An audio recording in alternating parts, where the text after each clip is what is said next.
fica na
Left referee Wendy Dempsey from England and right referee Rob Albert from Germany. Good luck to the players and enjoy the match.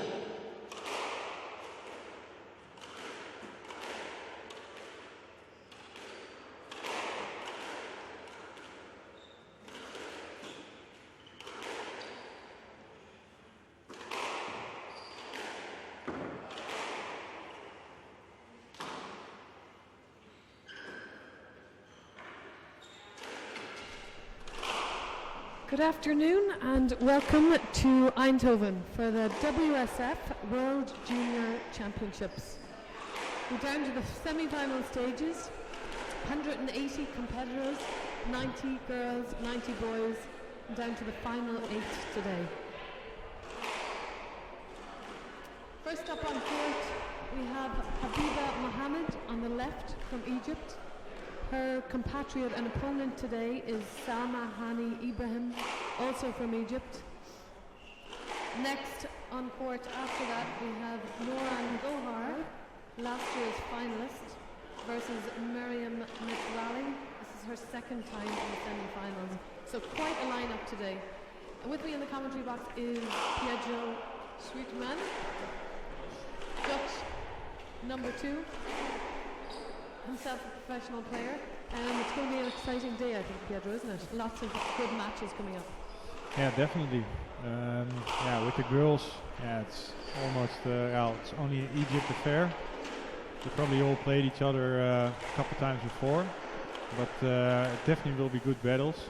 And for the boys, actually, the same. 2 Egypts, one guy from Peru. The number 1 seed, Diego Elias, he's like the top favorite, and another guy from Malaysia, Yo, and 2 Egyptian guys, so they probably know each other too, but looking forward to these battles, but the girls are first, so we'll see. That's right, as it should be. All that's ahead of us, but right now we're looking at Habiba Mohammed on the left. Egypt has dominated the women's titles for the past 10 years. The last time a European or non-Egyptian won the title wasn't, in fact, Nicole David back in 2001. So these girls are well used to playing on the world stage. They're actually they are all professional players. The highest ranks among them is number 15, Nouran Gohar, and the lowest rank, the girl to the left of your screen there in the white, Salma Hani, is ranked 37 in the world at just 18 years of age.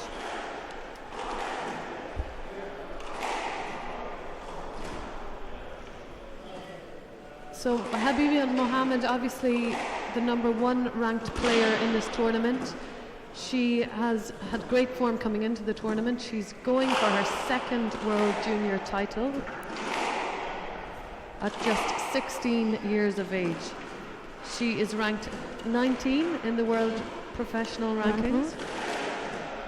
And she hails from Alexandria in Egypt.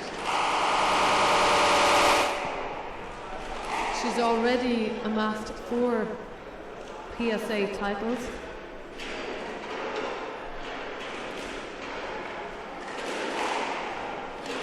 And she was the youngest ever world title winner of a PSA event at 14. So meanwhile, over on the left, Salma Hani Ibrahim, she's ranked 21 in the world, so not much between these girls in terms of world rankings.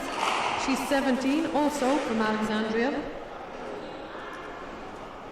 Hasn't had a great run against Habiba in the past. She's lost to her in the quarterfinals of the World Junior Open in 2014 in Namibia, so she will be really looking to right that wrong as she starts her match today.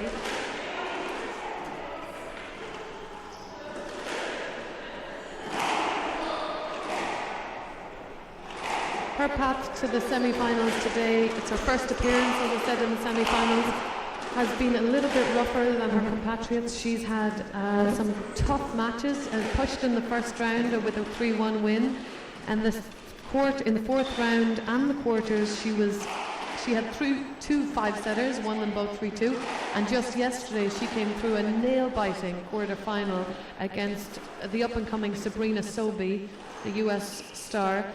Salma Hani was 6-1 down in the fourth and managed to scrape a 5-set win. So we'll see if that'll show on her legs today. It'll be interesting.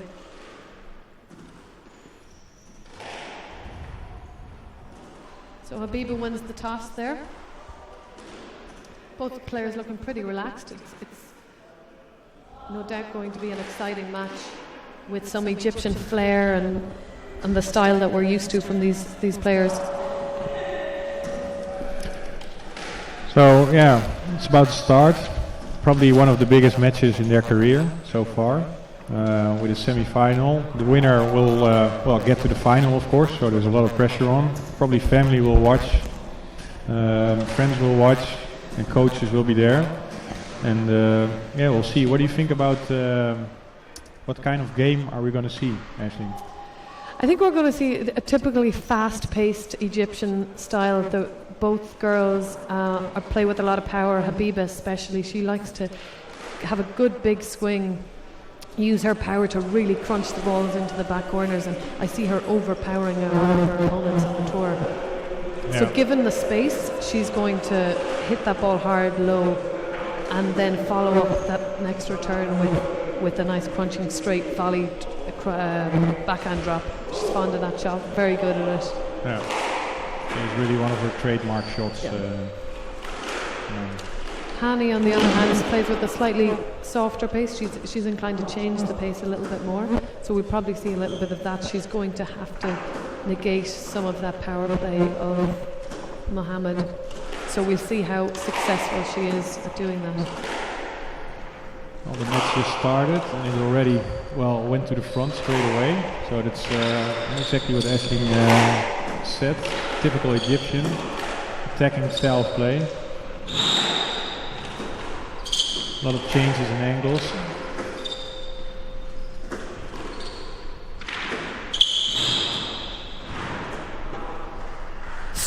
Straight in there with the fist bump from the they're definitely fired up for this. You can see it straight away. Absolutely. Normally you see it a bit later in the game, but one love and already fist bumping. So good spirit.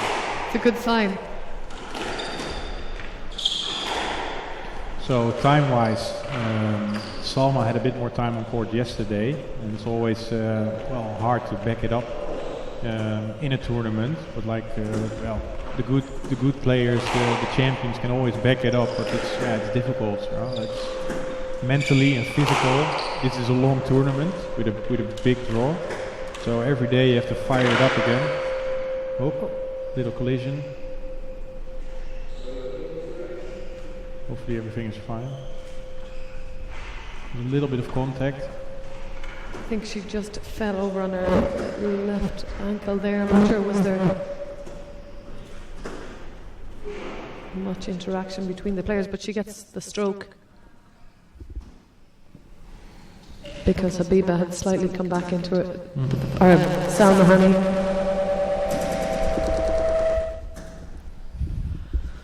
Had come back into the path of her opponent.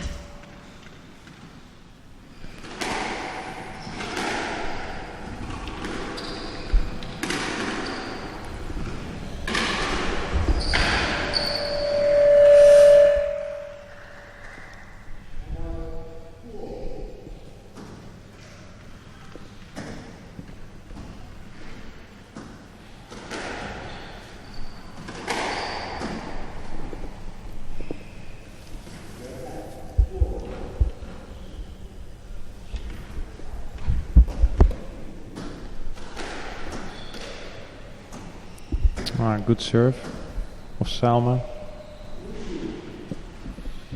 Slightly nervous start, I guess, by both girls, but probably typical of a match of this importance. Important, yeah, definitely. Habiba obviously has been here before, so she knows the drill. She won it last year, but I guess this is a new year, a new tournament. Yeah, exactly, and it also brings pressure being the number one seeded, and to win it last year, everybody expects it to win it again this year, and it's hard to back it up, of course, but Yeah, the defending champion is almost she's under more pressure than say Salma Hani today. exactly. Oh, nice little flick. Waited a little bit longer with hitting the ball and then changed direction with her wrist, so definitely worked well.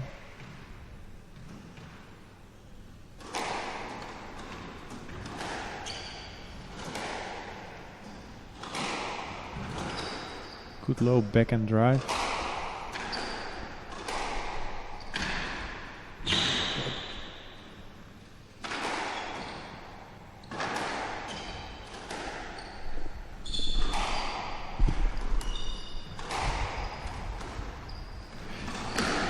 You can see this difference straight away with Habiba hitting the ball much harder and lower actually, and Salma lifting the ball a bit more, so to get a little bit more time.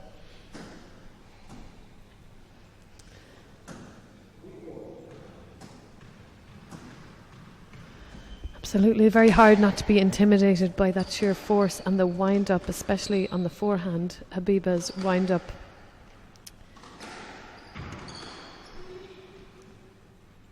is so powerful, and there's also that chance that she uses her disguise and her hold quite well, so if it goes straight or cross court, you can't anticipate and move for the straight ball, so you have to be ready on the tee.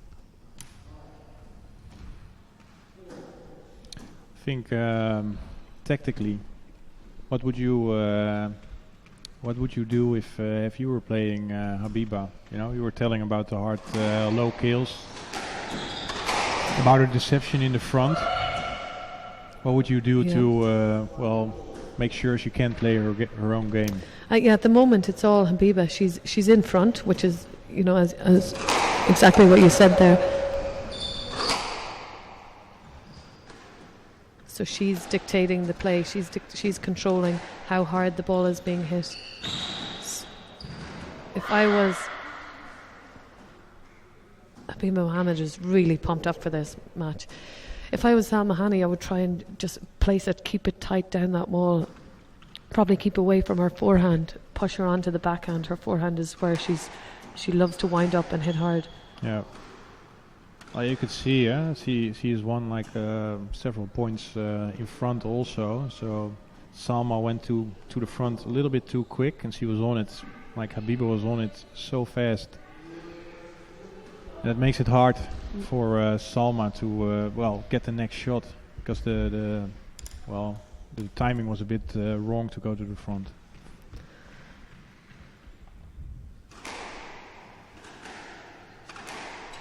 Absolutely, and that's the temptation when you're behind. Oh, that's a beautiful drop shot. Good ball. When it's the right time, it's the right time. Yeah, definitely. It was. She was still way back, so you still have to hit it right, of course, but couldn't get lower, I think. No.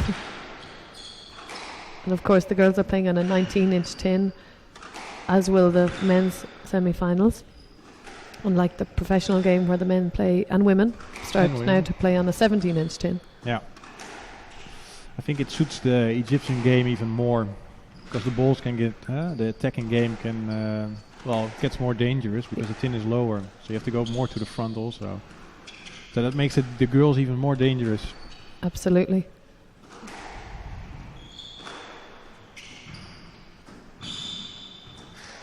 Oh, see, it's fist pumping every point. So I think she takes every point as a match point almost.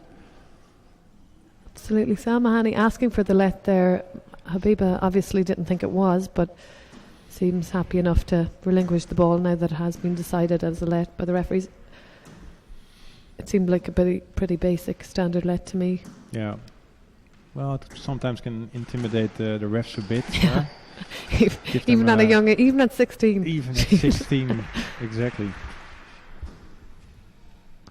Well, someone's winning some points here. It's coming back. She's closing the gap between Habiba. So that's always good. You could see the girls settling down a bit.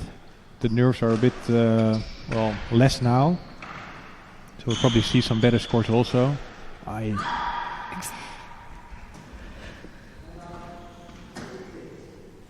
So 8-6 in the first game here. First semi-final of 4 today at the Squash Centre here in Eindhoven.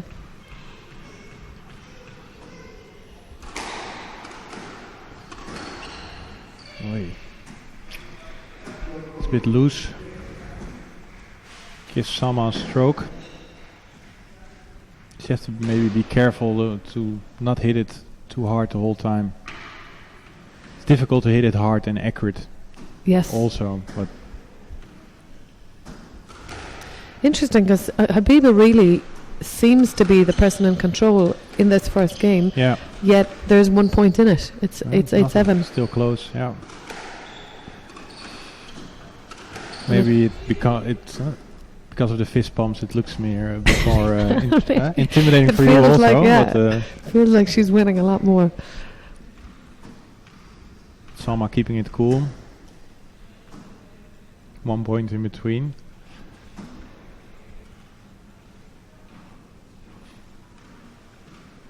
I feel both players have yet to find their range, their true range on this court. Yeah.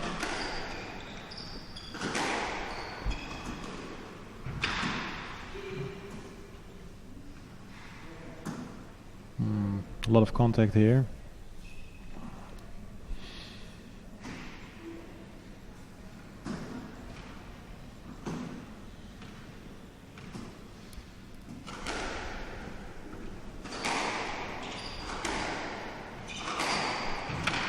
So they probably played each other in juniors many times, which makes it even harder.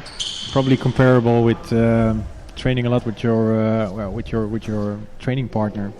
Some stage you know what the other person is going to do, and it makes it harder to surprise the opponent also. Yeah, that a good example of that is that trickle boast by Habiba, but that she's very fond of that shot. Yeah. And as you say, if you've played her quite a few times now, that's a much better use of hold. Yeah. Held it that little bit late, hit that shot a little bit later than you would want it to, and then flicked it across court. Yeah. Well, what went before is he hits a couple drives in the same position, so Salma probably thought red the length again. Ooh. Trickle bows went down.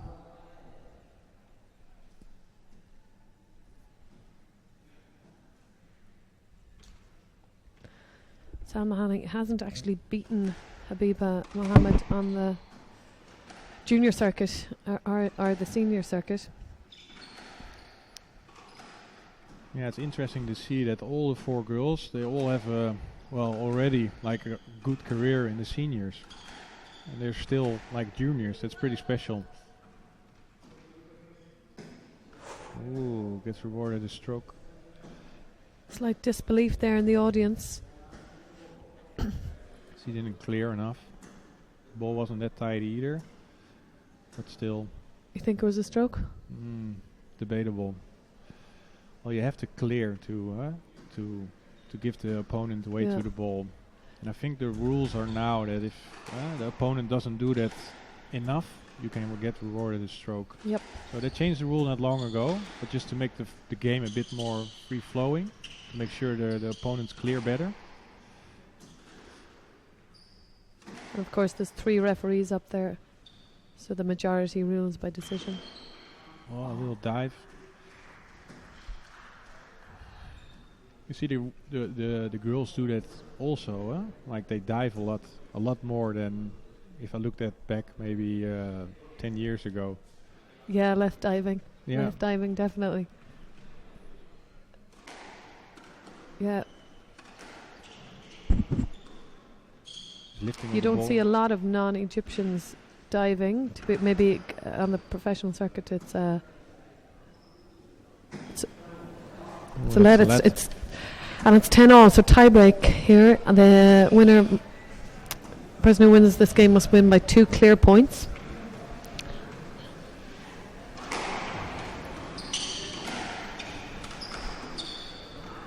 Good lift again. Gives Salma game ball for the first time to win the first game.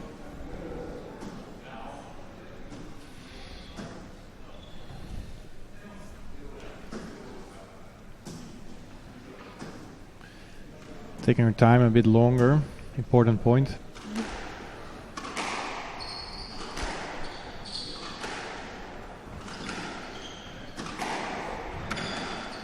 Good lift.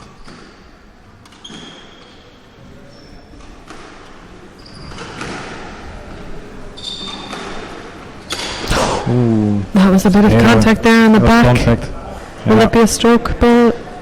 yeah. It will It's be a stroke ball to Salma Hani. What happened there was she got her on the backswing, so she Habiba completely impeded her swing. Yeah. Could have been a winner, so therefore it was a stroke. First game to Salma Hani Ibrahim, 12-10. In a little bit of a tense start by both Yeah. players, I would say, in that game. Yeah, well, good for Salma winning that first game. Even that tight, she had a bit of. She was a couple points behind, but she clawed back really well. The fist pump didn't really work, but she's probably really happy to win the first game.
Hani starts here with a one game lead.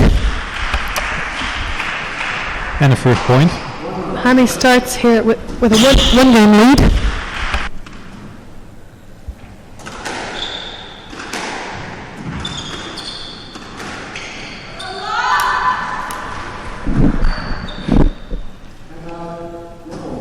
That was a good fully drop shot on the backhand.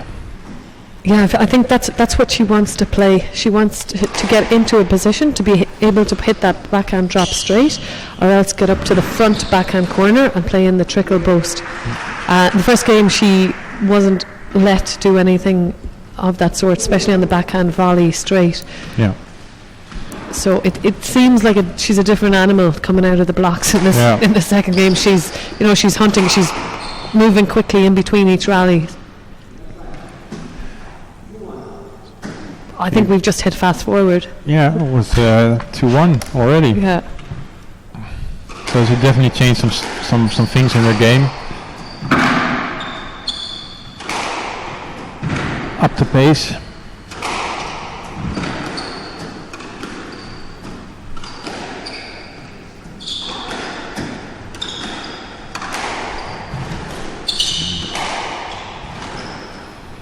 Salma is only retrieving now. That's a let. I felt that was an easy let. Yeah, I mean, well, she was in Salma position is to only play it. retrieving now. Possibly could have played either a winning Winning drop or else brought Habiba back here. So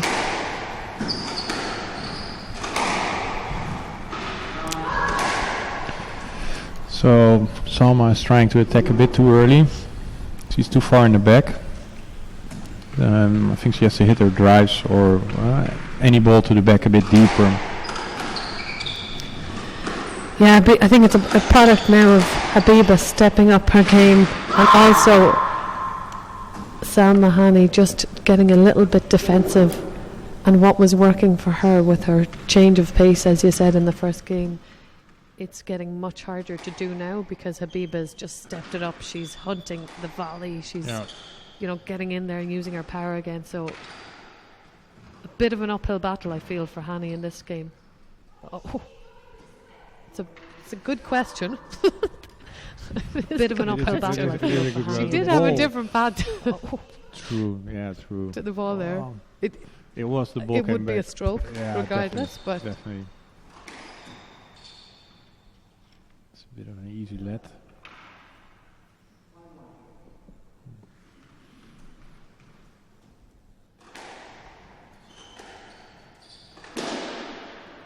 Oh, that was a bit too much down. 2-5. Salma's trying to claw back.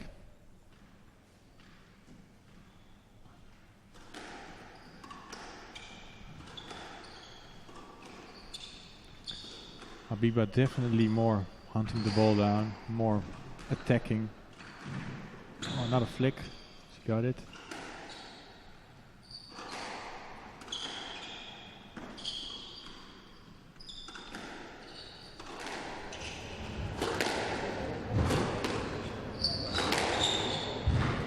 it's well played by Salma Hani. Attacking. She set up that rally nicely. Another flick. Kept twisting and turning her opponent, and then finally just put it away cross court, but set up by hitting the corners, Yeah. which she wasn't doing earlier. Earlier, no. Most of the time she was in the back of the court. A couple of those hard balls of Habiba. Definitely better range now. Getting on the back of the backhand. Danger zone. Danger zone. Getting on the back of the tree. Danger zone. Pace went up, it suits Habiba a bit more. Yeah. Habiba was that backhand drop kicked out slightly, so she was given a stroke away for it. So it's now 4-5.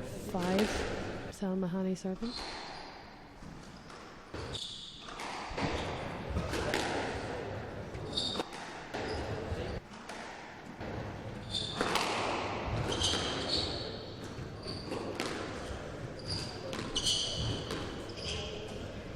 Good cross for lob.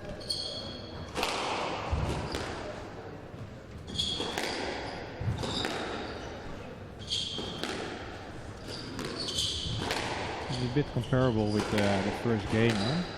Because Habiba started firing out straight away. Salma clawed her way back. Another dive, another fist pump. Loser, Anna Yell. Salma clawed her way back. Another dive. That is how much this means to her, I guess.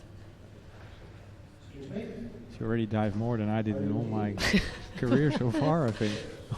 Hani, if she's, of course, if she's bleeding there, she has to come off. That's the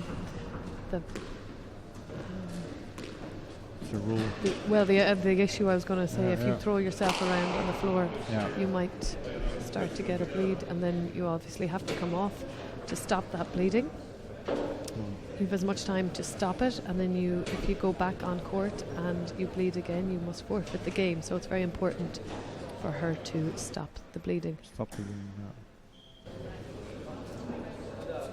Have you ever seen that happen actually? The bleeding? Yeah, that it started bleeding again and that the match was No. for Have fair. you? No, never. Okay, no. Never. I think it was in, that was a different rule. The opponent injured the other girl. I think it was at the British Open with the Malaysian girl against the Egyptian girl. And I think the Malaysian girl was even down in games. They had a little bit of a collision, and the Egyptian girl ran into the Malaysian girl.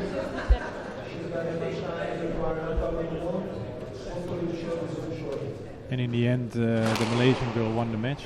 So it was pretty devastating for the Egyptian girl. Absolutely. The referee just said there that that Salma Hani has a blood timeout. So obviously she's going to take the time to stem the blood flow. We were practicing her hard cross courts and the drops. I'd say at this point it's the last thing Habiba wants is a little bit of disruption in her momentum, because she was getting back. She, as you said, she had the good run at the start and then she was getting back in. She just won that point, getting a little bit more aggressive again. Yeah. And then now this. Yeah, exactly. It's hard to keep the focus the whole time. Well, like you said, maybe this suits Salma a bit more. But yeah, we'll see.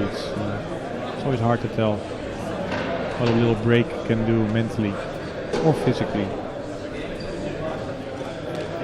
I don't think this early in the game it's physically. It could be more mentally, of course. But Salma is only retrieving now. Let's see again. Bit of an Yeah, the uphill important battle, thing, I feel guess, for just Hani to, in as Habiba's doing, she's obviously Yeah, regardless, probably been in this definitely. situation before. Just keep hitting the ball, keep warm, Yeah, regardless, definitely. so that you're ready to go Hold down. when play starts again. Attacking. Another flick. And some lovely use of the hold and the flick there by both players actually. Danger zone. Away. Salma called her right back. There's nothing nice. There's the oh yeah, she's down. Right elbow. Taped in now.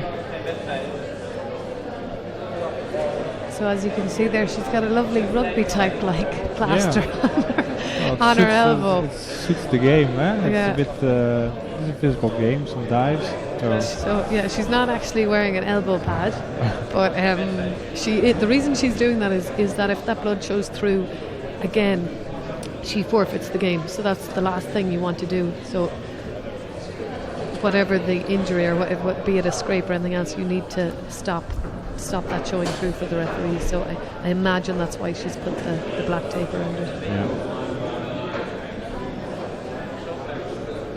So they're inspecting the court now. If it's dry already, not slippery. Could be dangerous if you get on the same spot again, or the ball could just skid a bit quicker. But they cleaned the floor. Salma is hitting the ball again and trying to prepare for what's coming at her.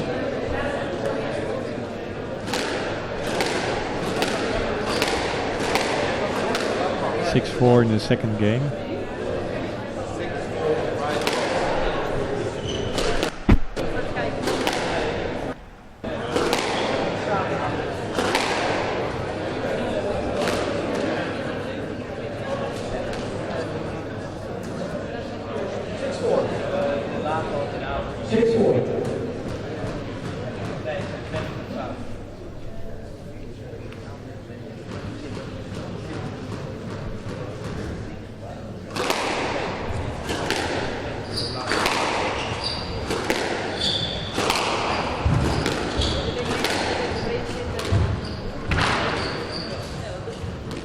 I think the ball is double.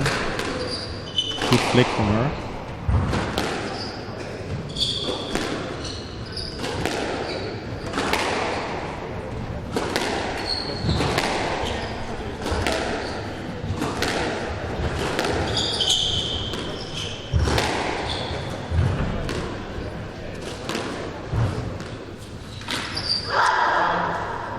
little unlucky there with that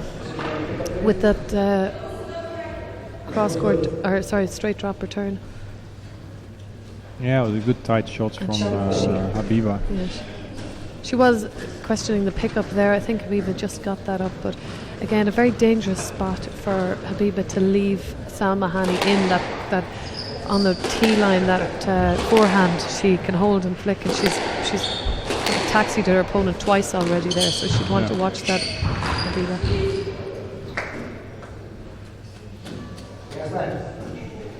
That's a let for this ball. It's a good call. The ball was pretty far in the front, and she went maybe a bit too much for the opponent. Oh, that's a lucky bounce from Salma. Make it 5-7.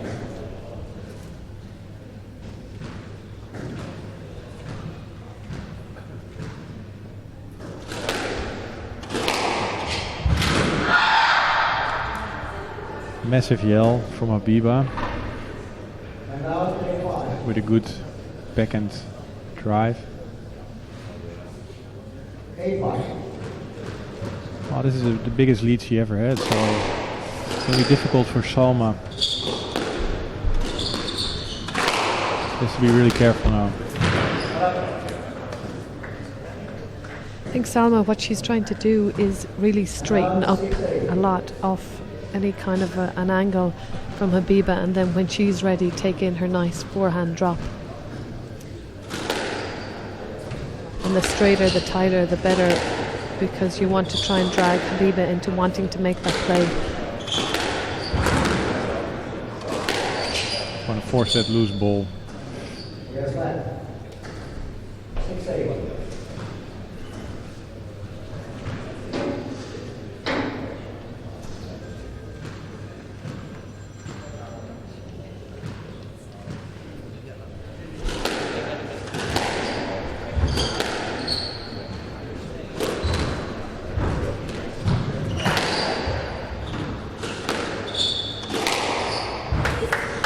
Good drive.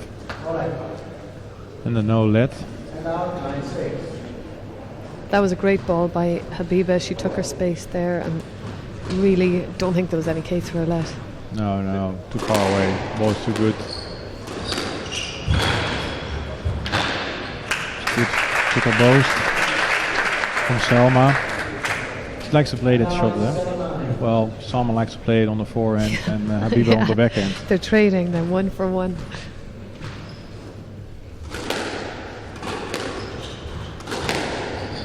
Both players definitely hitting cleaner balls. There's less spraying, there's less sidewall contact in this game. Ooh, massive push. Reciprocate, please. Mind excessive physical contact. It's a warning for the push. Okay, just mind your opponent, please. No line. Sorry? Decision is no line. So it's a no-let decision. Salma Hani possibly a little bit excessive on the pushing there, wanting to make sure that the ref saw she could get through, but Yeah, they called her out on it slightly. Yes, lad. 10-7.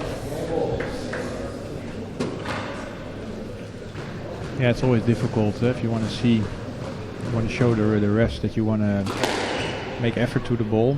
If you don't do it enough, it's you get a no let also, but this ball was too good, so.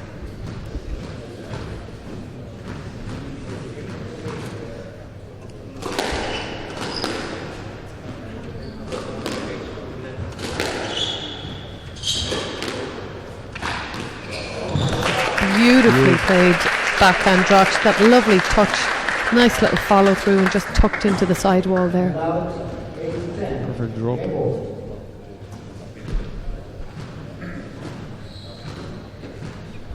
Still on game ball. One game ball saved, yeah, sorry.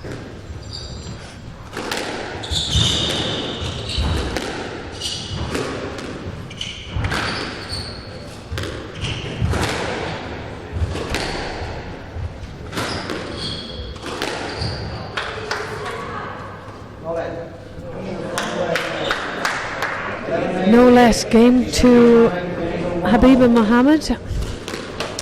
on a no-let decision, 11-8. 15 minutes that game took, but having Hold on, taken into account more for the injury, attacking. blood injury, might have been a little bit Another less time. flick. Got it. Away. Salma clawed her way back. Habiba really, it was mostly her in this game, wasn't it? It was under her control. You felt that she was finding her range, the cleaner lines, the straight ball was pretty good. She was using that backhand drop and using her space and her power around the middle of the court to close her opponent out. True. A little bit less errors from her also, but her own type of game worked out better this time. And Salma couldn't slow the pace down as much as she did in the first game. So that's probably what she's going to do the next game also. Try to play her own game. That's what you always try to do, of course, but up the pace and take the tee position. She's standing a bit more in the front also, standing a bit more in front of the tee. So yeah, it's good. She came out of that in that after that 90 seconds firing like a bull out of a pen or something like that. So I think we'll see the same thing again in this game, in this third game. She wants to rush her opponent. She wants to rush through the rallies, and if she can continue to do that, and Salma Hani doesn't have an answer for it, Salma Hani is going to be in a lot of trouble, I think, in these next couple of games. Definitely. She has to slow the pace down. I think that's and especially a bit more on the backhand side, because the forehand side is definitely like that's the weapon. Like, it's really dangerous. Anything in that area will be hit hard and low. Yeah, so the only thing she can do is lift the ball up. One game lead. With the blocks in the second game, she's hunting. She's moving quickly in between. Salma is only retrieving now. A bit of an uphill battle, I feel, for Hani in this game. Regardless, but hold on, more attacking. Another flick. Got it. Getting on the back of the backhand. Danger zone. Salma clawed her way back. Another dive. One game all. Start the third game with a stroke to Habiba Mohammed.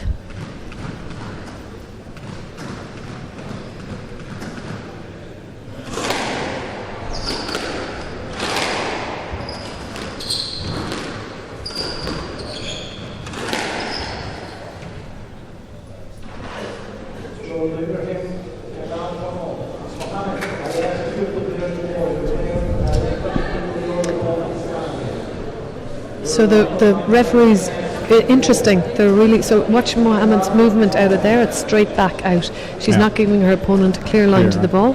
So therefore, the referees have obviously decided to clamp down on it and stroke to Salma Hani. Yeah. So if this is a sign of things to come, then Habiba Mohammed is going to have to start clearing that ball a lot better, or else shoving it into the front corner as she's doing there. That was a really good shot. Couldn't get lower. Couldn't get lower. It was an inch above the tin.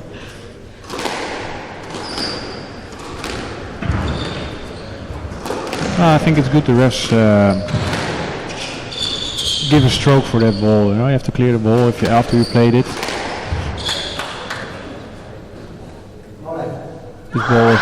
This ball is too good. Habiba was really fast coming off the, not necessarily fast coming out of the ball, but fast off to the tee to serve the next point. Yeah. So if she could use that speed to get out of the ball, to get out of the path of her opponent, then she'd be on to a winner. Definitely. Oh, it's already 3-1. Going quick.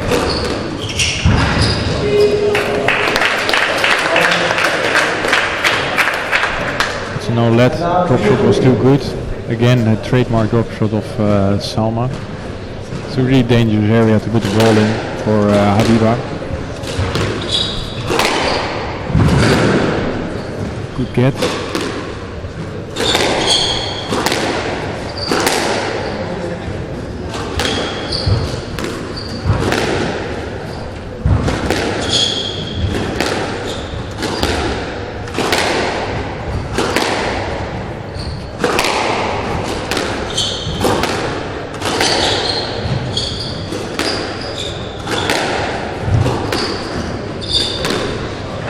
It's a great rally by Salma Hani. Good build up. She's hitting the targets. She's hitting the ball, the length and the cross were like good in the back of the court.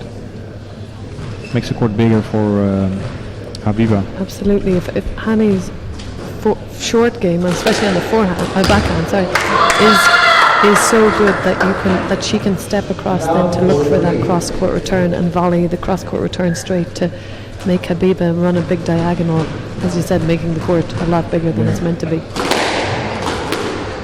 If she could string a few more rallies together like that, then she's on to something. You could get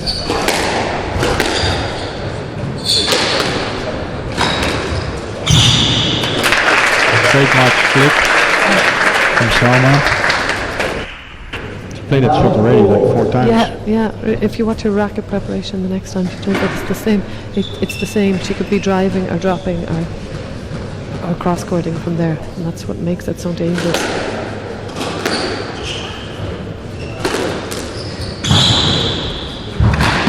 Oh, she had a big chance there. Habiba walked back pretty far. Now 5-4.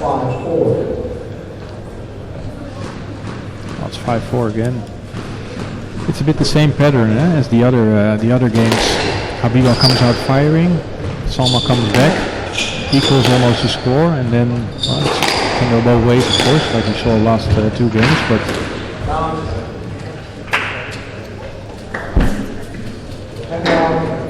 Absolutely, it's almost like a question of weathering the storm. Salma Hani has to kind of hang in there for the first 5-6 rallies and then hope that this stuff is going to come through. Like an error off the serve. What was she doing? What was the thought process there? Yeah, that's the first time she actually did it. I think it probably costs a lot of strength also to hit it hard. Oh, 2 in a row. What? Crucial point in the game.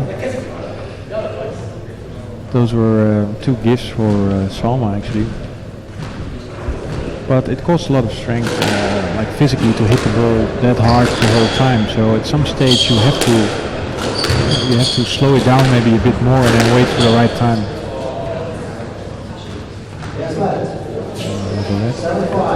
She's looking a bit too much for the opponent. Yeah, so she winds up with a big swing, and obviously the refs here see that they, good call.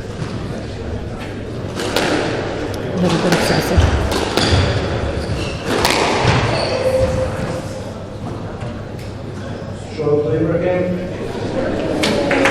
They are cracking down on this movement. Yeah, they are actually. It looked a bit the same as the I think the second. If you see, she comes right back out into the, direct line of the opponent. PSA players have been helping the referees quite a lot on this recently, and Lee Drew is he's kind of a referee liaison person, and I think this is a result of that. It's clear the ball, give your opponent a path to the ball, or else.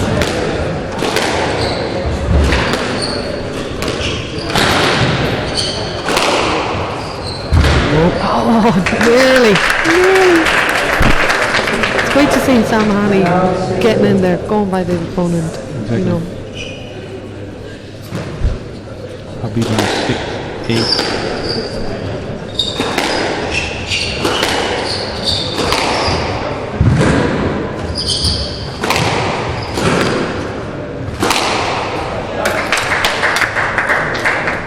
I'm not sure if the ball is up or down. I think I heard a sound. That did not sound. It was a bit. She's taken the ball out. She's already ready.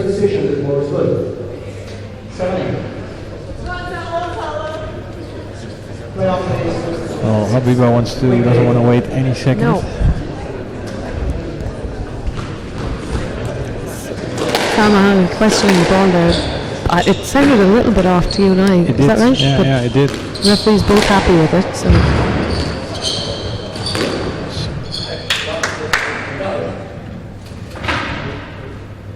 Yes, sir. 7-8.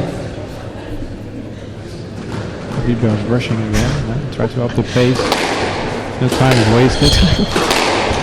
She's on the clock. Yeah, she is, She's she getting is. paid by the hour here. True.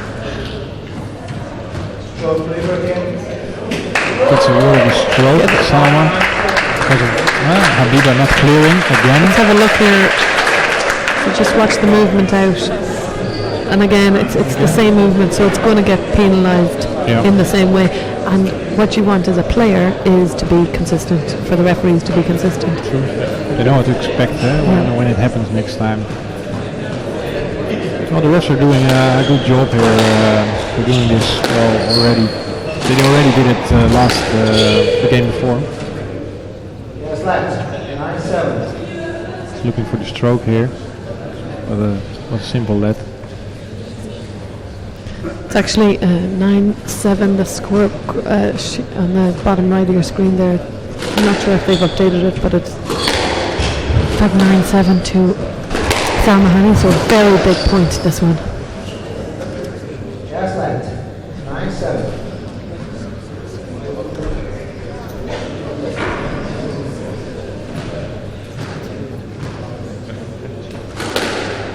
Big point for Salma.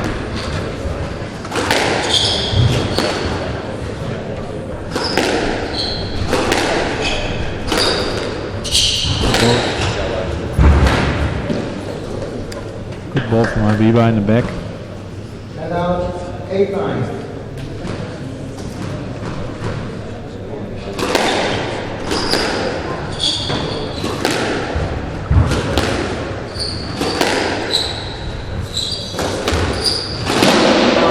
Costly error. Costly error from Habiba. That was just sitting, waiting. That's definitely nerves. It's like a big opportunity to make a point, to hit a winner actually for her, especially on a forehand. Gives Habiba, or Salma then 2 game balls.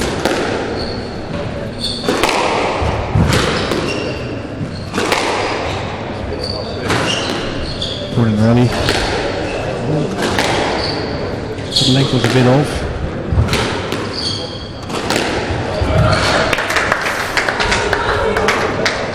Now left. The ball was too good from Habiba. The shot was too good. And out. The shot was too good. It wasn't too good for her, she says. It's all about standards. Pretty good attacking backhand drop there by Too good in, yeah. Habiba. Still 1 game ball for Salma. Important rally.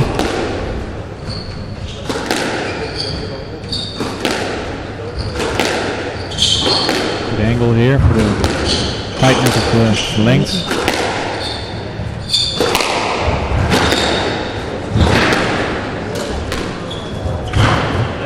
Played it. Massive rally. Important decision. Now left. And gets a no let. All back to. That's an interesting call 10-all. compared to the other calls actually. The ball wasn't that tight, was it? I felt Salma Hani a little bit hard done by there, and it takes it back up to a tie break 10-all. So she had 2 game balls. Let's see how she deals with this. Actually, a brilliant opportunity in the middle of that rally to take the forehand volley in. I felt she was a little bit hesitant. Yeah. Good burst from Salma. Trademark Bradford again. No let there. That lovely little touch of a drop shot to get up to that point in this pressure situation, to be able to take the pace off and just touch it in is pretty skillful by the young Egyptian. Definitely, yeah.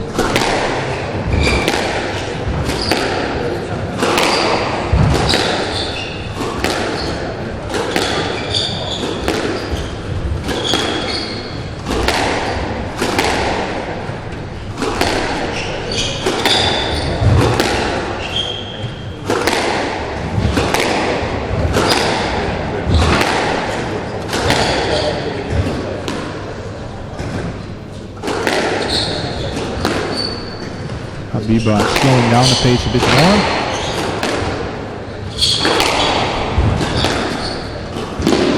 And She gets the error. hits the nail. Very patient rally there by Salma Hani and Habiba, it must be said.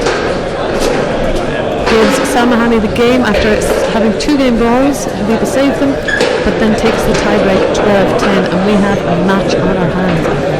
Definitely.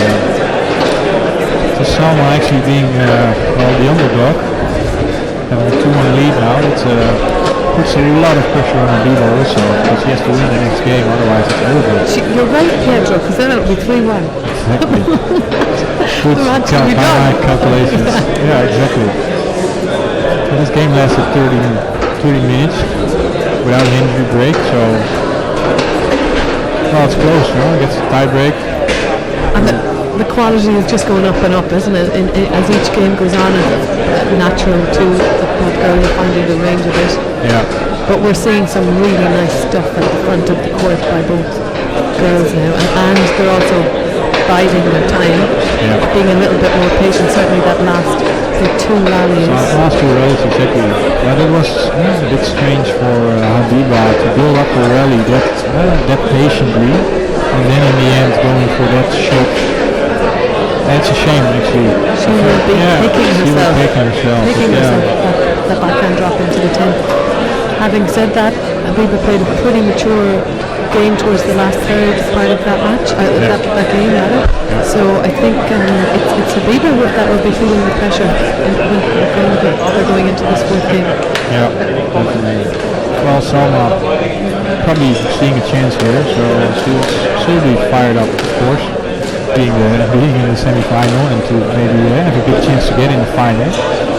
But yeah, it puts pressure on both players. That makes it hard, definitely.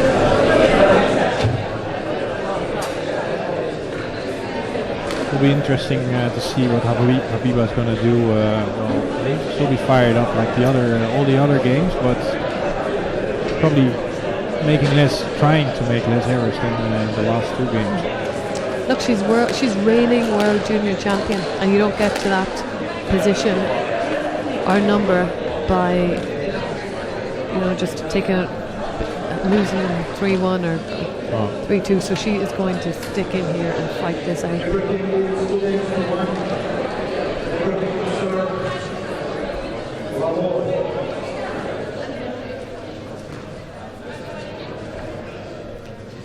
Two games to 1, love all.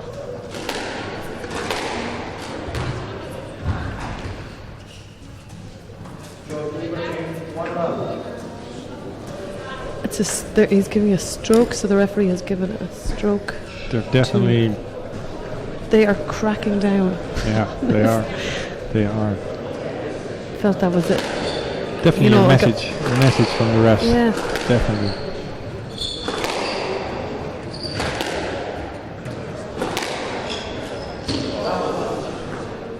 Trademark drop going down for the first time, actually. Beautiful change of direction. It was the absolute right idea. She'd plugged a few straight down the wall, brought her opponent into a little sense of security there.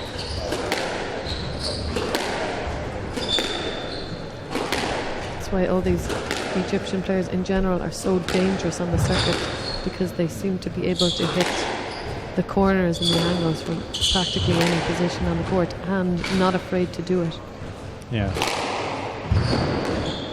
Well, the people. Oh, it's a lovely backhand drop shot from Habiba.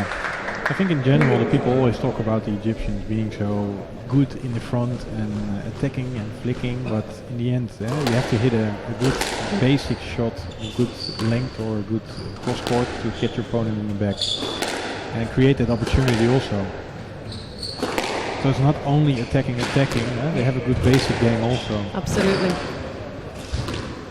That's a lovely fully drop shot. That's it. She's looking in she's the looking to the sky, heaven. looking to the exactly. She's saying, finally, that's what my coach told me to do. Now I get it.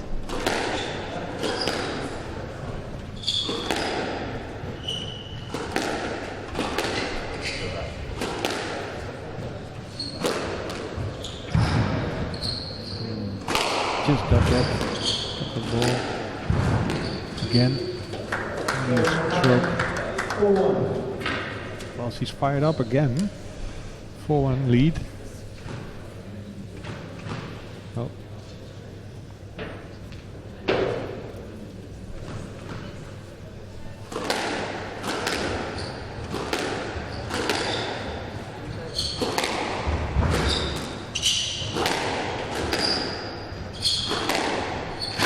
Oh, Habiba. Oh, yeah. All over that. 5-1. No chance of a let there. Went the complete wrong way. Yeah. Taxi. Taxi back to Egypt. Oh, Habiba up the pace again. Dangerous area for Habiba. Good pickups.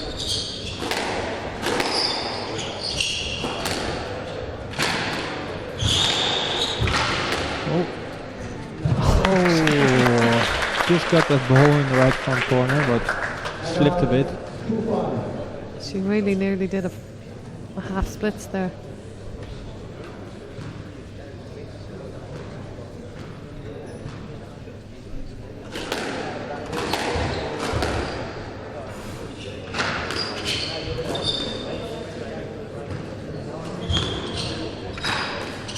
Dangerous area. Good shot from Salma. It's a no let. Ball was too good. Yeah, and again, she was going backwards. Her movement was across the court there, so Yeah. she didn't read that ball. So again, this period, this flurry of activity at the start of the game, the game, and then we see Salma Ibrahim slowly coming back. 3-5. Interesting to see.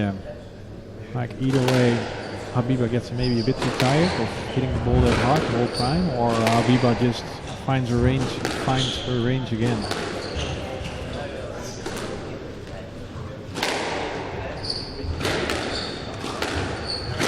Or it could be the nerves. It was a late call by the. Yeah. Decision is not up. And that was I thought that was two. You thought it was just the one? No, I think it was just two. Yeah, it was close. Just two. You're Just only two. allowed one. You know that. Is it? Oh, that's. It's the first time I heard that rule. it's a new rule. It's been brought in.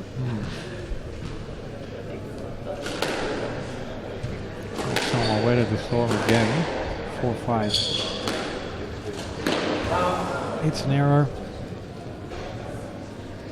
And now 6-4. Just coming out of that shot a little bit too soon. As she was hitting it, she was also almost coming out of it with her body.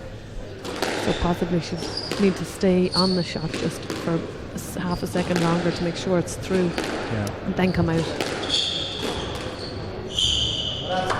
Good balls from the backhand from Habiba 7-4. to get a bigger lead. 2-1 and 7-4 for Habiba Mohammed, while she's losing 2-1 in the semi-final of the World Open. Yes, lad. It's a let. 7-4. Loose ball of Habiba.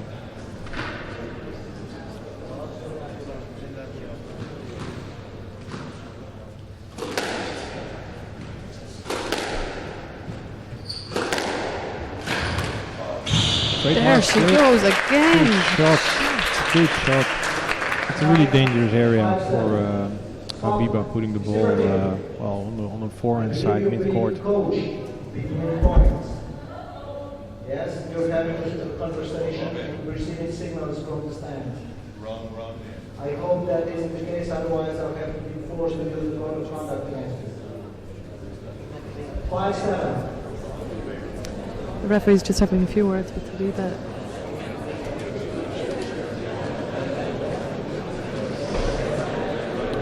Not sure about what, but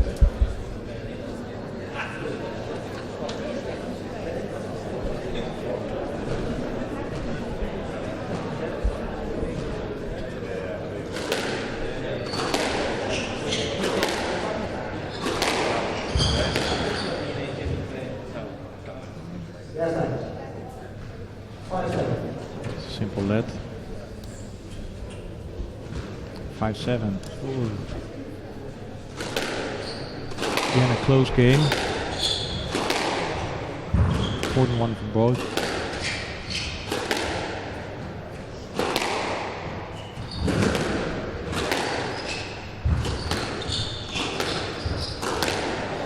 Oh, there you go.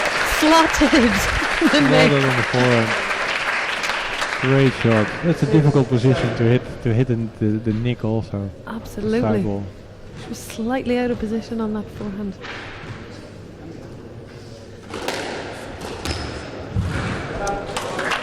Buba answers with one of her own there. Need to get that serve hitting the side wall. 8-6. It's not the first time she did it also, huh? Happened a couple times before.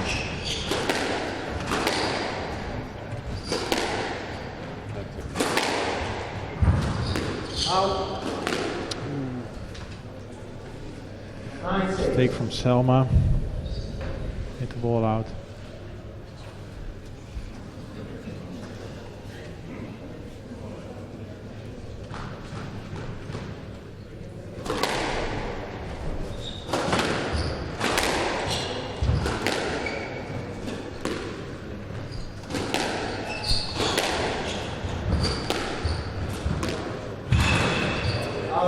It's it out again. Great pressure there. Salma Hani's put under a lot of pressure by Habiba really stepping up the court, taking the ball that little bit earlier. Yeah. Just led to that fourth error. Giving Habiba Mohammed 4 game balls, 10-6. Only needs 1 to take the game on a forehand volley tin. Salma Hani's go-to shot. She's trying to practice it again there and go for a third in a row. There you go. That's what you wanted. That's So 2-all. Jeez. 2-all. Who would have thought it in the previous meetings this time last year, quarterfinals of the World Juniors? Salma Hani went down to Habiba 3-love in the match. So definitely did some study, eh? yeah. She's got her done her homework, as you say. Definitely. She's using that backhand drop to fantastic effect, Yeah. but getting into a position to play it, and she's also getting a little bit more depth, which is hugely important. As you said before, you can be as good in the front as you want to be, but if you're not getting the depth in the back of the corners, then you're going to struggle. Exactly. And I think the biggest difference now was that Habiba didn't lose her lead in the game. She's leading every game she's been leading, especially in the beginning of the game.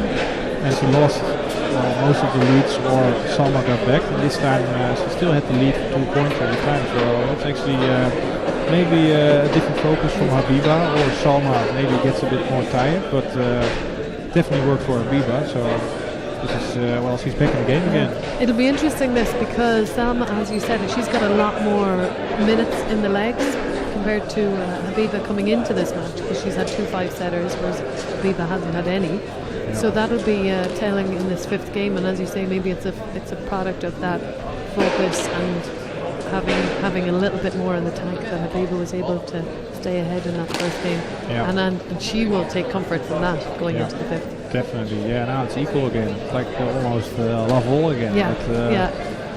Of course, a bit more pressure being at the World Junior Championships, but yeah, it's going to be interesting. Like you said, Salma has a bit more minutes in the legs, and that definitely can make a difference. But Salma will be fired up, and the adrenaline will be like pumping through her body. So we'll see if that can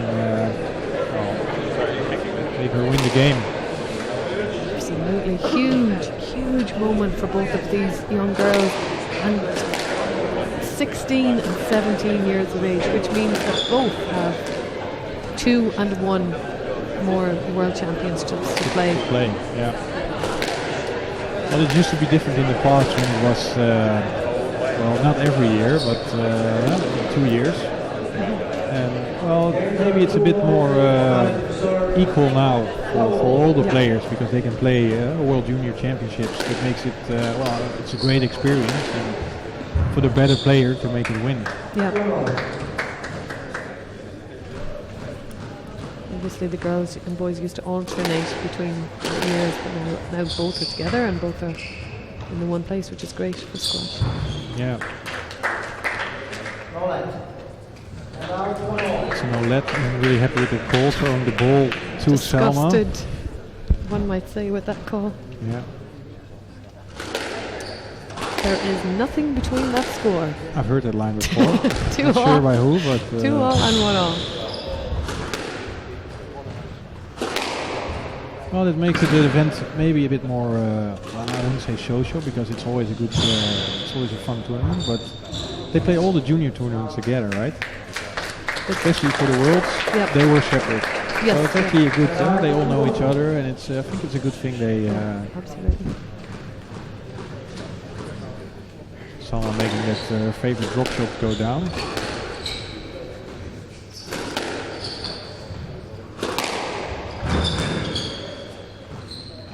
Got that ball. Just getting all the balls back. Salma Hani having to do a lot of work in that rally, and perhaps that tin, just that shot before, is a telling sign of It's coming. those extra games that she's had. Yeah, is she tired or can she back it up? Ooh, this is She gets gifts like that, she can back it up all day long. yeah, true. That's into the bottom of the tin. Yep, no, Yeah, that was, yeah. So it's not racquetball we're playing, it's squash. You have to hit it above Above the red line. the red line.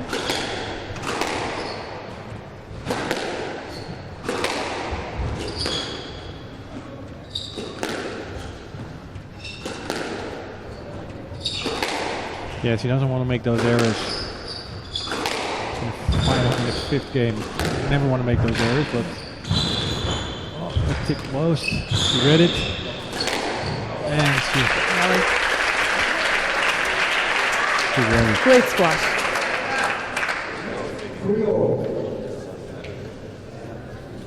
The retrieving and the lunging, while not exactly picture perfect, is amazing with these two girls. Yeah. Athletic, very Yeah. athletic, which shows how difficult the game is, how athletic you have to be to play this game, even at a junior level.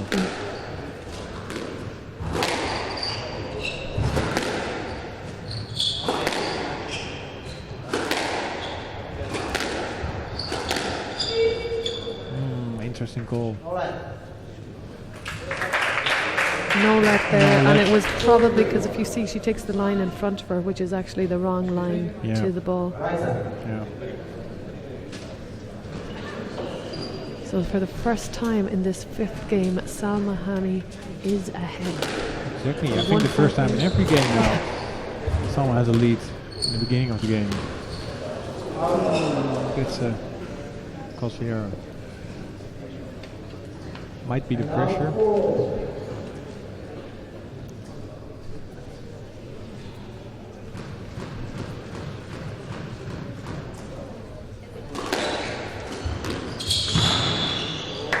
Oh, that's her favorite shot in the left front, that tickle ball. 5-4.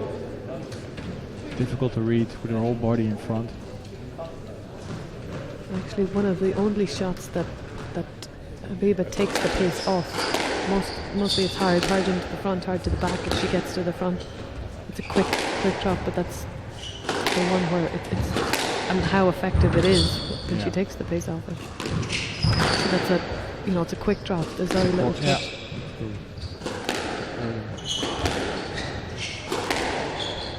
Well, she hits the ball pretty hard for a girl, right? For a woman. A woman. Yeah, exactly. But who would hit the hardest?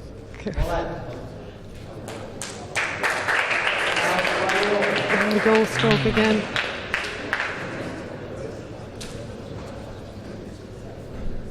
Stroke again to Salma Hani. Who do you reckon hits it the hardest? Hardest The on the women's? girls. Oh, on the girls' tournament, let's see, without a doubt, Habiba. And probably she's one of the strongest hitters on the pro tour. So Salma Hani's down. Oh. Let's see what happened there. Yes, sir. Yeah, she's Oh still on the yeah. foot. Oh yeah, she did. Twice Yeah, actually. look there on the left. Twice for good measure. Yeah. Should be 2 lets actually. Hmm.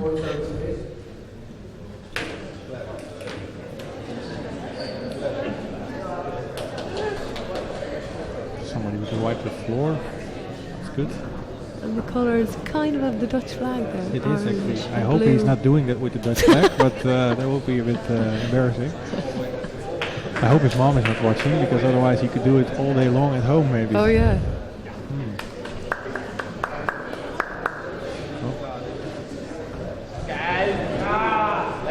The Dutch like ice skating too, but That's what it is. we get a nice little Round of applause. Made applause his from day. the Look at audience. that. Yeah, nice. Happy now? Yeah. That gave the girls Still- a little bit of a break, huh?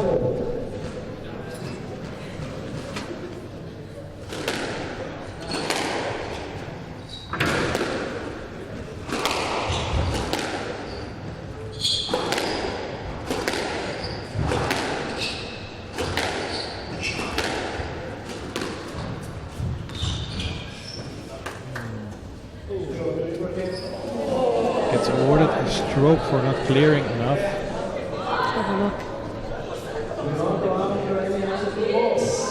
Yeah, unfortunately for Habiba, she's just not coming off the shot. She's hitting and standing there a little bit. Yeah, true.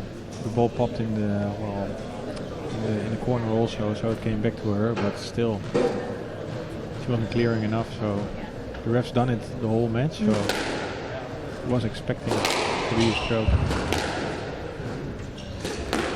It is something I think the players have to get used to. It's a new, sort of a new rule. It's not that Yeah. old, but it makes the game more free flowing because you want to make sure you clear. Oh, well played. Well played. Well played. Sets it up perfectly. Good length. And that lovely backhand drop. God, you'd pay good money for that. Yeah. And then just puts it away.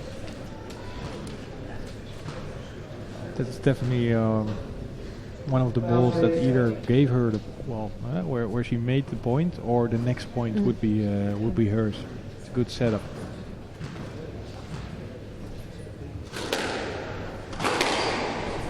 It's a lot of pressure on Habiba.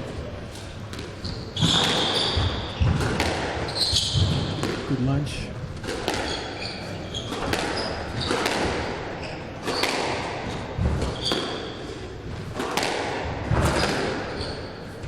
Also a good lunge. Fantastic dying length there. Almost perfect. The ball bounces just to the back of the service box and almost second bounce in the nick. It was a Perfect length. perfect length. This is the first time Habiba took the ball back. It sounded down. It sounded a bit the same as the other court.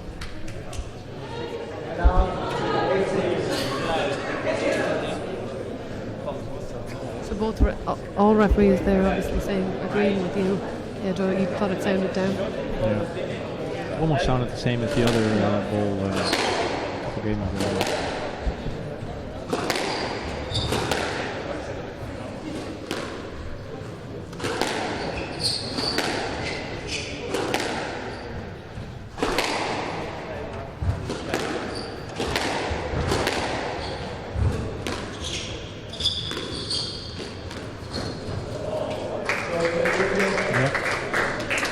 Drop shot wasn't that low, but it was tight, so Habiba had to take it off the wall. Fortunately, right into her own body, but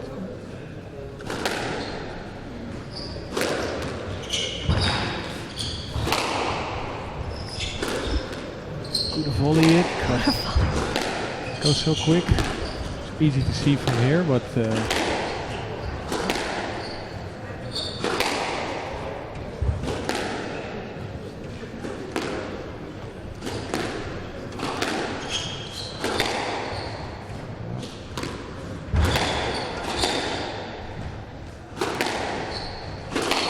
very patient now, lifting the ball up.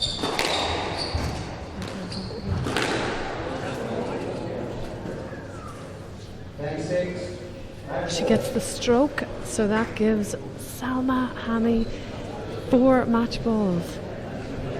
What would take her for the first time to the final of the World Junior Open. Massive pressure for both. Such pressure. Salma never came this far against Habiba, so this is definitely massive for her, of course. And Habiba being the, well, reigning World Junior champ.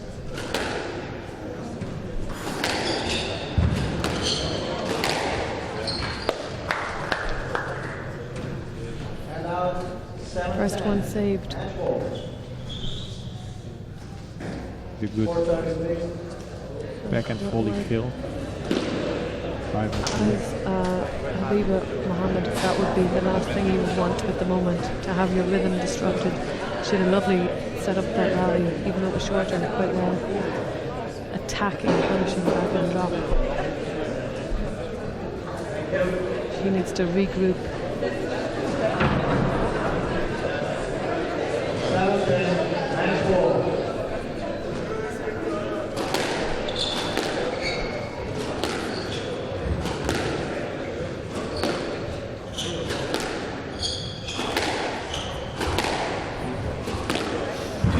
Oh my goodness, where are these coming from? She's getting match ball down in the World Open semi-final, and she's just going for it. What a shot. Couldn't get And lower. it's coming off. It was a lot of risk, but it worked out for her. A lot of risk.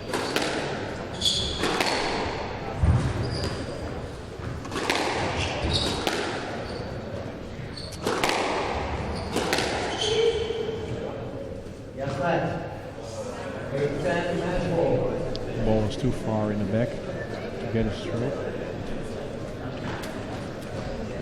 Good call from the ref.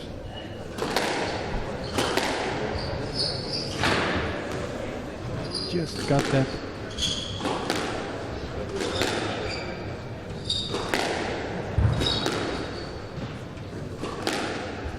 Pressure's on.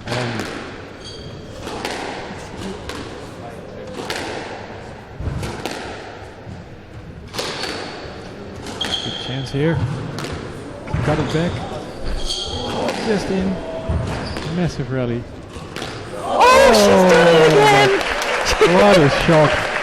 What a shot. Oh, she's been saving these up or something? It's the right time now. But Just above the inch, perfect.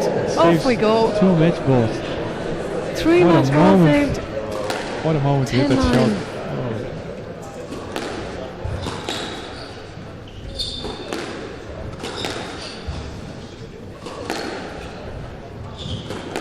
Big rallies. Big rallies. What a finish twice.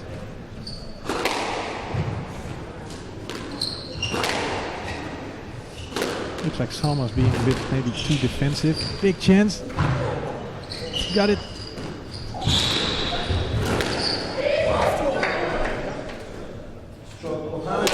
Oh, what Looked a couple times that Salma could finish the rally, but Really did. She got to rack it up nice and early there to get that stroke. This is the best Habiba's played in the entire match, and she's 4 match balls down. that was a good moment actually. So we have a tie-break situation. 10-all, 2-all. Put the pressure on Salma again, being 10-7 up actually. 10-6. 10-6 actually, sorry. Oh, this is incredible. Incredible.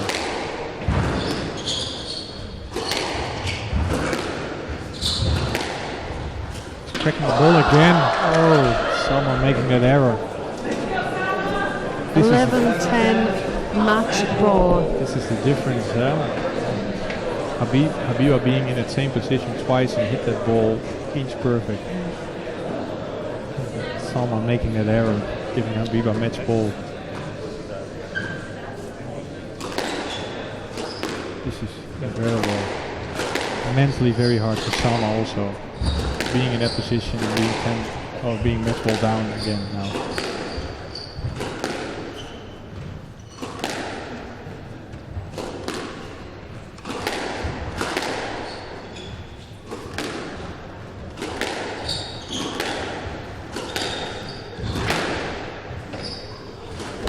Ooh, almost a lucky bounce there. Stays in there early.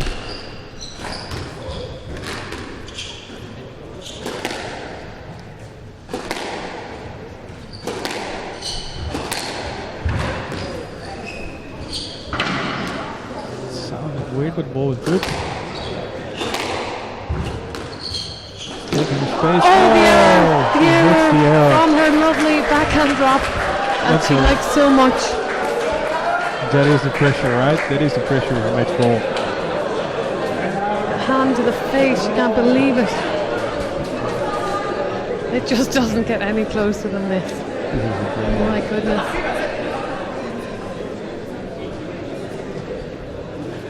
So much pressure on those two girls. Being both on match ball. Oh, another dive. She's back on it. Oh, A massive screen. took advantage of that. That ball was perfect. Well played, yeah, The- well played with it. Set it up with that lovely boast that she really winds up and swings through. And then all you have to do is get that ball up. And get it up, That she was did. perfect. Second match ball for Habiba Mohammed.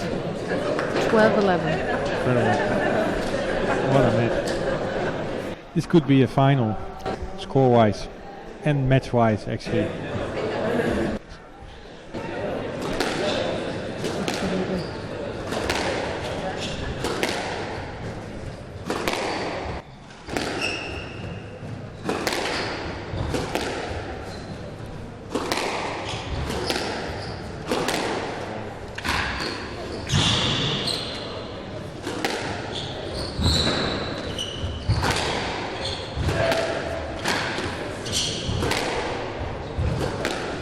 Still in the rally.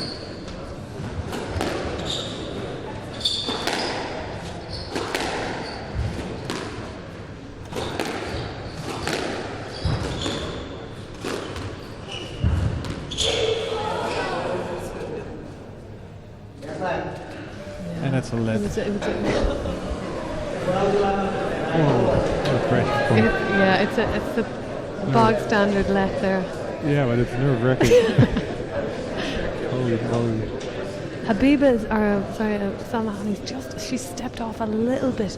There was a few, she set it up nicely with her short stuff in the front, and then she just wants to get on that next shot and volley it, and she's letting it come down just Yeah. a bit, giving Habiba a chance to get back to the tee. Yeah, gives her a bit too much time.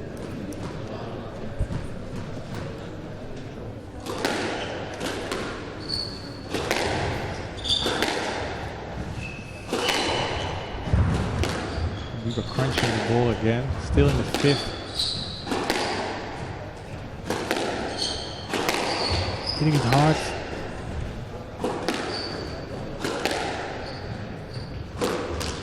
Oh, that's it! That's the shot. It's over. That's the shot. And what a worthy shot for it to be finished on. What a match. What a match. Wow. Whoa. Someone will be devastated being 10-6 up and losing it. But this is what a true champion does, right? That's it. Habiba Mohammed leads today, finalist in the World Junior Open. She will no doubt be relieved and delighted that she's actually made it this far. Habiba wins 3 games to 2, or else 13-11 in the fifth. What a match! What a semi-final. Oh, there you go.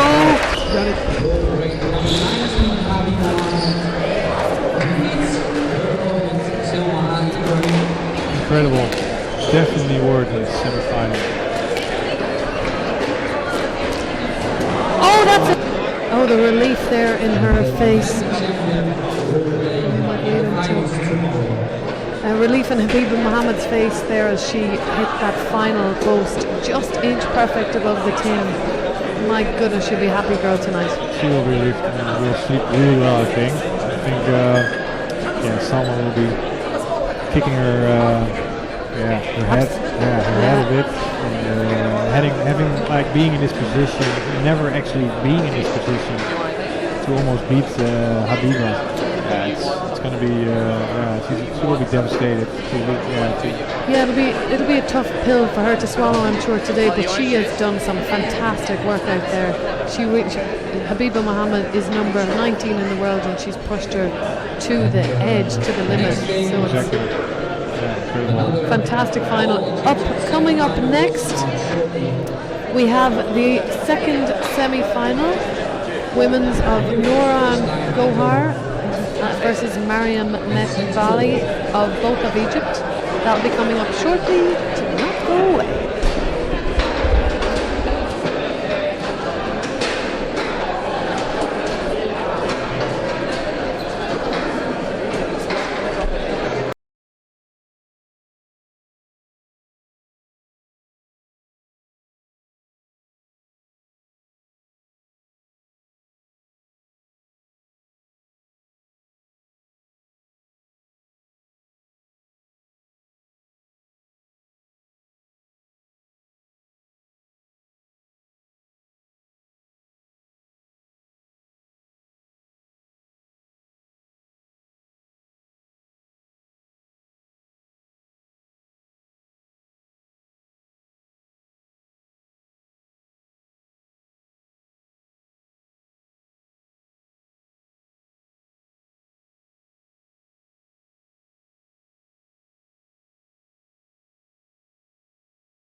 Good afternoon and welcome back to the semi-final day of the World Squash Federation World Junior Open 2015 here in Eindhoven in the Netherlands.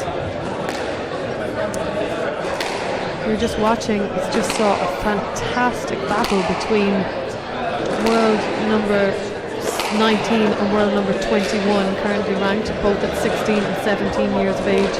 The current reigning champion was really pushed to the pin of her collar by her compatriot Salma Hani Ibrahim before finally winning 13-11 in the fifth. Fantastic match. Hopefully we'll have more of the same here on court.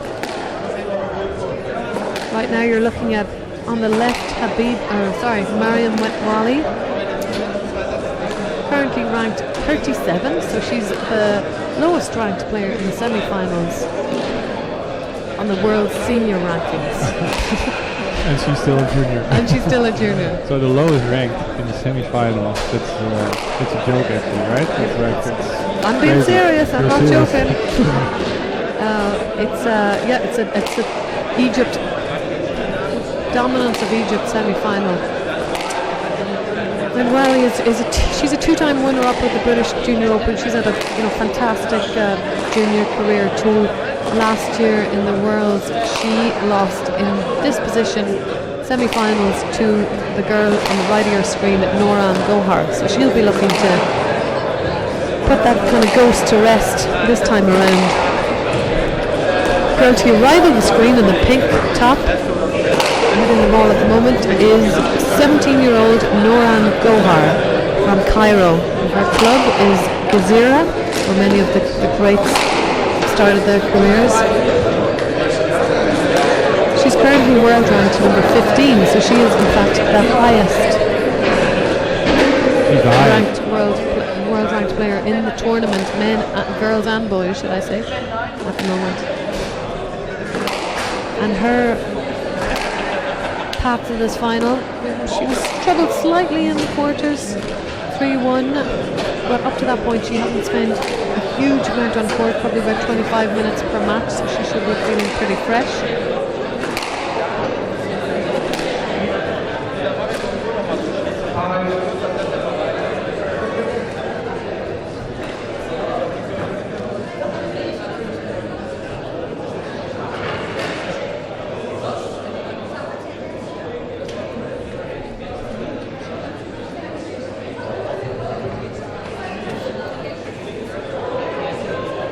This semi-final will be led by center referee Tahir Okzani, left referee Gene Clayton, and right referee Rolf Harder.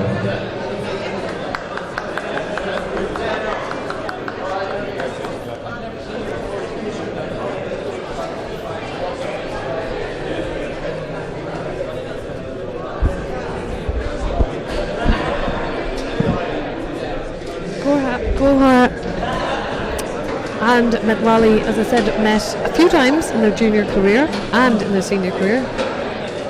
Most recently at the British Junior Open in 2015. That's back in January, and Nouran Gohar, seen on the court there in the white top, is the current holder of the British Junior Open title. And who did she beat in the final? Only Mariam Metwali, 3-2 in a short 82 minutes. So we have that to look forward to today if this goes the distance. Geez, that promised a lot for us after the last match we saw. It was an absolute thriller. So these girls know each other's game pretty good also. And they will definitely be fired up. Well, to be in the final, of course. But they first have to beat each other.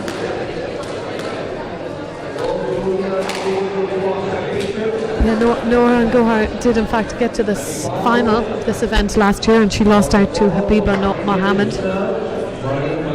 Obviously another all-Egyptian affair.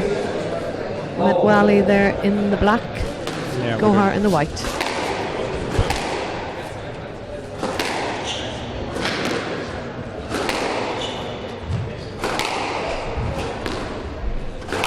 Metwali with her right ankle strapped in.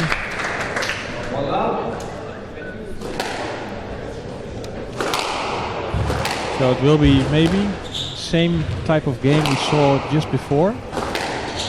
Only you saw a bit more difference physically, with one player being a bit taller, the other one being a bit shorter, the taller one hitting a bit harder. They both are, well, similar build. Both hitting it pretty hard. Goes to the front straight away.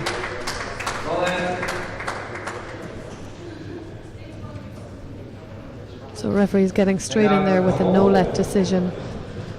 Obviously sending a message to the players that they really need to make a lot of effort to get to the ball. So I think from Medwali, you're going to see, again, similar to Habiba, she loves that backhand straight volley drop. When that's on, she plays it in very nicely, takes the pace off the ball a little bit, unlike Habiba, and gets it to sit in up at the front of the court where you're really pushed up to return it. Also, going to see her cross-courting a lot from her forehand onto her opponent's backhand. She really winds up, gets the cross-court, and then looks to cut off that next return with a volley. So Gohar, if she's got a game plan at all here, she can look to cover that cross court and perhaps play that straight volley drop in herself.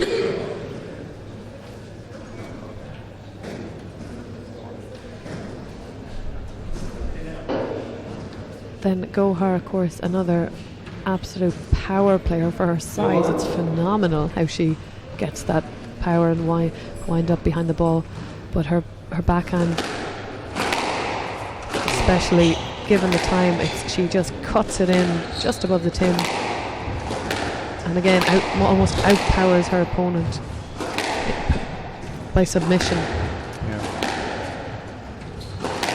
Forehand a little bit unorthodox on the forehand, so that might be an area that you would possibly expose a bit in the back deep hand corners. So we'll see what happens.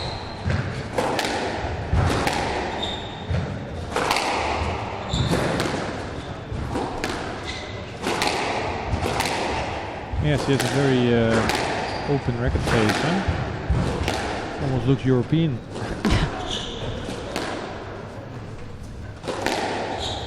Well, it's funny to see those different styles. It's very traditional. You got the Aussie grip, all the different preparations you have. And it's funny if you watch, for example, Rami. He's so unorthodox, and at some stage you can see younger players copying his style. Look, oh, that's a stroke. Yeah, no argument there. Possibly she was getting a little bit irritated at her opponent's preparation, but it's a stroke. Yeah, big one. Pick up. But yeah, I agree. I think as time goes on, we'll see more and more little mini Ramis. I know a young boy I was spending a bit of time on court with in the States. All he wants to do is play like Rami. I'm trying to tell him to hit a length, and he just wants to slot it in the net. That's what Rami does. Yes. Yeah. Break 2.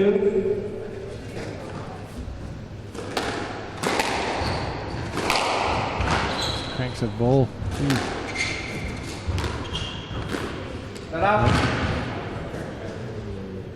Actually looked alright, but It was a carry, no? ball was tight. I think that was a carry. How could it have gotten across the court?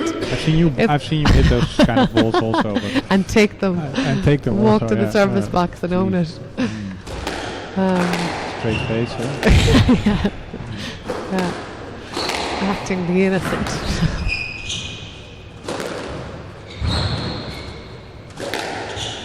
They looked already pretty settled, right, in the match? Like hitting good targets, attacking straight away. Typical Egyptian, of course, but fully prepared for this match. Yeah, I agree. It's a slight contrast to the nervousness almost of the start as the other two girls. Yeah.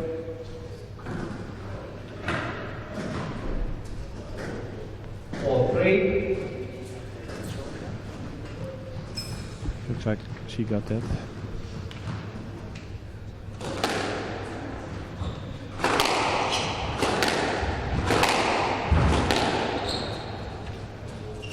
Yes, line. Yeah, she was looking a bit too much for her opponent. She could have hit the ball earlier. Yeah, nice little backhand volley drop into the Yeah. front backhand corner there would have possibly finished off the rally. Yeah. But then you have to push your racket Move out to up, get that. move up. Yeah, move up to looking for those volleys. Instead of going fishing. 5-3. Yeah, it's always a thin line if you're the opponent is probably pretty close to you, but could have hit the ball earlier. Could have probably hit a winner, but instead of you're looking for the opponent and trying to get a stroke. If you have good refs, they see it straight away. Could be dodgy sometimes. It's like grey area. Hi, both.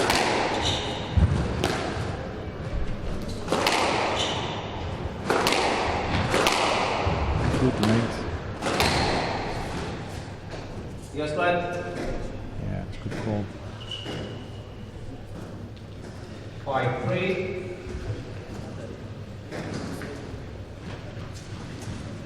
So the underdog is leading actually 5-3.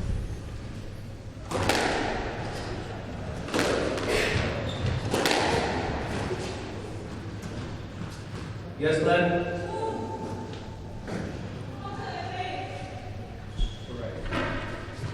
5-3. So obviously the referees felt that she had the front wall to play there, that Metwali had sufficiently cleared. So if you have the front wall to play, then it can't be a stroke. It's just got to be a let.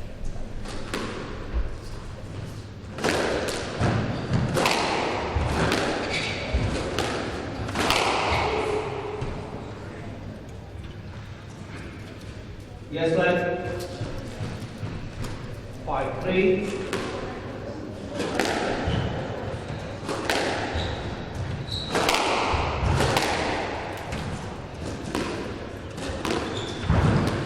Gracefully dropped.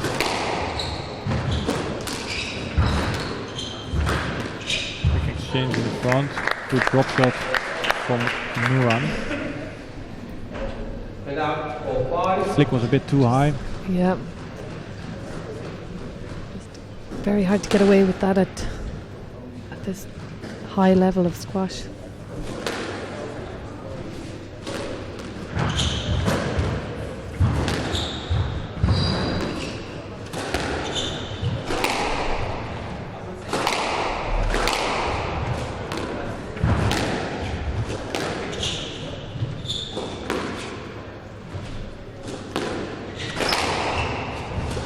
Good squash. They're both moving each other around the court.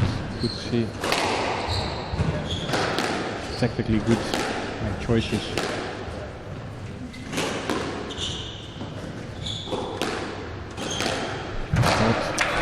Same again. Metwali really wants to get herself in that position where she's hitting that backhand drop, nice, straight, simple.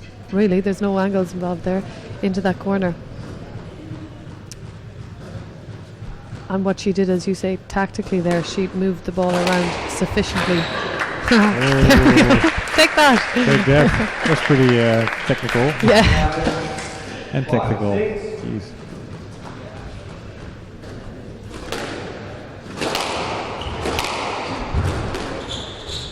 Well, the serve is not as important as in tennis, but still, if you don't put it on the wall, all the players at this level will just take it away.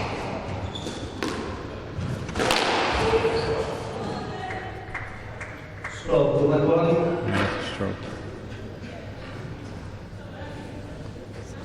And out. Little unlucky there. She went for the straight kill and it just popped out.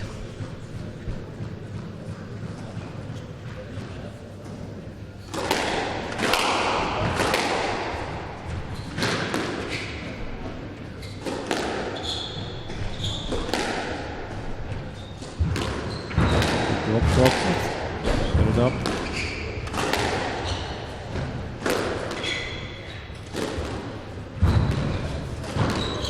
Oh, well played. Nice shot.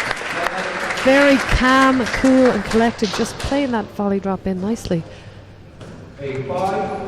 Wasn't pressured by the fact that our opponent got the return back, so it's a good sign from Metwali at this stage, this early stage, let's say, in the match. And it's Noran Gohar who's making the errors, so to give Metwali a 9-5 lead here in the first game. Yeah. Looks like Marion is mixing it up a bit better than Nuran does, pace-wise, but also like height. Using the lob very well. And when she can play it hard or soft, she takes it in. It's good to watch. It's not one pace, she mixes it up really well. Good get.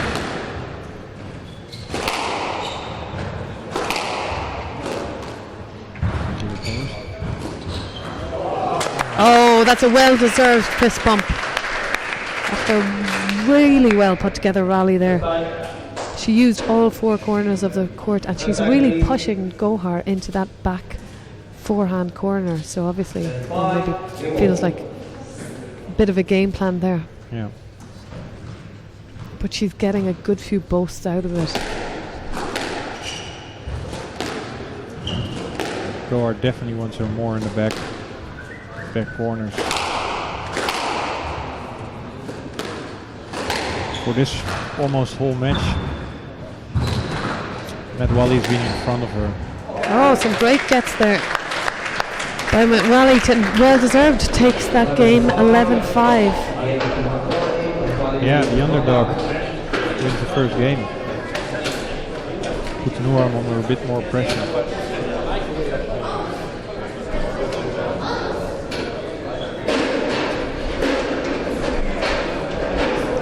See what Gohar is going to do to turn this around. Still a favorite, of course. But obviously, we can see, well, Metwali is not here to fill the schedule.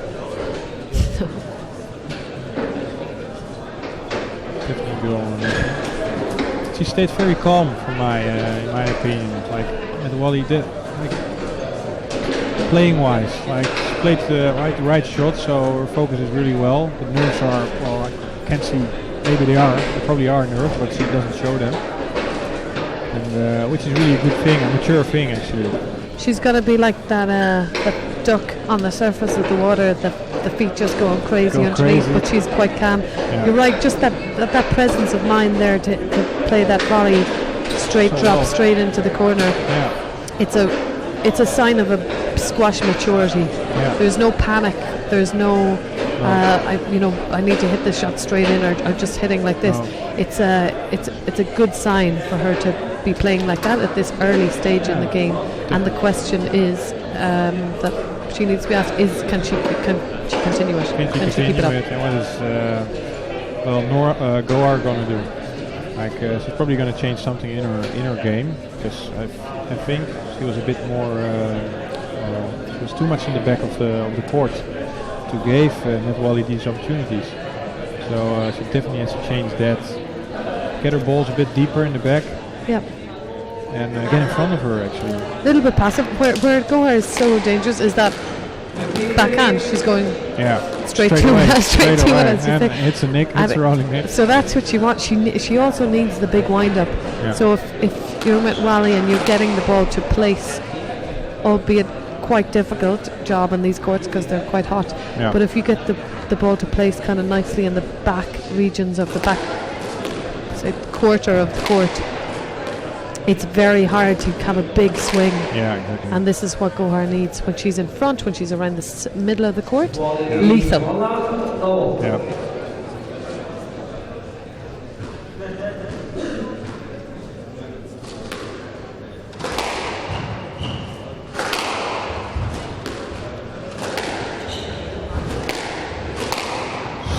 Definitely taking the key position. It's good to watch. It's what all the trainers always say, like T position, like control the T position. But in the end, you can see it straight away. Yeah. The person who's in front always dictates the game more. And otherwise, you're only retrieving and getting the balls back, but putting yourself under so much pressure. Control the T, control the game. Wise words. Rachel. Thank you. Yeah, I felt wise singing them. Yeah.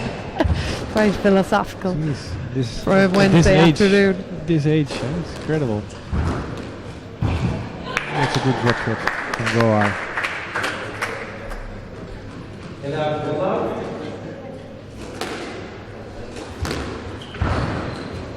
Get.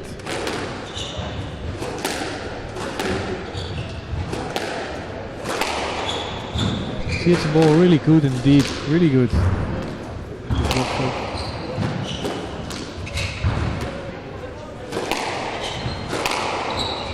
Great shot, great length from Medwali. So you could see the difference. Like she can hit it hard the whole time if she wants, but it's like she mixes it up with a lob or with a boast or with a softer ball, and then when she needs it, she really winds up and hits that hard drive. It really makes it difficult for Gohar to get in a rhythm also, but it changes all the time. Absolutely, I think you hit the nail on the head. For Gohar, it's about rhythm. If she has the fast pace, she's going to come out the winner there because that's what she does best. Yeah. So if you make her uncomfortable, changing up the rhythm, which is what Miriam is doing quite successfully, you're going to see some returns from that.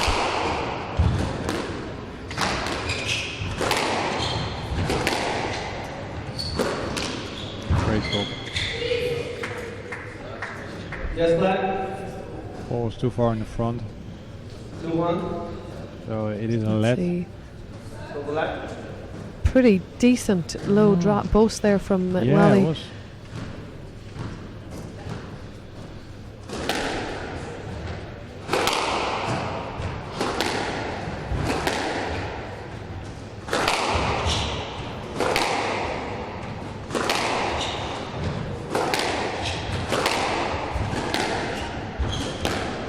So you see Gohar on the back foot a little bit in these rallies, struggling to find her length and move Metwali completely off the tee. She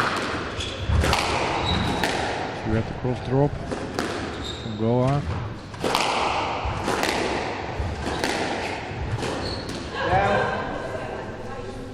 Just clipped it in. And now 2-all.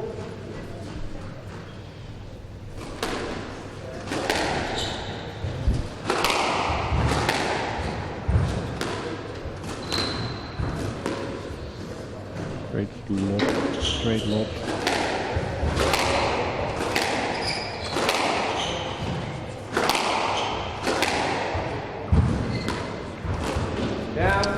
Again, on the backhand side, an error on the boast. 3-2.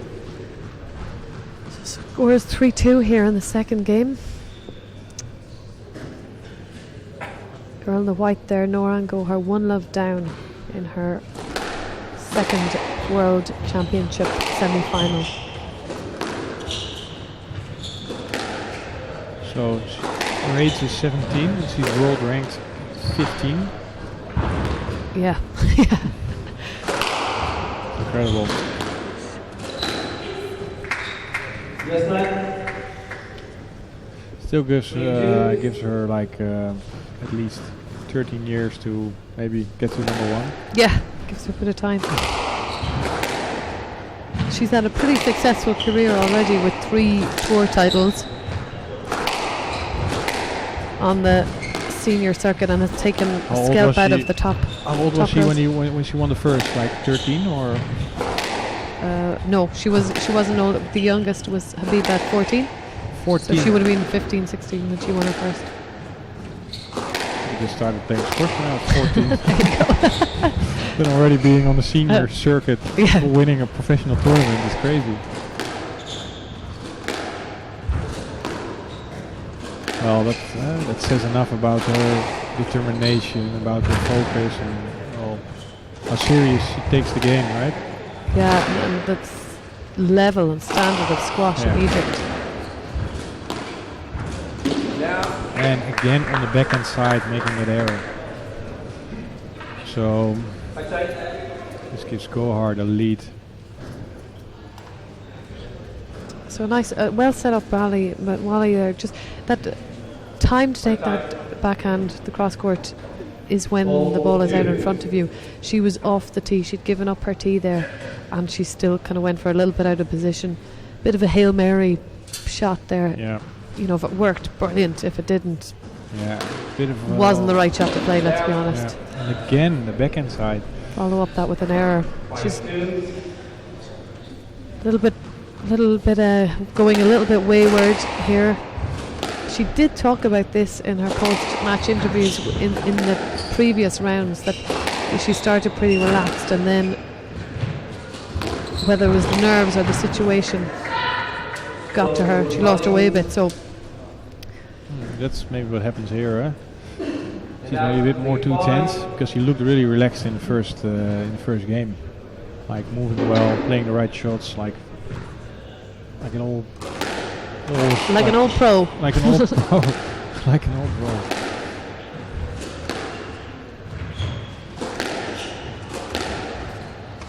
Length a bit off.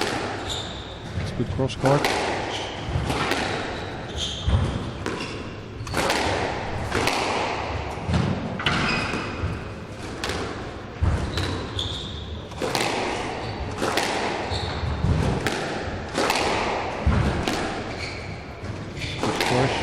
Good rally. Both players moving each other around. Both. Great cross court. And out. Had to work very hard for that final point there. 6-3. But you can see she just wrong-footed her opponent slightly. Wally's movement was moving over to the right of the court, and then she was forced back over to the left, which is a hard movement to do, especially at the back end of a rally where you've been moved around. And you can see that this is exactly what both girls are trying to do to each other. Good to see she's playing the ball after some interference. That's what the refs want to see. That is a great boast from Gohar. Yeah, set up by slightly weak. There she is, slightly out of position. That backhand, she's taking it from behind the service box there.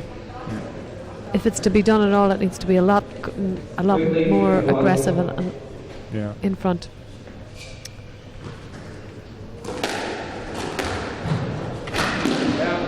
Ooh. Non-forced error And out. from Gohar. 4-7.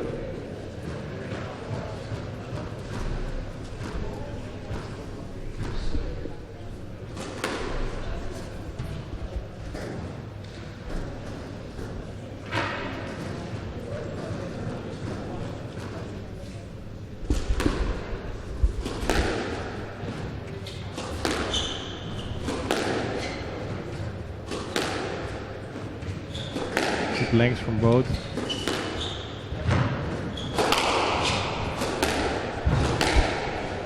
Gohar stepping up. Teeth. Ah.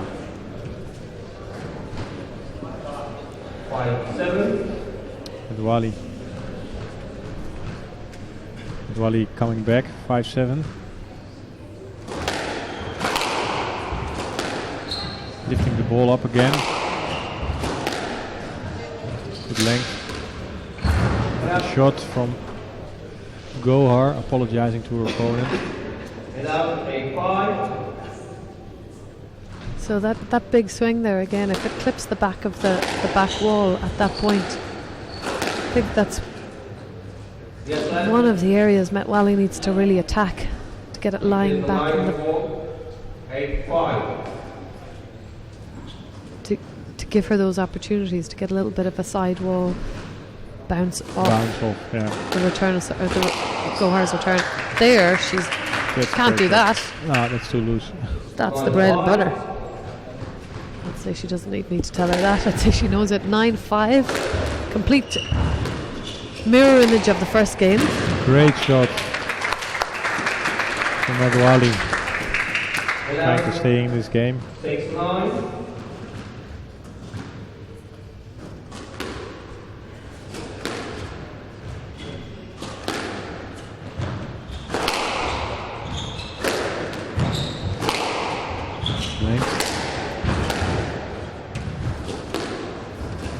Great drop shot to get. And an unforced error. Shame, it was the ball she hit pretty well, almost perfect in the first game. Very relaxed. Now a bit more pressure. Gohar here with 4 game balls.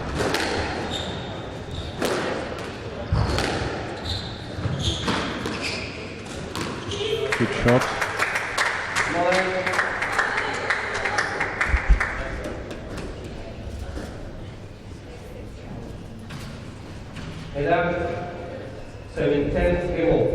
Referees obviously felt that ball was too good. 1 game ball saved.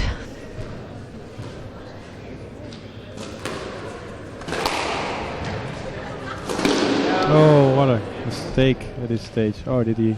Yes, lad. Was contact. Let's see what happens. Let's see. Oh, yeah. It's just on the downswing there. A little bit of contact.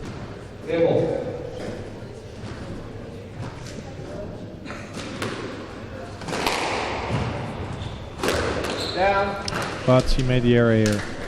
Error that gives Noran Gohar game 11-7 in a role reversal of the first game. So that now the game scores are 1 game all, and with a time of 12 minutes. The number 2 seed takes the game to level the match. Yeah, it was good to see that Gohar definitely hit better targets in the back, and Wally made a lot of errors, especially in the back. Especially at the end of the game, and most of them were on the backhand side also. So that's maybe a sign for Gohar that Medwali is maybe getting a bit tired, or her balls are getting better targets. Yeah, I think Gohar really she stepped it up in this final game. She was, or in the second game, she was taking her length and really getting the targets back into the corners.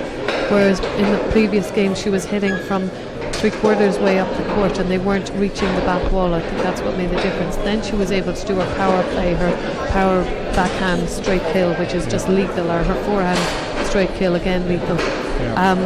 What she doesn't want to happen is for the ball to come around onto the forehand, into the back corners, and then be restricted by that big swing to spray the ball a little bit. That would be where she's a little bit vulnerable. Other than that, though, well played game, and she was just able to turn it around and get the win. Yeah. Yeah, exactly. Yeah, 1-1. So hopefully, we got another match, huh? So we have another match. It's crazy. Good. 1-0. So they know each other's game pretty good. Yeah, if it's an indication of anything of the past, we could be settling in here for an 82-minute match. 82. Yeah, could work out. My hair will probably fall out, but what's left of it? What?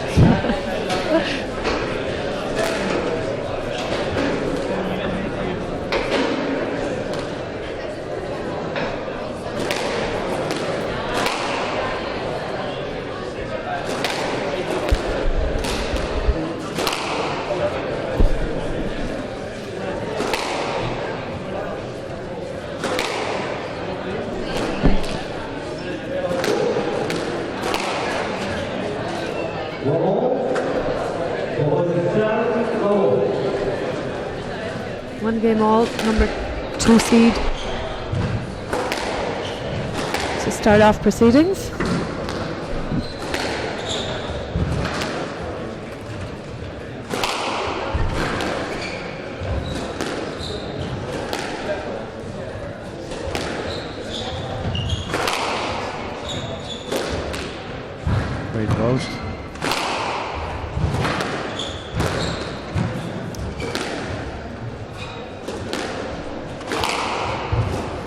backhand. Yes, lad. It's a let for this ball. Not happy with it. She's not happy. I felt Welly was putting together a good rally there. She's hitting the post in and then following it up, looking to volley the next shot, be a little bit more aggressive on that. Fantastic forehand both, so she needs to use it.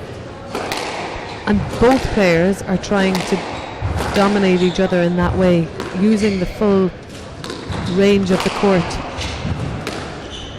to set up a pattern of play. So not just winning off the post like that, but setting that up to look for the volley. Next shot. Thinking one move ahead every time. Yep. Working the other girl with the bows to the front and then waiting for the opportunity. Good lifting. Oh, what a cross court. Good shot from Gohar. One out.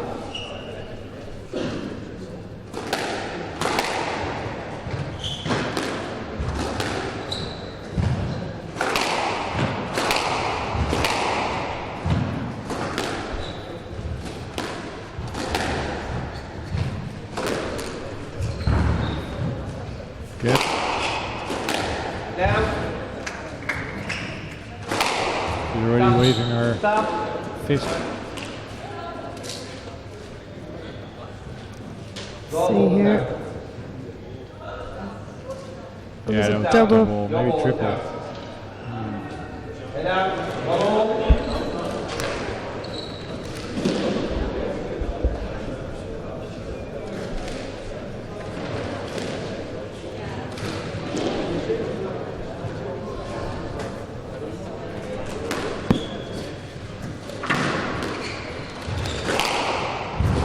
Backhand.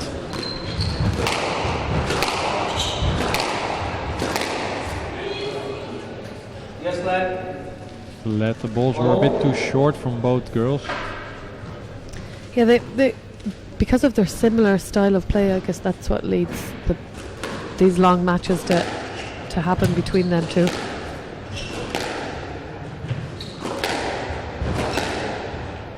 Metwali plays with this. She changes the pace slightly. Gohar is going for it, Yeah. which takes an immense amount of strength, as you said in the last match. But I've seen her do this against top players in the world and on the senior tour, so Yeah.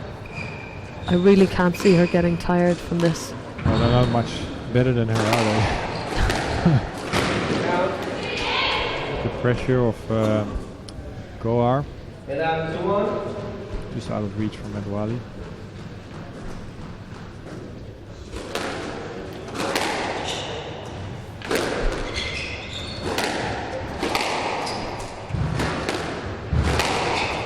Yeah, she's definitely volleying a bit more.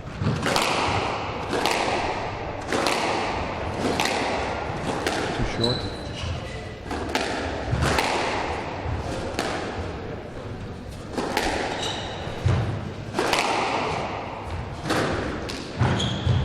Danger area. Oh, that's a fantastic wrong footing move there by Gohar. Really dragged her opponent back to the tee, took it a little bit late. There was no way she was going back up there. Nah, Not for all the tea in China. not even in a dive. No. No, lad. It's a no let. 1.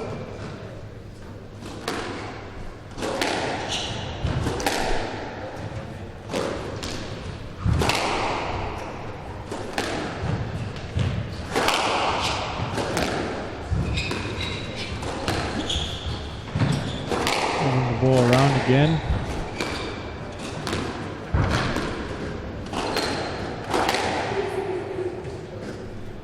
No, lad. And a no let Yeah, I again. think that's a fair decision there. Not a huge amount of effort if you watch Matt Wally here going to that ball. Yeah, it's too easy. Oh, beautiful.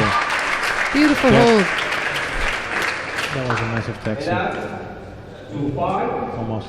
Just held it, used her forearm there to whip the ball across the court. Leaving Gohar stranded. Stranded in Eindhoven. Yeah. I think this is the first time there is a World Championship juniors in Holland, actually. Oh, really? Yeah. There has been world teams, European teams championships, but never World Junior Championship.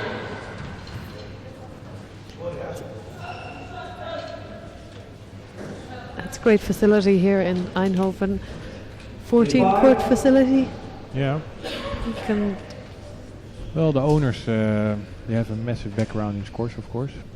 The family van der Heijden, with Milou still playing on the tour, doing really well. I think you see her pretty often. current national champion. Current national champion also, and Dylan.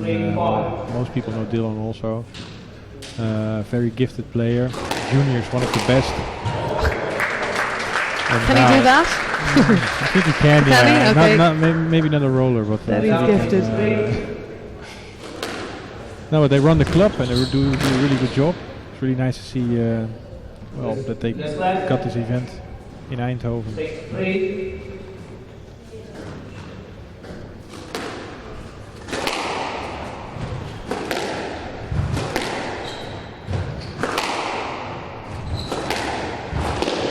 Oh, shame. Just a bit out of position. She was reaching very far. Oh, that was shame.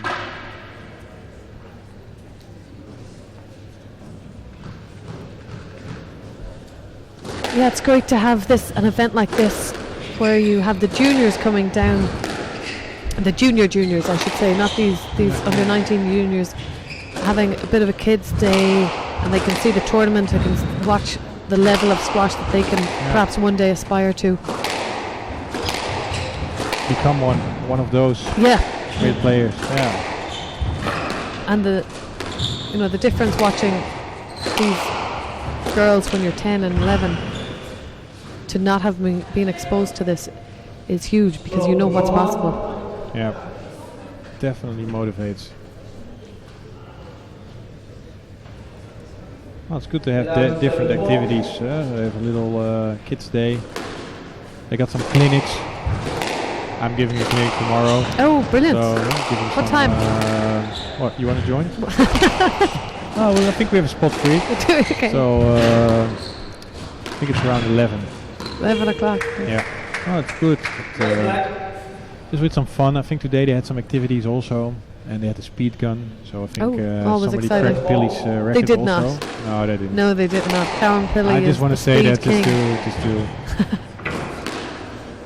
fire him up, of course.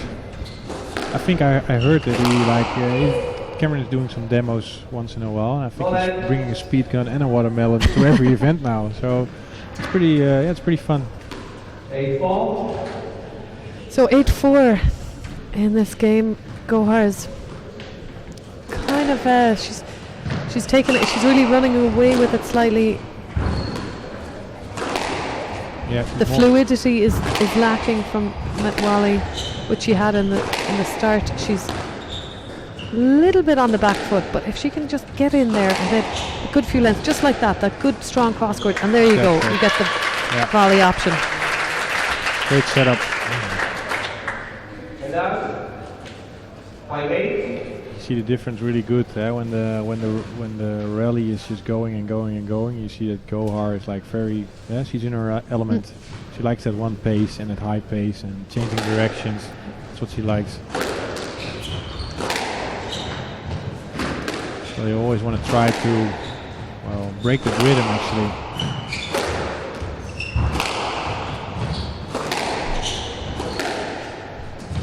Absolutely, and Gohar, even from the front, it's very rare she's going to play a soft drop, so you're Yeah. kind of safe enough. Yeah,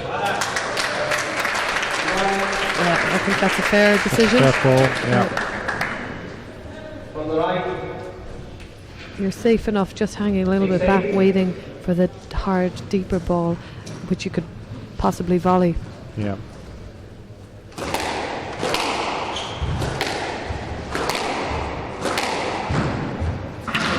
As you said, the key is to break up that rhythm. Exactly. Here we go, Wally back in the game again. 7-8. 7-8. Third game. Yeah, again a good wide cross court, good ball in the back. Made the error with Gohar, so that's definitely the key for Medwali. Get the ball in the back, break the rhythm. Great goals from Gohar. Get to 9-7. Get out. 9-7.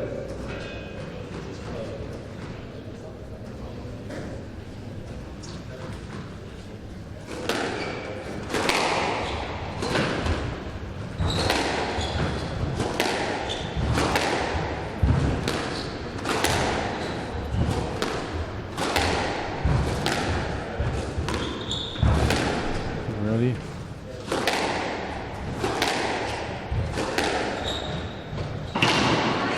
Great. That's it. That's where she's vulnerable. Exactly. Yeah, like you said, the swing. She needs a big wind up to get that ball well to the back or hit it hard. In those corners, she doesn't have the space to wind it up that big. So Of course, easier said than done. You know, it's going to take a tough rally to get yourself in that position. yeah, But there again, she's hitting hard out of the front, so Yeah.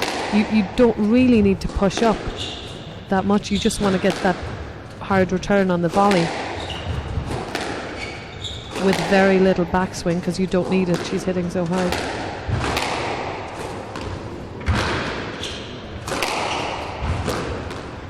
but Wally just got that ball back.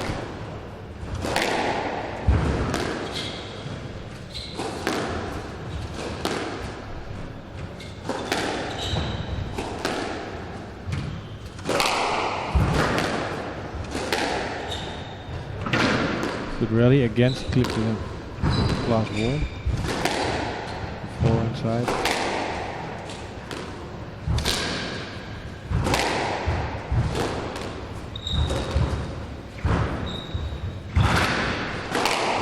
Oh, fantastic rally there. Great rally. What an effort by the two girls, and you can see it. Gohar goes to the wall, puts her hand on the wall for a bit of a rest. They worked hard for that point. Gives Gohar 2 game balls at 10-8. Down to quickly go. 10-8, game ball.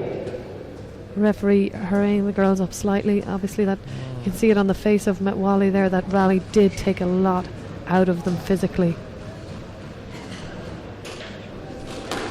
I think out of most people, but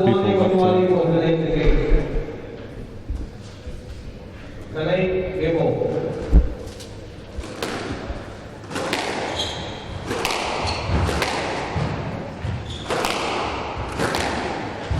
game lasting 13 minutes till now. Great shot.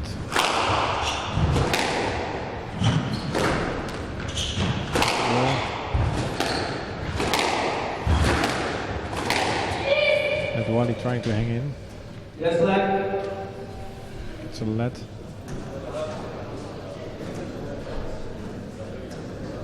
Game ball.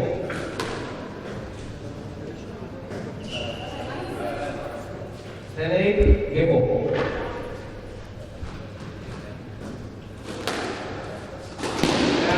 Oh, what a close we are. Oh, That is a gosh. big that's a point. big point, a big time to do that. It gives Gohar the game. Backhand volley return into the tin. She's got to forget about that, and she's got to just move on in these 90 seconds. I think that last rally might have taken a lot out of Metwali. It certainly did out of Gohar. We could see that, by the way, by her body language.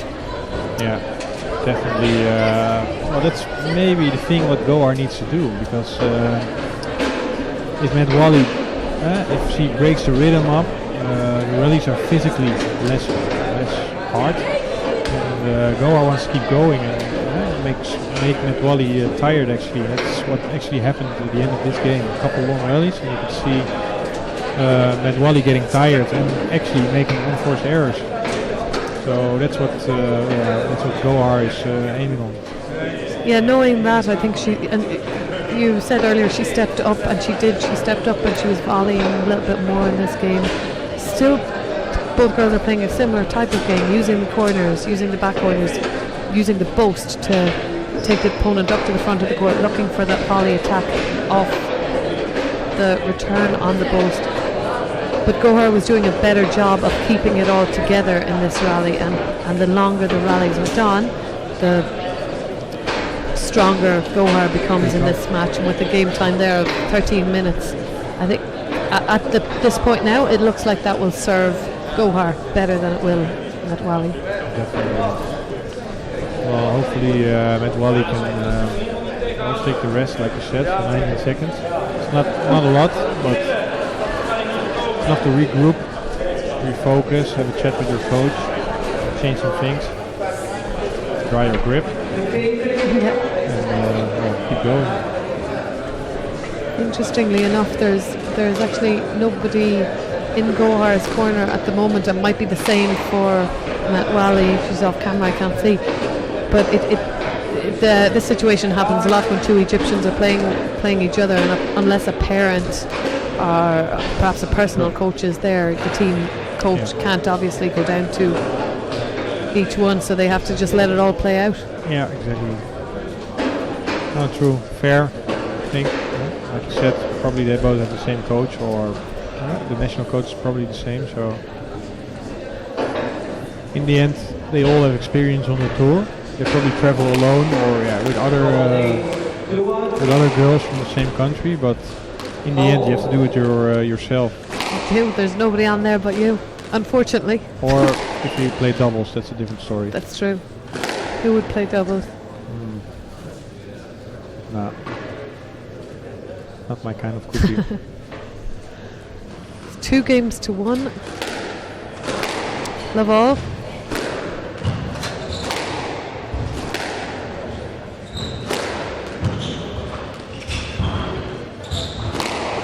Good. Yeah, Gohar not wasting any time there. She's not looking for the let. She's just seeing that, knows her opponent is already pushed up the court. Perfect opportunity to hit the straight line.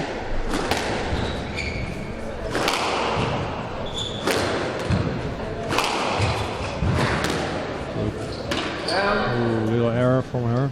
It was a right shot, but Yeah, it was interesting movement there of Metwali just on that last shot. She kind of body language bent back over rather than just lunging into it, so it could be a sign of tiredness.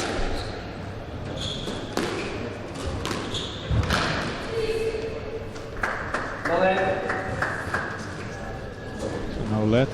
Now 2-1.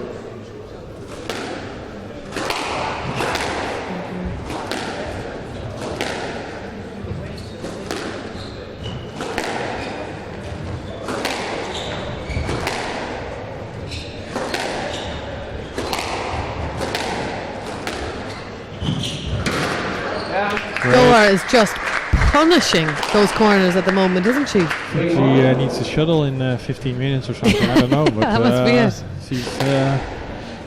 She's definitely good focus now.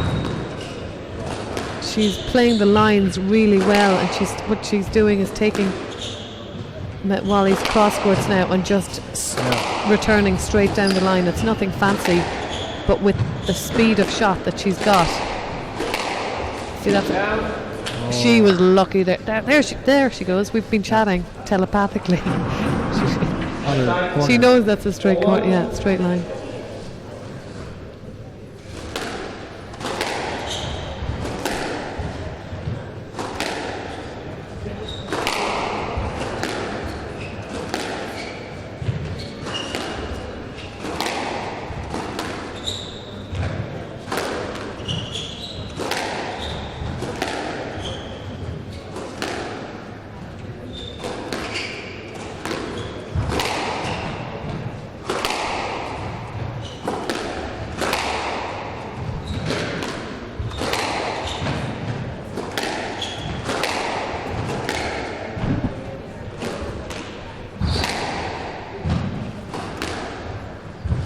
Wally changing the pace again.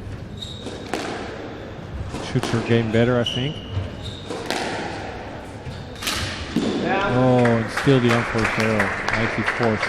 It's just on the side wall, but 5-1. It's pretty solid play here by Goa. I have to say she's just straightening up anything that she's getting on the angle, and it's simple. Great shot. No let. It's a no let. Yeah, it's a fair decision there. Cross court wasn't wide enough. Yeah. Even was able to take that a little bit late on the forehand volley there.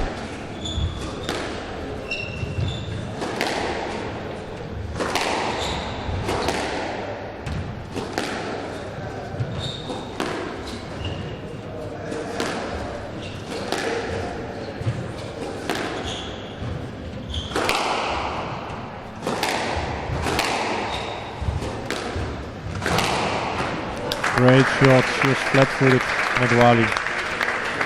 Standing on her back foot. 7-1. Yeah. Yeah. 7-1. She's taking no prisoners, huh? She's on a mission. Steamrolling ahead here. The Goa steam train.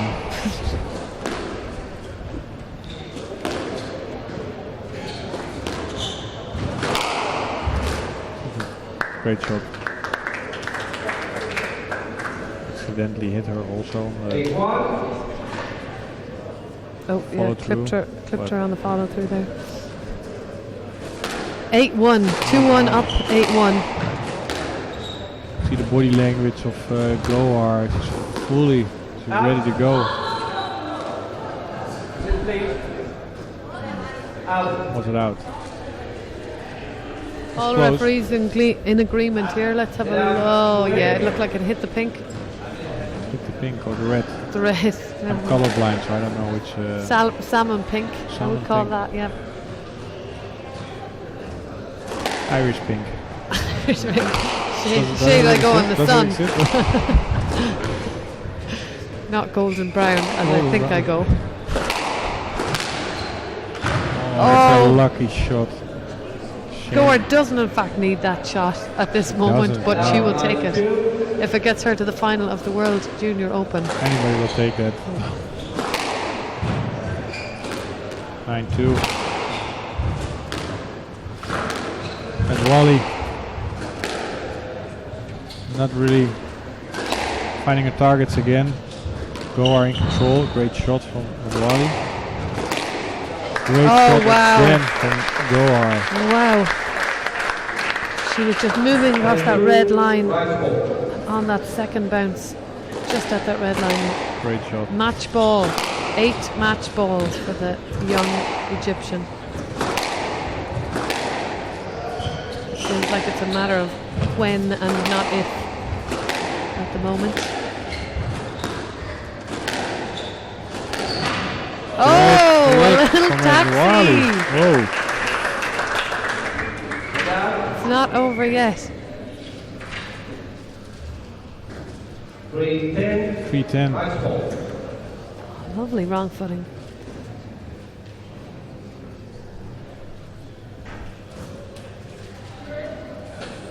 And out 3-10 match ball.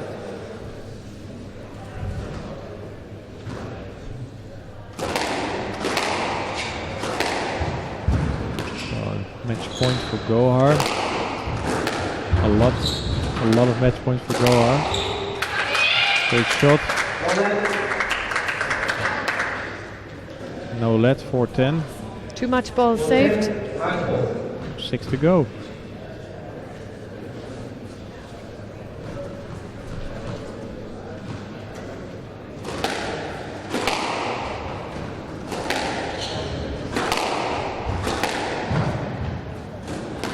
White cross court. Shot.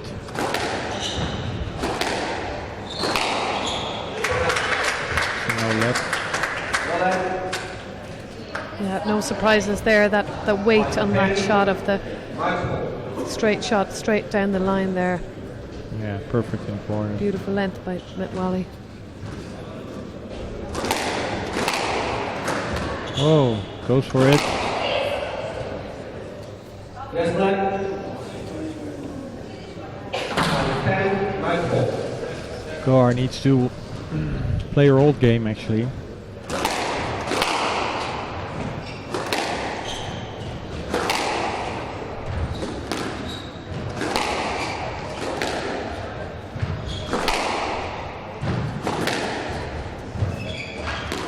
Lifted, yes.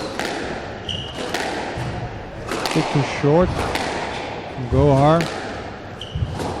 And Wally finding her range again. Good post. It's definitely one of the better rallies for Medwali in this game. It's so often the case. People are down, they just relax and just play through.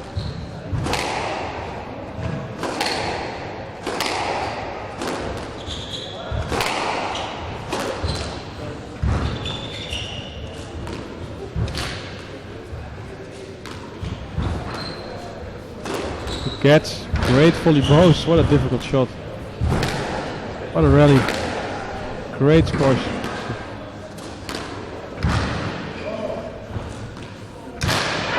What she what had a to rally, do to what a win that rally! Incredible.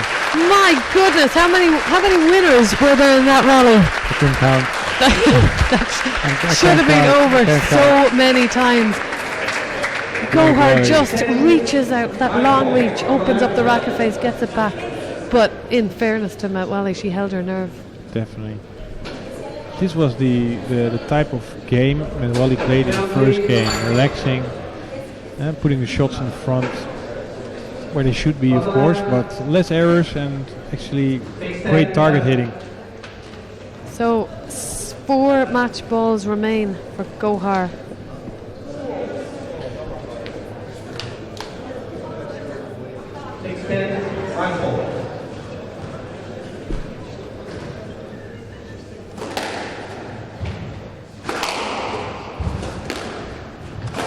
Down.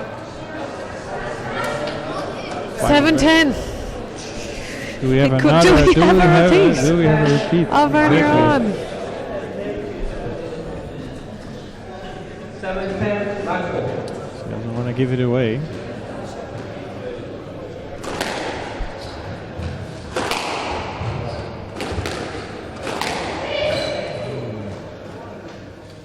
Yes, lad. Yeah, that's hoping for a stroke, of course. Would have been a cheap point, but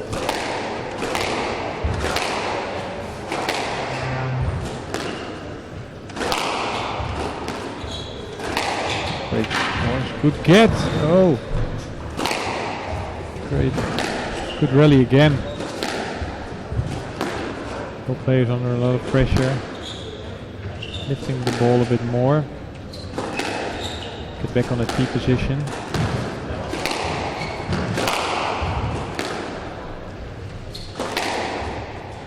Fully it, but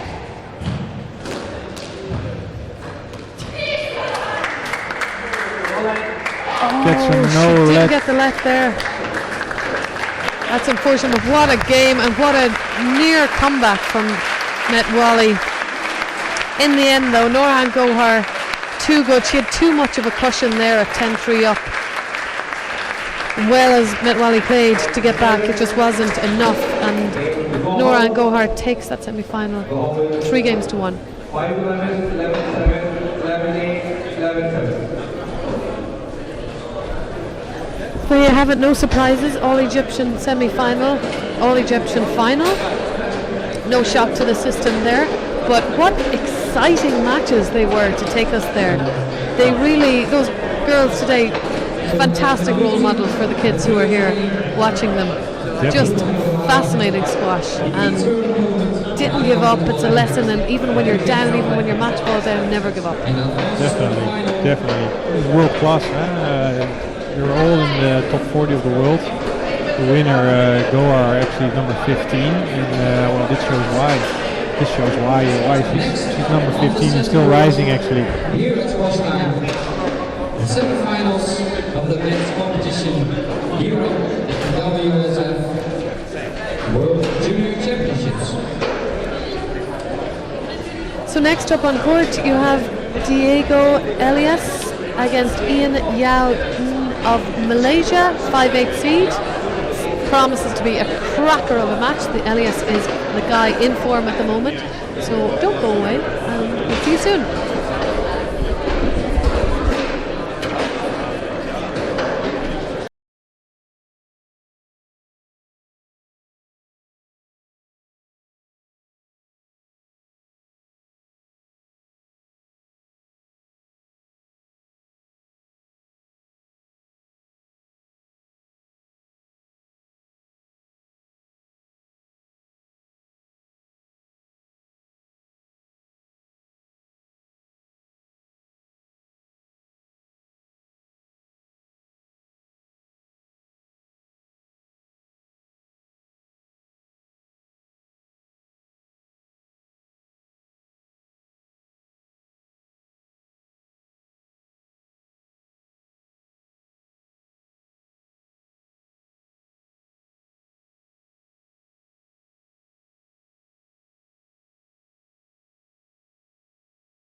welcome back.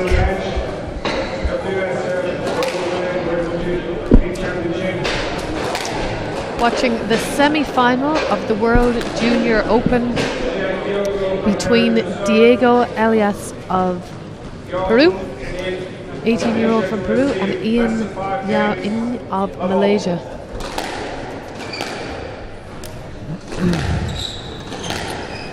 So Diego, the rising superstar in the men's squash, won the title last year, very convincing, and already well, everybody knows his name on the pro tour. Won a couple titles also, but yeah, he's the first Peruvian to win actually the World Junior title. So it's definitely a good sign. Normally it was always Egypt or England that dominated the junior scene. Whoa, what a shot from the Malaysian Yao. He's not impressed by Diego, No. so we see. But great start for him. Well, like I said, Diego already world ranked 43 compared with Yao. He's world ranked 160. So Yao is the 5'8" seed. He had some battles in the previous rounds. 1-3-2 in the fourth round, and his last opponent yesterday was Khan Obvious from Pakistan. He won that match 3-1, but it was 56 minutes. And if you compare that with Diego, he won all his matches 3-love, and the longest was around 33 minutes. So that says enough. You know, Diego doesn't take any prisoners, but he's on court. Not much. Very shorter, or much shorter than Yao. Yeah, to give you a kind of a sense of the battle that Yao faces this evening. He was the winner. Yao was the winner of the boys under 17 British Junior Open this year. Diego Elias won British Junior Open, World Junior Open final in 31 minutes. Thank you very much. Here you go. He's fresh from the final of the Pan Am Games, where he just lost to Miguel Angel Rodriguez, who's what, number 5 in the world? 5 in the world, yeah. So if Yo's going to do some damage here, Yeah. it's going to be an extremely difficult task. This Diego Elias, he's ridiculous, isn't he? His talent, his maturity of squash at the moment. Yeah, it is. Well, everybody, like, if you look at him play, it looks like somebody who's been playing for like 30 years. A bit like as long as you do. But like, yeah, his age is like, he's 18, so it's incredible. So am that I, he's what are you already, saying? yeah, so I thought you were 17. No, but, no, 18. oh. No, it's crazy. It's really the way he plays, the maturity, like tactically and like movement-wise. Well, he's always trained by his father. He's been multiple Peruvian national champ. So seen his dad play, and his dad still plays a good shot. Gave Right. the juniors a good run in Guatemala, where I played a tournament. And he's always going, he's going up and down to train with Jonathan Power. So definitely one of the greatest in the game. Absolutely. He's just, yeah, I mean, what? Yeah, just only that boast. Look out, That's a Saturday Okay. afternoon leisure centre boast for Diego Elias. I mean, to give Yo his credit, it's not the success and talent of Elias is fascinating because he's 18 and he's not from Pakistan or Egypt, and he comes out with stuff like that. Stuff like that. Yeah, But exactly. Yo is worthy of his position in the semi-final. Definitely. He's come out and won. He's beaten Pakistani guy yesterday 3-1, as you said, and who had taken out the 3-4 seed. Yeah. No, exactly. And I think I read something that the last 7 years, the last Malaysian who was in the semis of a World Junior Champion was Ivan Nguyen, I think. Okay. That was in the time of either Sherbagi or Rami. I think Sherbagi. But that says enough for him too. And it's good to see it's not only Egypt, of course, but the game is like spreading. So South America, Malaysia, Asia. Look at it, shot, incredible. The match has been going for like 5 minutes and already seen shots, a couple of rollers. It's incredible.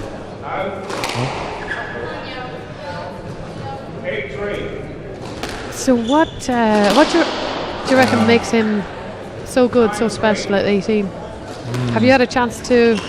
Would you have chatted to him on tour a little bit, or? Nah, I've seen him play in Guatemala last month. Okay. And how did he do there? Well, he lost first round, but he played Mohamed Abukar, and it's definitely that's a youngster, but he's I think ranked around 30s. Did very well in the British Senior Open as well, didn't he? Well, exactly. Yeah, lost 3-2 to him. He was leading 2 love up. I was like thinking he was gonna win it, but in the end he lost it.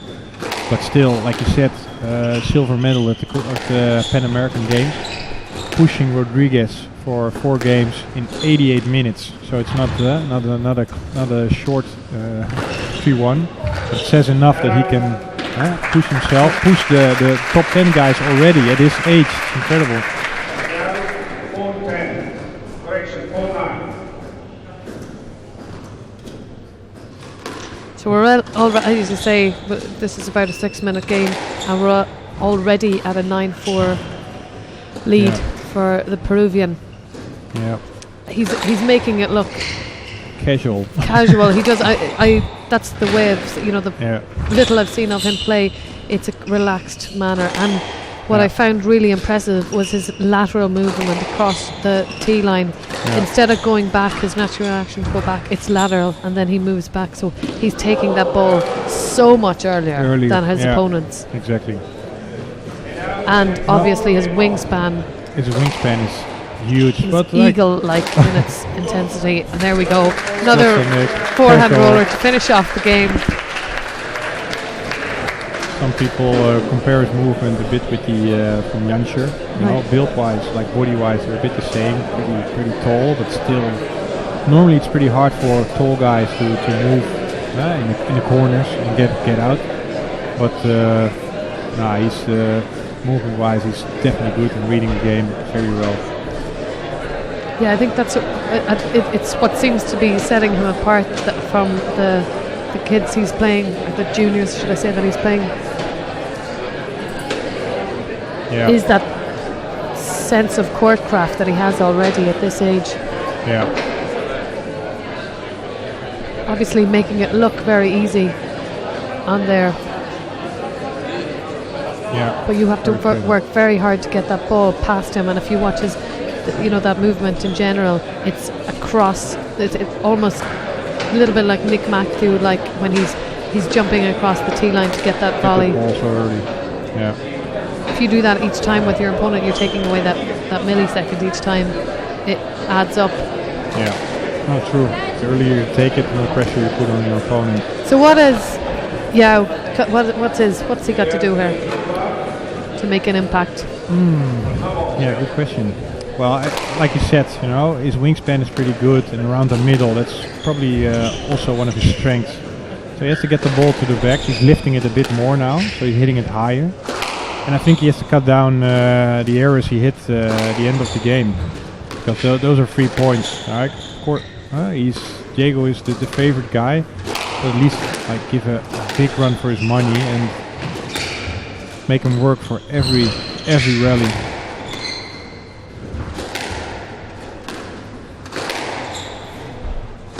Try to get that tee position.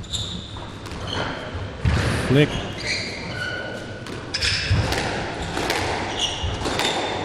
This is a bit chaos, but Diego's still in control. Flick.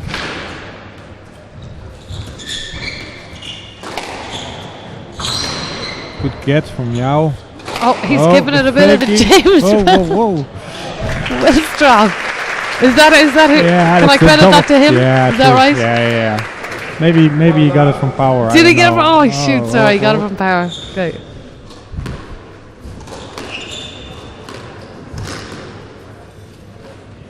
Back on the tee. Obviously, that's what he's been doing in Toronto, apart from maybe bit of other work on the court. Yeah. So Yao definitely spent a lot more time on court than Diego. Diego much fresher with his longest match, 33 minutes. It's hard for him to get the ball past Diego.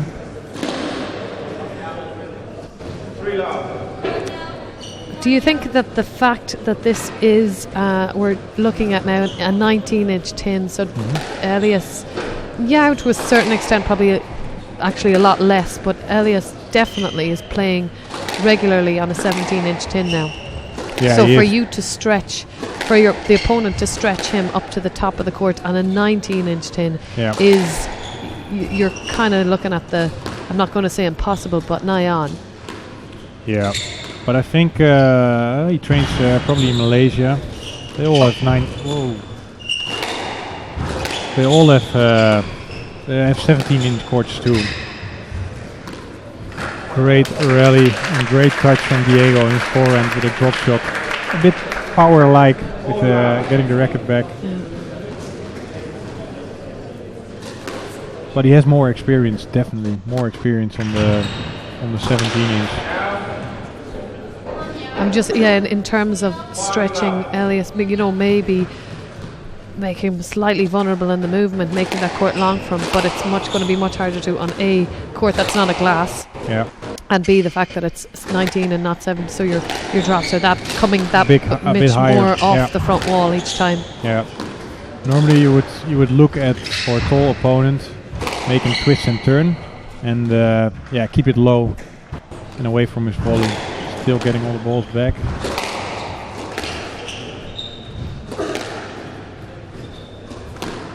You think it should help the game, because especially now the girls, the women's and the men's are going to play on a 17-inch tin to make it a 17-inch also in the World Juniors.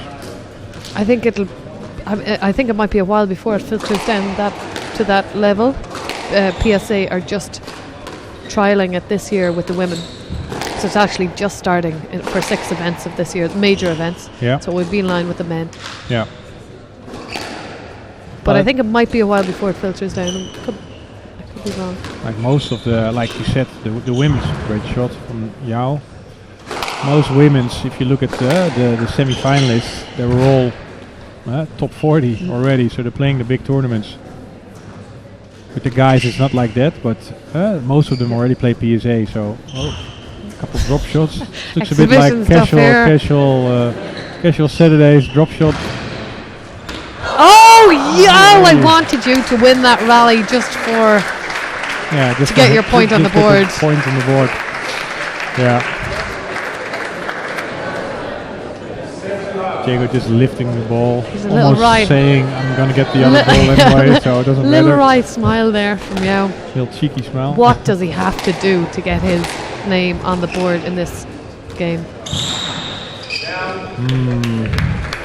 It's gonna be a Malaysian bagel or not? Obviously, yesterday Elias came through against Pakistani guy, and won 3 love, but the player, his opponent, was slightly more attacking. Yeah. So it was actually close enough in some of the games. Yeah. But so, at the moment, I think he's got the defensive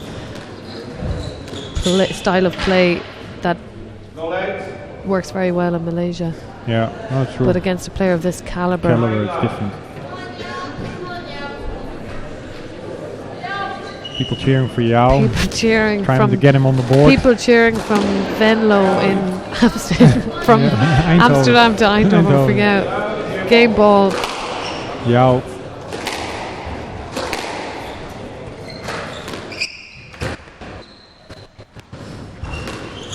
Diego not taking any prisoners. He doesn't want to get him on the board.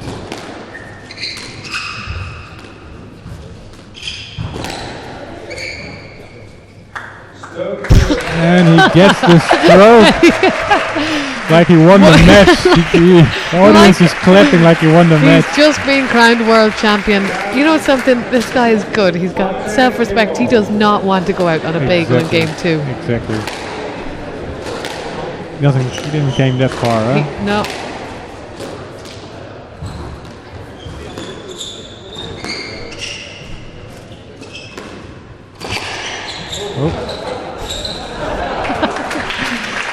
Thank you it's very fun to much. watch. That's He's fun an to entertaining player. Walks off with a smile. I think he isn't that happy losing 11-1. He probably needs to change some things. Yeah. What do you say to your teammate, To your team? pupil, or I think Andrew Cross is in his corner. That's him, little ginger heading him down there to the right, and Yeah, I'm not really sure because, well, in the beginning he tried to lift the ball a bit more, but he probably did that for like 3 rallies, and Diego just steam trained over him. So it's difficult if the difference is this big. It's so difficult to break his rhythm. You can fool around a bit what he did, or you can just try to stick in and stay there as long as possible and give him a run for his money. I think that's what I would try, you know? Ah, yeah, you got it. I mean, you're at the world, you're in the semis of the World exactly. Open. You've got to give it your all, and it's a huge uphill struggle and battle for him. Yeah. But don't give him so much respect. No, Get exactly. stuck in there. Exactly. Yeah, exactly. No, he didn't came this far for nothing. He won. He beat some other good players, and he's in the semis. The last 4 of the best 4 World Juniors. Tough it out, lift In the the ball, world. Yeah, lift get the it ball. above his ginormous height, Wingspan. 188 centimeters, and plus a hand up in the air. So probably. that's got to And be a racket. Yeah. And a racket. Yeah, don't forget the racket, actually. Ah, sure, We God, play- yeah, we play you know with- something, give up, don't worry about it. All right. I'm only joking. Okay. 2 games to love. For Diego. I actually didn't time this game, but I think it was even shorter than the first one. He made an error. He's leading actually There you for the go. first time. This is a good thing.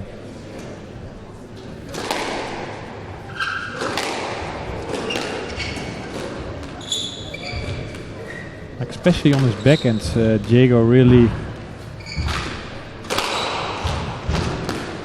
puts the racket behind his body, so it's difficult to see, especially in the front or with volleys. And a drop shot, wingspan of a jumbo.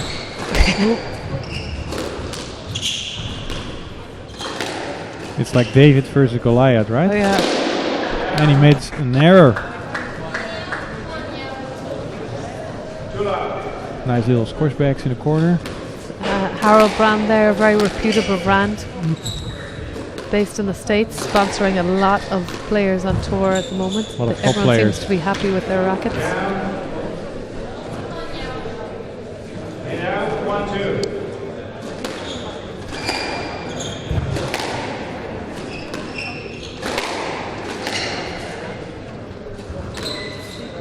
Flick. Preparation is always the same, and it makes it hard to read for Yao. Quite a traditional grip as well, and preparation. You know, wrist is cocked slightly. Yeah.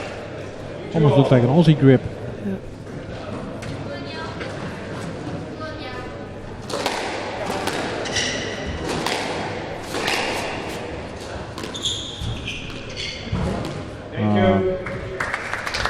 Yeah, Very good. honest to the Sportsmanship. core. Yeah. I've never seen you done that, but yeah, you can learn from these. You can learn from Yao. I learned so much from these young ones.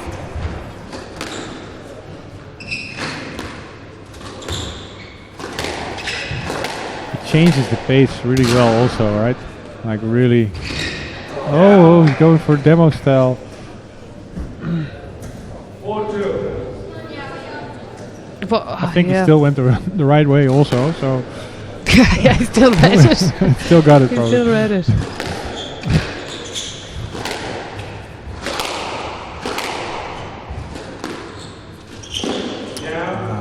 Unforced error from Yao. He wants that point so bad. 5-2. That extra point.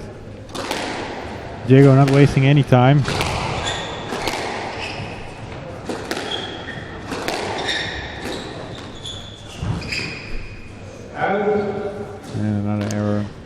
Yeah, a lot of backspin in that backhand, which obviously gets it to fall in nicely to the wall when it's Yeah. on the straight line. Just a litany of errors here from the young Errors, Malaysian. yeah. And to be fair, he is young. He's just out of the junior under 19, under 17s. Worthy winner of the British under 17 title. Yeah, but here you can see the difference between, Diego, a year older, but more experienced, a bit more mature, a lot more mature. 8-2. He's been playing this type of game also when he won it last year. Right. Of course, he improved by playing the better players on tour. But it wasn't like he changed his whole style. This has always been like his style. Very mature. Already 9-2. Little coffee. So it's 10-2 match 10-2. ball. It was. It has been quite a brief encounter so far. So far, maybe there's a comeback. You never know. And that's it. And It's that's all Diego over. in the final again. Elias through to the final of the World Junior Open, his second, aiming to become double world champion. On court. Free love.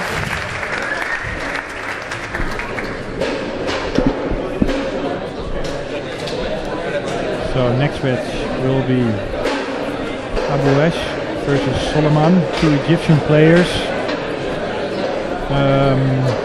Abouesh 17 years old, Soliman 18. Soliman a bit more experienced, but will be a cracker of a match. Stay tuned, we'll be back soon. Straight games 3-0 from Ian Youngren.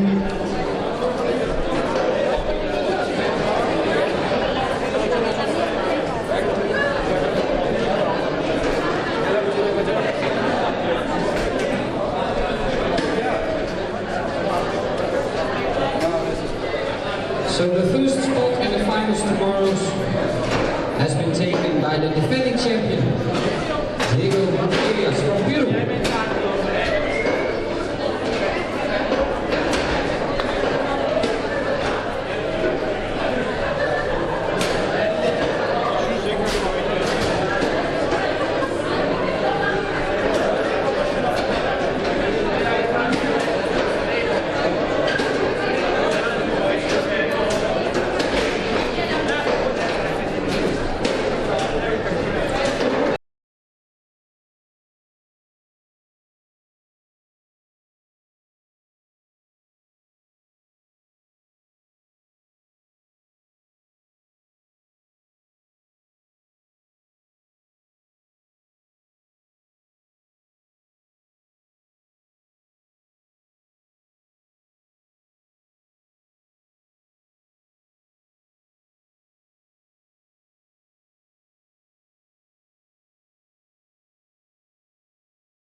Welcome back to the last semi-final of today.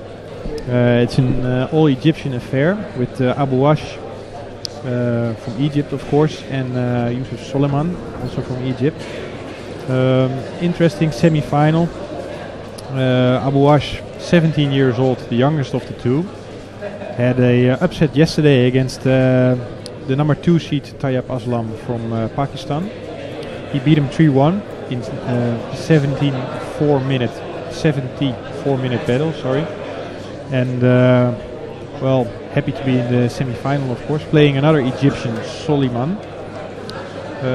He's 18 years old, world ranking 176. So he's got some experience on the tour. Got some good results also. He even managed to make it to the final in one of those PSA tournaments. Soleiman, being the older and a bit higher ranked player, is probably the favorite for this match. But Abu Wash is playing a good squash, so we'll see what this match will bring. Probably a lot of fireworks. 2 Egyptian players playing each other. A lot of attacking squash in the front. But really looking forward to watch this match. To see what's going to happen.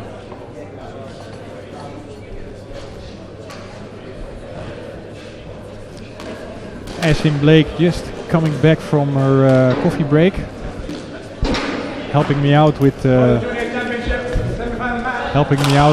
commentating. Yeah, excited to see this game. Obviously, again, 2 compatriots. Should be a good match.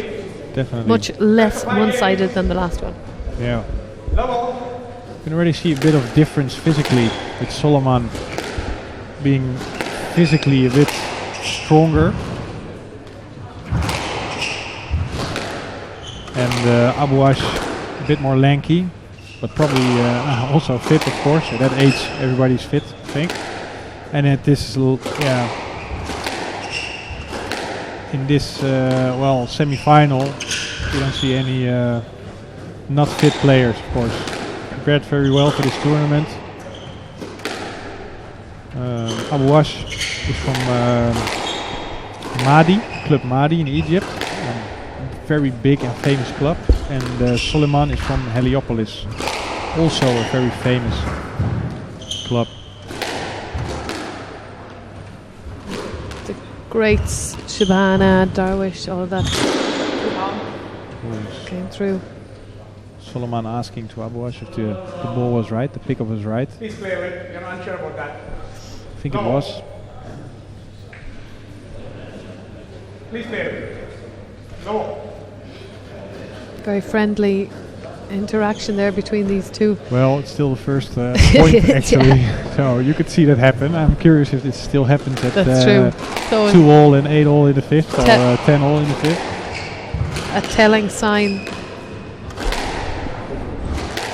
Abu Wash, when he won yesterday, he was obviously very excited. He'd beaten the number 2 seed, and he mentioned that he was just so happy to be in the semis now, and the fact that there would be definitely an Egyptian player in the finals, that he's playing his friend and compatriot. So he's kind of just saying, I'm delighted just to play him, whoever, may the best man win, which, as you say, on paper sounds very good. Let's see what happens if it gets down to the 5th. Yeah, exactly. No, it looks like they always I wouldn't say cheer for each other, but they of course they're happy that somebody from Egypt will be in the final to battle it out against Diego, the current world junior champ. But like you said, the last couple years it's been only Egypt, despite of Diego Elias, but how many times before it was double world champs, right? Yeah, Diego is set to obviously become double world champion in his own right, but he would be the 4th in the boys event under 19, and the 3 other ones are Rami Ashour, Shourbaghi, Marwan Shourbaghi Mohammed. So he'd be in illustrious company, but it's heavily dominated by the Egyptians. Funny, in 1990 in England. Stroke 2. In 1990 in the competition, England had all 4 semi-finalists. 2011, Egypt had all 4 semi-finalists, and well, granted they don't this year, but Yeah. the nations represented in the quarterfinals and semi-finals have been Egypt, Pakistan dominant. Yeah. The interesting thing is where the Pakistani players go after the juniors, because they're not making that breakthrough from the junior level, getting to the quarter semi-finals of the World Juniors up to the seniors. They're just, you can see the Egyptian players come through. Yeah. To a lesser extent the Pakistanis. And funnily enough, the last time a non-Egyptian won it was apparently when you played in the World Junior Championships in 2002 in Yeah. Chennai. A couple centuries ago. But no, exactly, and they were really strong because England was Peter Barker at that time. He was number 2, and Wilsorp was favourite. But the time before that, it was Darwish, for example, against Gregory Gaultier. Now everybody knows those players. So if you do well in the World Juniors, of course you still have to work hard, put all the work in.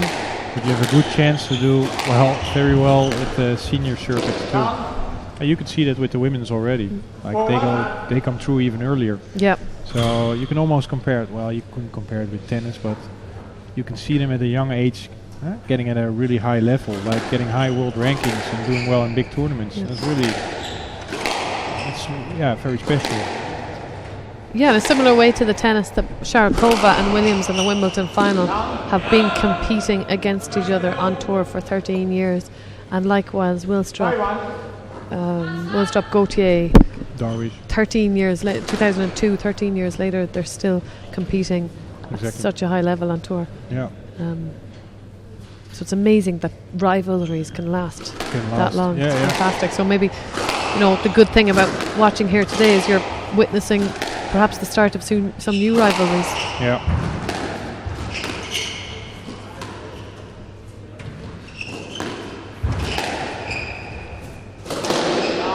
Well, Solomon leading 5-1. 2-5. 2-5 by mistake of Solomon. Abouash still can play next year, actually, so that makes it pretty special for him to be in the semi-final already. Definitely doing some experience up here, but he probably will play the British Junior Open, all those big junior tournaments, and he probably has enough experience. But the World Junior Championship is always a bit different, I think, than the probably British Junior Open or any other junior tournament, because this is like the biggest title you can win in your junior career. Absolutely, you can see the importance of it. Even with Elias, he obviously wants this double championship under his belt as yet another kind of notch on his career bedpost. Yeah.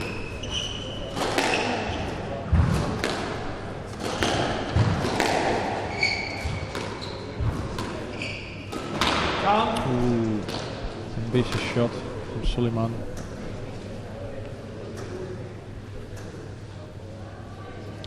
For now on, it's mostly Suleiman dictating the game.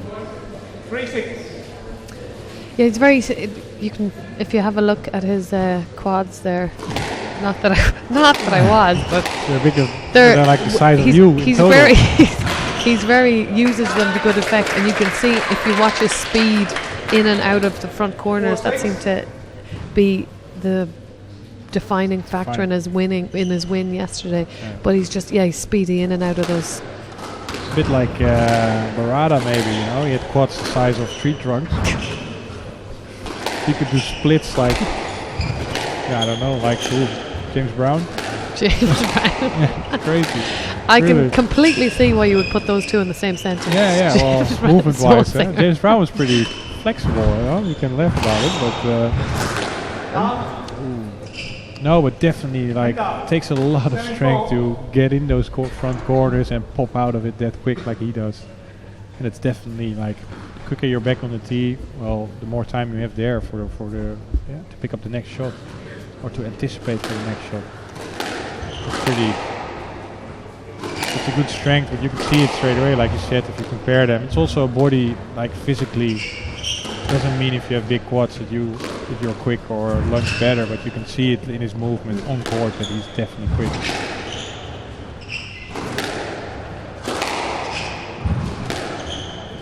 And it can be a big difference, like in juniors, if you're like 1 or 2 years older, strength-wise or like physically.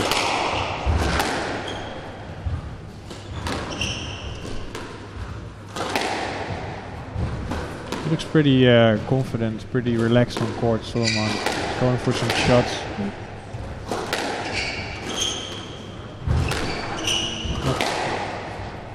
I wouldn't be taught an out ball there after back end of a 8-4. physical rally, but I think these guys are. Solomon's probably just testing the waters a little bit here. You feel like he's the one, as you said, in control.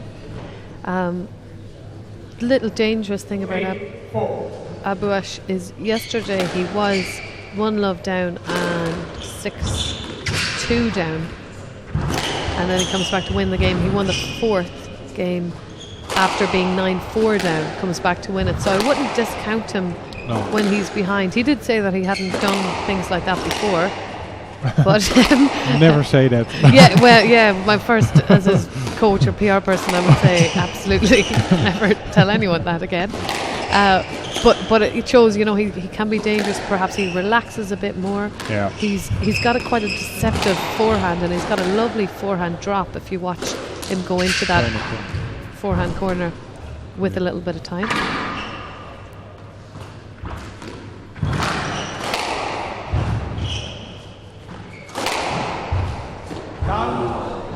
Shame. Not happy with that shot. Got all the chance in the front court. 9-4.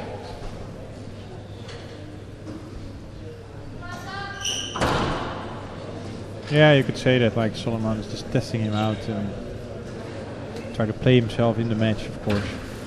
Well, Abouash is probably not feeling that confident, but maybe he's still a bit tired from his match yesterday. His huge battle, his huge win over the seeded number 2, which is a big upset. Beat the Pakistani Tayyab Aslam, who's much more experienced and also a bit older. So that's definitely one of his best wins in his career, he said. Yeah, it was nail biting. 15-13 in the 4th. Crazy, went down to the wire.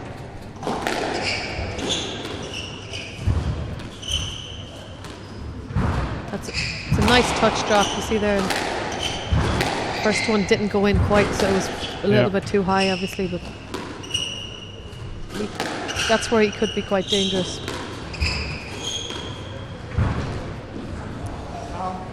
And it's another error. Oh, that body language says it all, doesn't it? It's just a weary, happy camper. weary Egyptian there, and giving Solomon his first game ball at 10-4 in the first game. Quickly, please.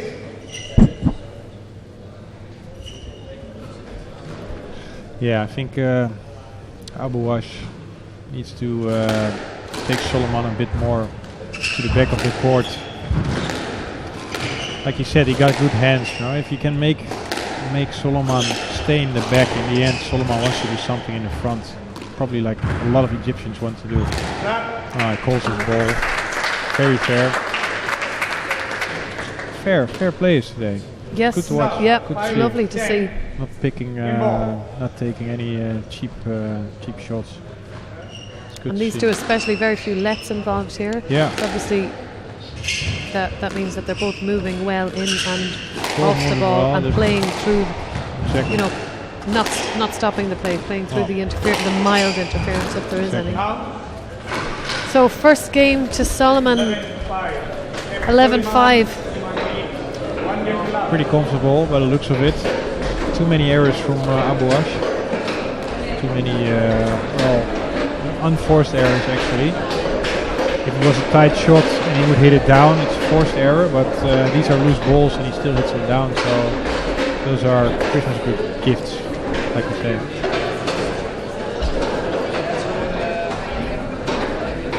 see if Abu Ash can well regroup and well change his game plan a bit.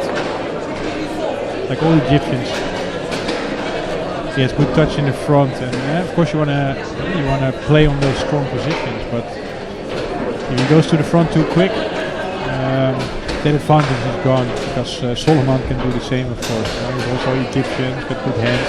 Yep. And he definitely know what to do with a loose ball in front. So. I think of the two just now, Solomon is looking the more fresh. Yeah. You know, Abu Ash is looking a little tired. I know his body language, of course, tends to be quite relaxed. That racket hangs down by his side a bit, then he gets it up nicely in time of preparation. But doesn't possibly a little bit too catatonic today. Yeah. You know, needs a bit of a boost of a little bit of fire. You know, just at least test his compatriot. Yeah, exactly. Not push him. I think he will, but he doesn't want to go down without fighting. He didn't came this far without fighting. So we'll see what. It's true. If ever a cliche was true, that's true. Exactly. Like saves my day. Definitely. I should give him a bit of my cappuccino. Yeah, I'm not sure if that. Maybe not. It's quite what he has in mind. Fire it up with some Red Bull or some cappuccino. Or a combination.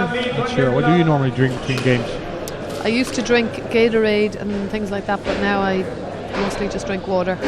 All right. Water or vodka, because you don't really see the difference, right? Excuse you. Just a question, you know. Maybe that will fire you up. I don't know. No, it's definitely water.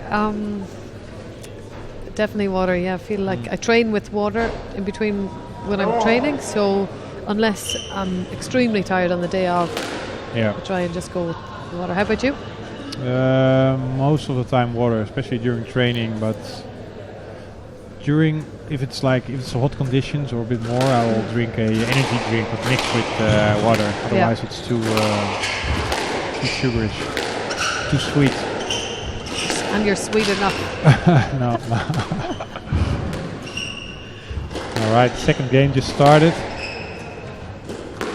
Abu Ash trying to lift the ball a bit more, which is good. Out. Oh, went out. He lifted a bit too much.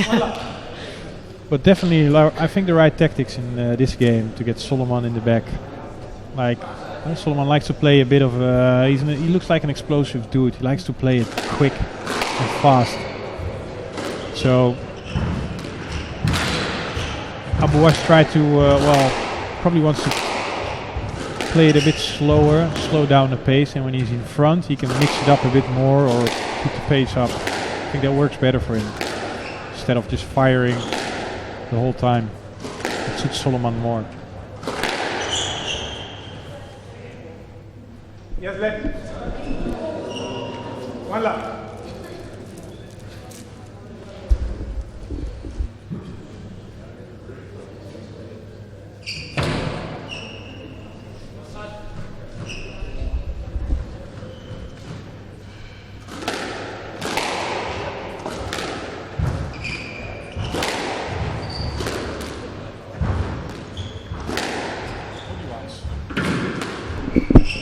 Body-wise, Solomon reminds me a bit of another upcoming player, Faris Dessouky.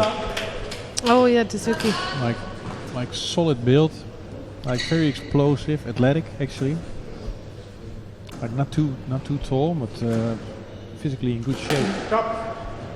And it's really like you could see like they probably they do a lot of work in Egypt, not only scores-wise but also physically. Yeah.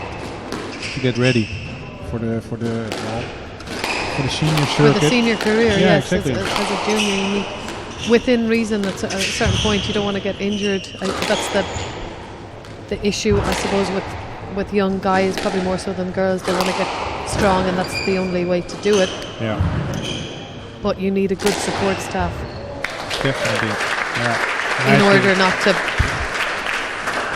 push your body too much when it's too young. Yeah. Wise words, Ashley. Wise words. Gee. I know. I know. No, it's true. It's difficult to. Well, you want to stay injury-free, of course. You know? Sport is physically a hard sport. On the body, push yourself every day, especially in the tournaments. Makes it hard on the body, and yeah, you need to be physically in good shape. It counts for any sport, of course, but you want to play as long as possible and injury-free. Great touch from Abuash. Yeah, his hands go up there as if, why aren't you doing that all the time?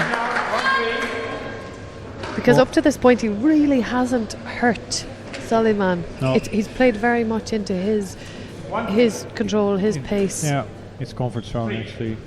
Yeah. Yeah. Perhaps with seeing that drop shot working, give him the confidence Confidence. to change the pace of this game. Wow! What? That was an incredible get. I think I would be still on the floor with some paramedics helping me up.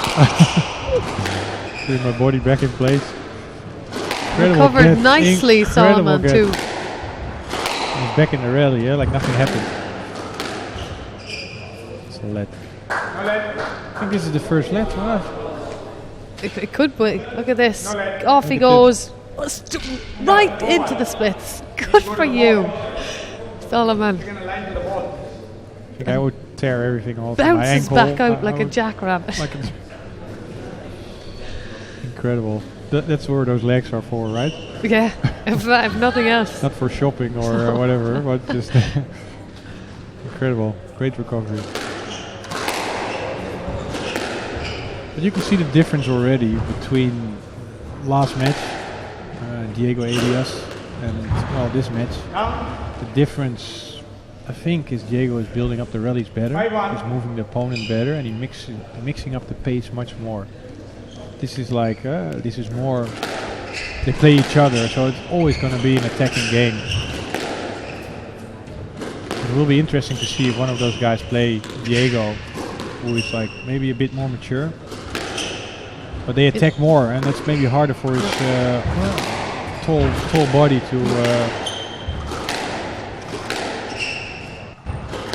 Yeah, you get the sense here that as like the 4 Egyptian girls that have played earlier, that these guys they're moving almost to where the ball is going before it's been hit, and you only have that either with a fantastic anticipation or when you do a certain shot, your opponent, i.e. your friend, replies with that. So with that shot, yeah, exactly. Yeah, it's good anticipation, really. Reading the game. That almost looked at. That's what Diego's definitely one of his strengths is also, like reading the game. Abuash not happy with himself, making another error. So he's trailing 6-1 here in the second game. This It's is a work cut out for him, you might say. It is, yeah. Great shot, Oh, good well hold, held. little body deception. Does a little bit of the Rami talking to himself there, I think, too. Does a little bit of self-chat in between. His spirits. Is that who he talks to? The spirits. His spirits. Oh, his spirits. His spirits.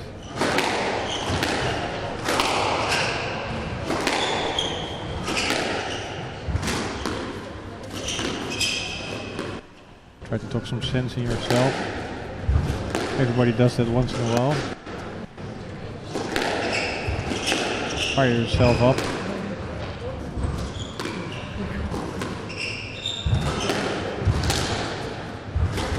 Good width.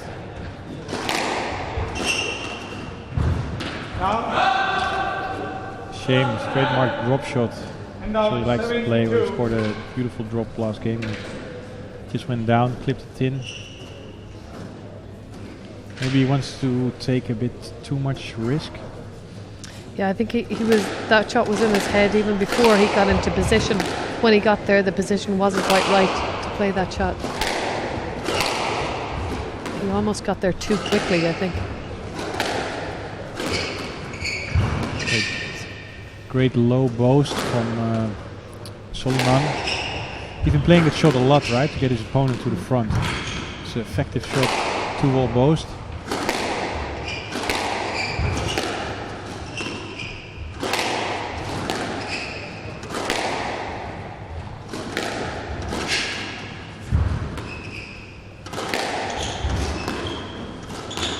Great angle to see how tight Yeah. Solomon plays his shots on the backhand side.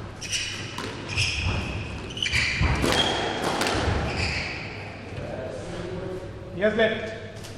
7-2. Let ball there. Right box. Pretty standard lead after quite a physical rally from both players.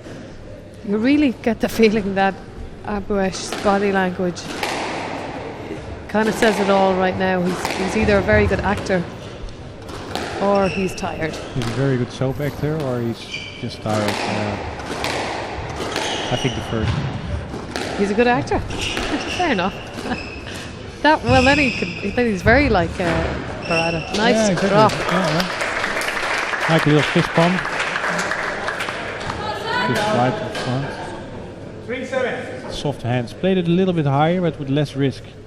See, it was enough for Abuesh to take the point. You need to be quick between the rallies. But you could see it. Be faster. 3-7. Probably the game from yesterday affects his movement, or maybe mentally he's a bit more tired. But Solomon is fresh. He won all matches 3-love also, so probably less court time than Abuesh. This definitely helps, being the fresher one in the match. It's a difficult thing about a tournament like this. Out. You have to back the matches up the whole time. 4-7. Absolutely. Little relaxed fist bump there from Abuesh. Doesn't strike me as someone who's going to go dial it up to a 10 on the fist pumping. Nah, But still, it's it's a there big old nonetheless. lawnmower. Down. It's an error. And down. 8-4. So that brings Solomon to an 8-4 lead. 4-point cushion in this second game. Bit one-sided this match so far. Solomon leading, in control the whole time actually. Knows what to do. To put Solomon off, to put Abuesh off of his game.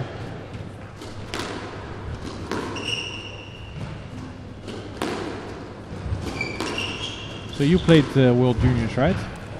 Oh, those errors. Abuesh, it'll be coming back to him in his dreams tonight.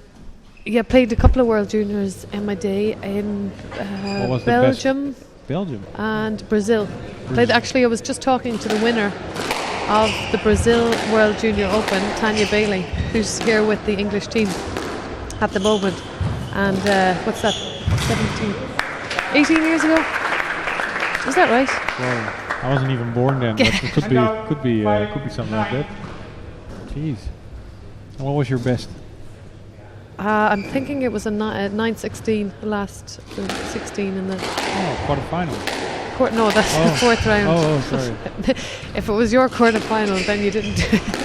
Did you think you got to the quarters? You got to In the my last. head, I got to the final. Fair enough. Probably I lost first round, but in my head I was playing the final. Played.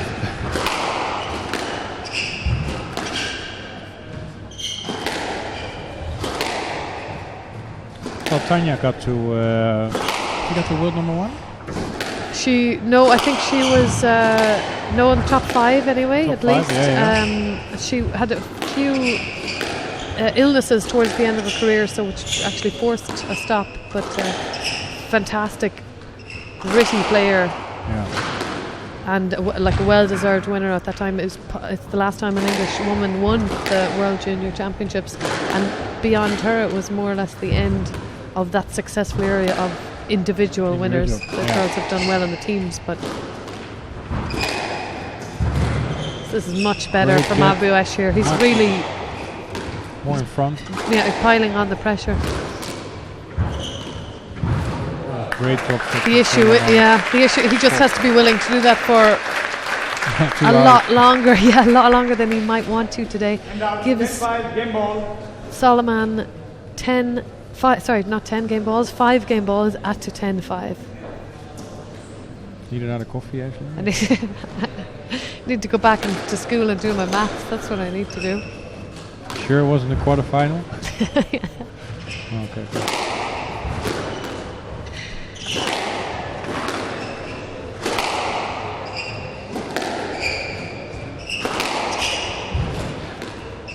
Too loose for Solomon.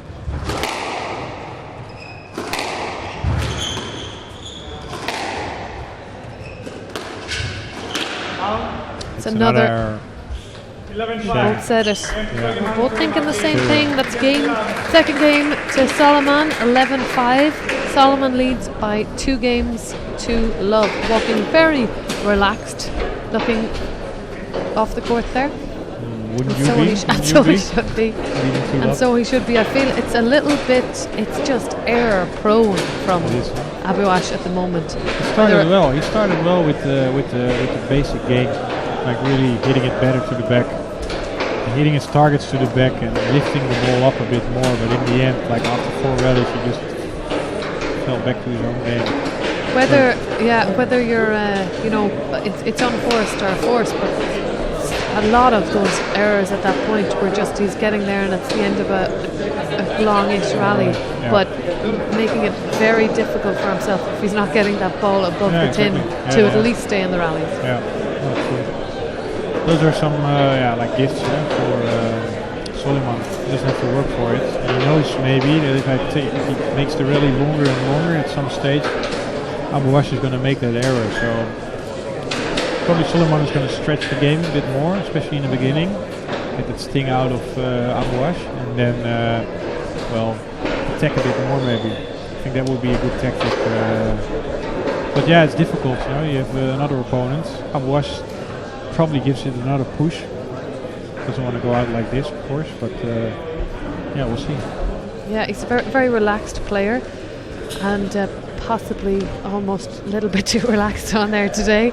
I'm not sure if that style of play is helping him in the right way today. It did yesterday, mind you. It was a pivotal point in the match when he was 6-love down and 9-4 down in the fourth that really helped him to get back and turn it around. I think that was due to his relaxed nature. But today, as I said, he needs a fire up somewhere. Overkill on the relaxes.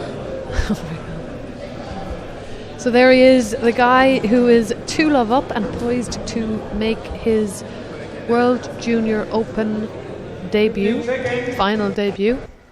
Looking very chilled on the court there. Ready for the third game.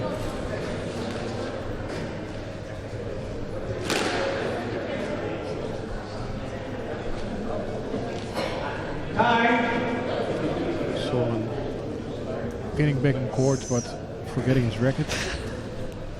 So we can see Searching for his racket. Salman from our viewpoint, or not Salman, Abu Ash from our viewpoint here. He seems to have mislaid his racket. No, he He's still can't find looking- his racket, so he's still just going to looking have a for little look around for that. Maybe let's hope no one took it on him, and Yeah. it's he's really actually lost his racket. Oh no, it's his goggles. It's his goggles he Oh, lost. his goggles. Yeah, I thought if Maybe you lost he your needed those goggles to look where's for his the racket? Oh no, his racket's on the court, so that's good. He's maybe a bit too relaxed, yeah.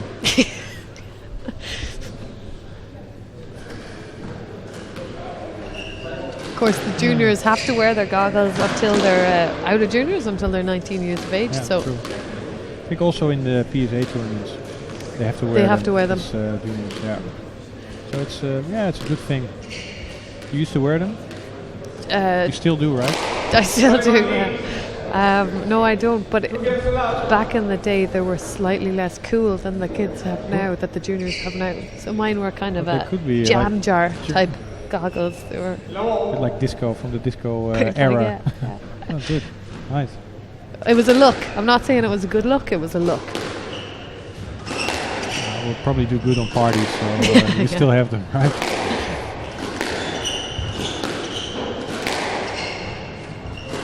Alright, third game just started.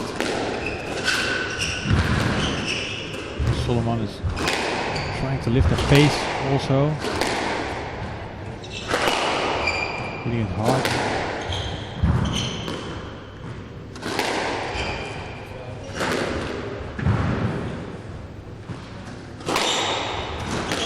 It's a good positive start from Abuash here. It is.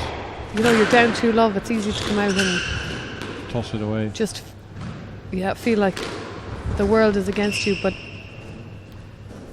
Yes, let. basic let situation there. But it's a good start. This is what we want to see from him. Obviously Solomon, as you said, he wants to extend the rallies. Yeah. Take that sting out of Abuash.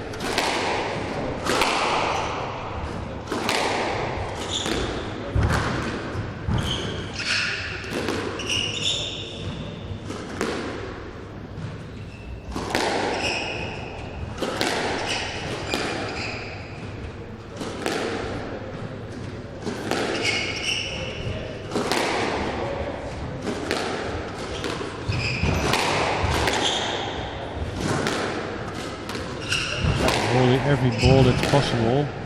Definitely up the pace. Good get, played on. Well done.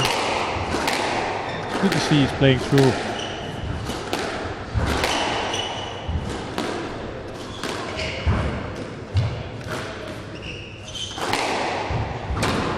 He's making Abuash run for his money.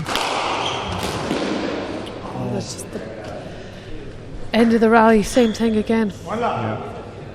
Extend the rally and at some stage. It's just a little bit of the slower racket preparation when the ball is coming to you that fast. You don't have time to go back then forward again. You just it's almost sticking your racket out Exactly. right in front of you and having little backswing and then using your follow through to get the ball to where you need it to go. When you have all the time in the world, it's a different story, but Yes, let. He One doesn't. love. he doesn't. No.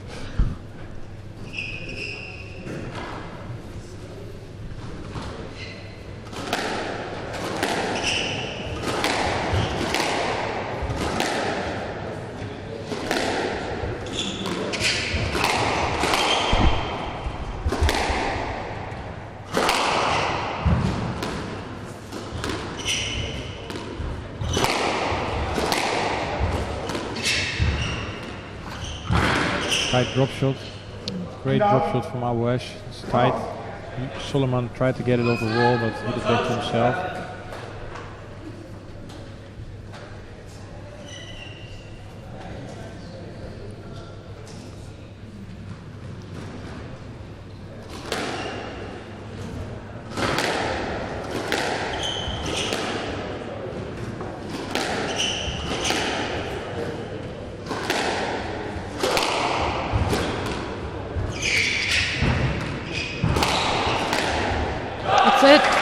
That's it. A little bit of a that's what yellow he needs. there. Yeah, exactly. Fired himself up. Like he's been positive this whole Yep. this whole game just started, but still those 3 points are already like much better than the other games he played. Especially mentally. Like he's ready to extend those rallies.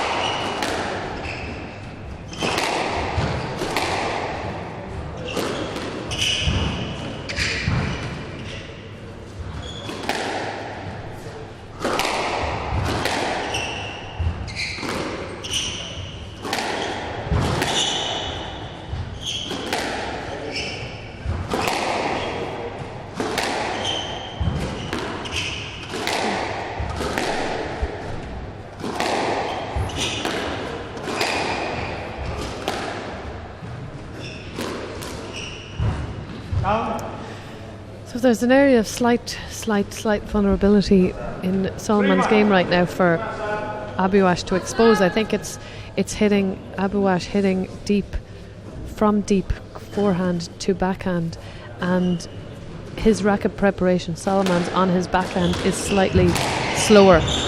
So he was spraying it just a little bit in those rallies here. If he can get it fast and low, he's going to get some opportunities, Abouash, on the left-hand side of the court. But again, the patience has to be there to create that opportunity. Not true. And up. 2-3. Because Solomon likes to take his swing back, and he likes a kind of a nice smooth swing to come through the ball. But if you take that time away and his default position isn't as secure, it might be just a small point where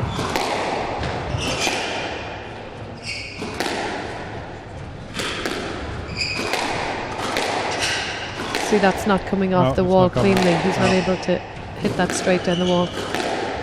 Again.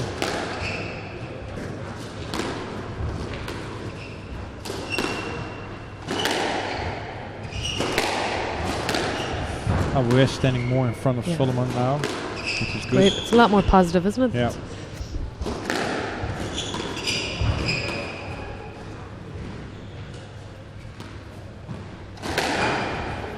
Oh, completely wrong-footed there. Oh, 4-2. even wrong-footed cameraman. Whoa.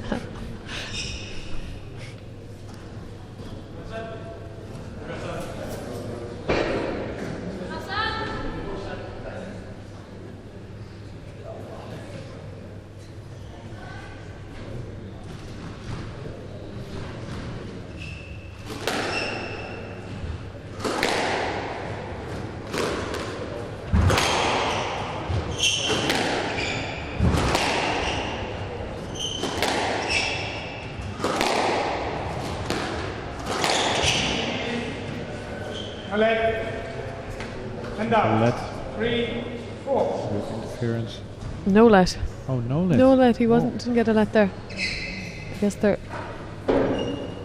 taking this refereeing stance seriously. Want you to clear the ball and make sure you make an effort to get to the ball, which in that case was the reason for the no let, I assume.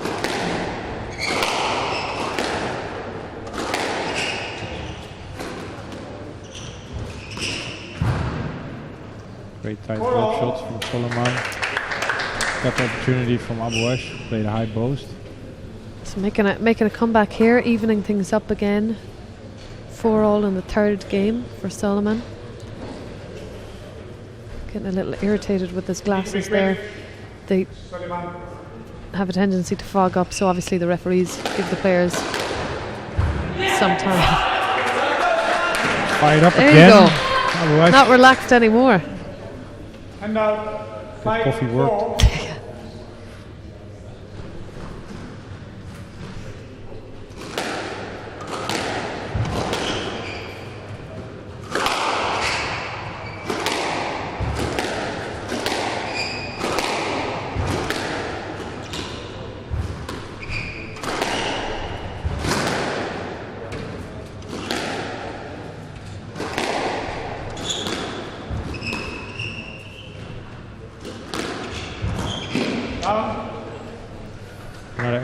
You could see Abouash is playing a bit more on the backhand side of Solomon.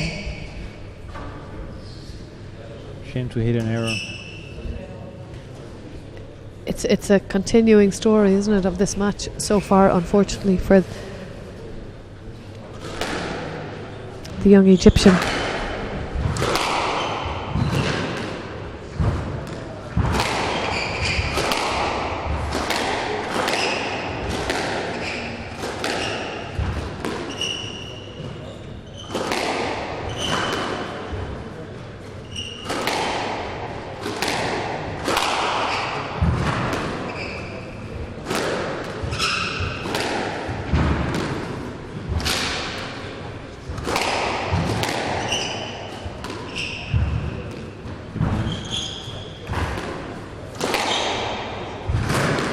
Lovely movement there by both players in and out of those front corners.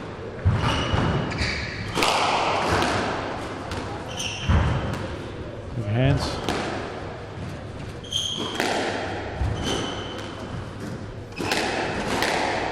Read it.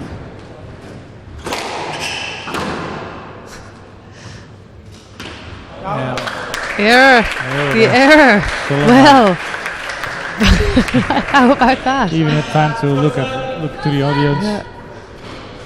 How about that for a lesson in sticking in the rally? Just keep getting that ball back on the front wall. And out, 6-5. Another lead, slim lead, 1 point for Abu Ash in this game, but a lead nonetheless. Well, this is the best game he's been playing so far. Absolutely.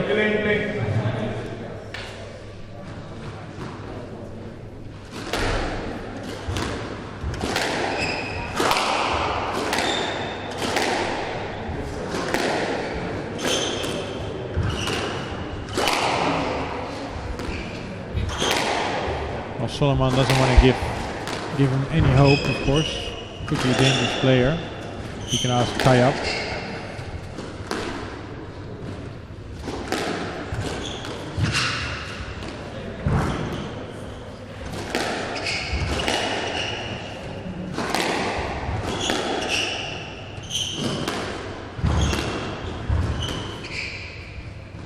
Great lob. Could only boast it. Oh, the same thing. You do one, I'll do one. Probably the same corner. It's What's to do with the corner there?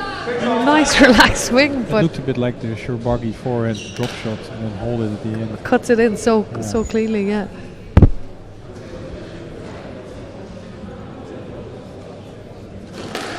Probably had too much time to think about what he was going to do.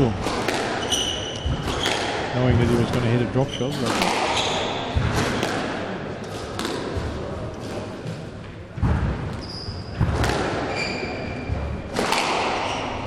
What is fantastic here is this is the fantastic dying great length, work. and he gives the fist pump. It's great to see Abu Ash that was on court yesterday come back on court today, but because prior to this he hasn't really been there. Oh. Must have played well yesterday, otherwise you wouldn't beat the number 2 seed. But I have the feeling he can do better than this. Yeah. 8-6. Huge rally, 8-6 in this third game.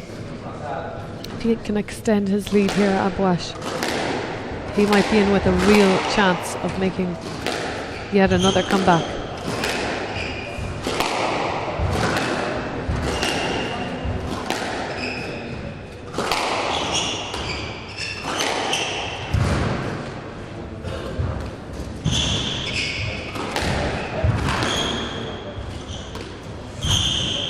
Great get Well from both players. Oh, that's in. Stayed in. Stayed in. Oh, goes for it.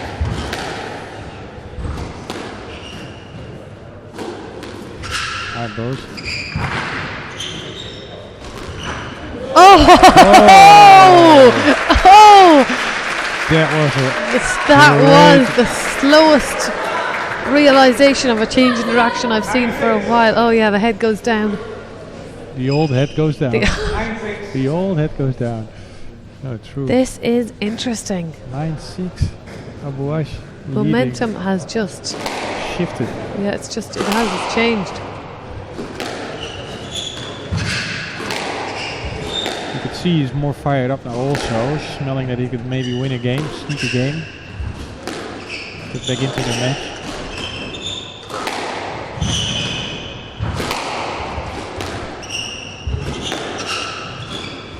Oh. And he Great gets it get with those there by- massive quads. Oh, not the second time. Jeez, And that crazy. gives Abu Ash game ball in this third game. Four. He's bumping with his bumper against his head. Probably to focus.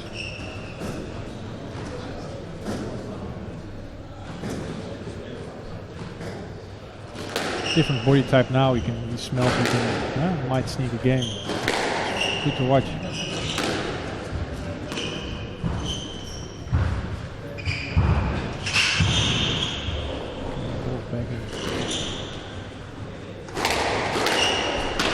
Oh, goes for the That's an tin. Little unlucky there. He had the.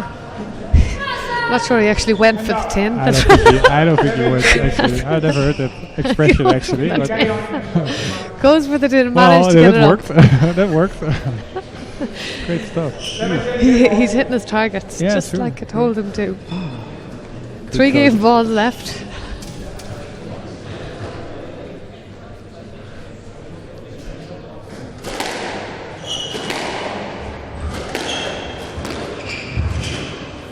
And that one's Out. out. That Big Yella wins the game. wins that game 11-7. Solomon leading 2-1, and we might have a match on our hands. Incredible. Good out it. The way he started differently the third game. Like the start was different. Like more fired up, and he managed to hang in there. Now he probably realizes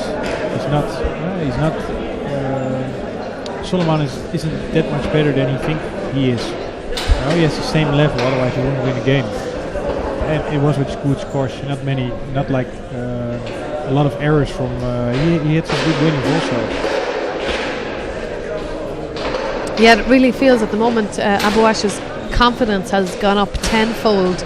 Yeah. And it started from he got a great positive start in that first game. He went in with almost a different attitude, and great to see that he was 2-love down. He wasn't in any way concerned about that, because you could see he knows he's in this match now. Yeah. And they cut out the errors, which is the major, That was a major thing. the factor. The other errors he gave away, or the other second game he gave away about 5 errors there. Whereas in game 3 they were cut out. It was good quality squash. He was finding the targets. He was making the court quite long, even for Speedy Gonzalez there from Speed tree trunk. So yeah, he made Solomon work for every point, and in the end it was the good target and the length, getting that length even dying in the back corner, that made it possible for Abu Ash to come out in front. All he needs now is to find his glasses again. Yeah, win. Not 2 other games. not Good mislead them. coaching. Good coaching. No, he's not getting coached by anybody. No, we can see that here from our vantage point. And again, would you I'm think not that's sure. to do with the Egyptian? Could be, yeah. Could be. The fact that Egypt have both people in the semi-final. Yeah, just with the girls. Happy position to be in as a team. As a coach. Yeah. 6 semi-finalists out of a possible 8 for Egypt today in the World Championships. Not many countries can boast that. Well, none of them. Actually, none of them. You're right. A couple of years ago, Pakistan actually had 6 semi-finalists. All 6 were Khans, or I'm not sure. I'm not sure who they were. Sorry, 6 Pakistanis, 2 Egyptians in the quarterfinals. It'd be pretty hard to get 6 Pakistanis into the semi-finals. if only 4 can play. No. That'd be a bit difficult. Well, you were good at maths. So, I'm really letting myself down here.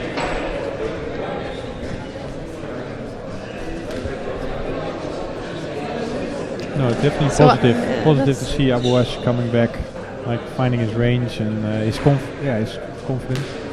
The referee having a word to Yeah, Solomon there. about his glasses.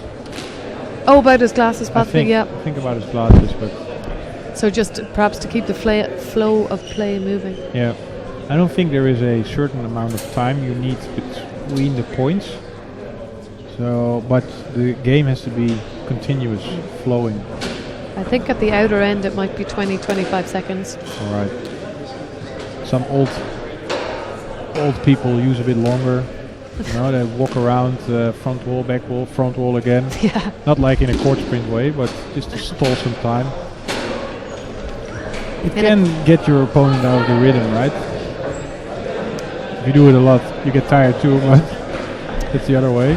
Yeah, no, it's a tactic used by quite a few actually.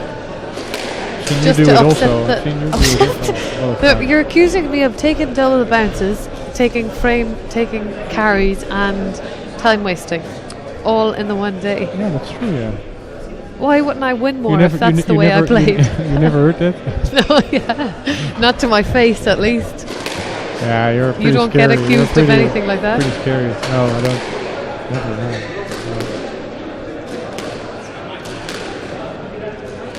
So Abu West is back on court.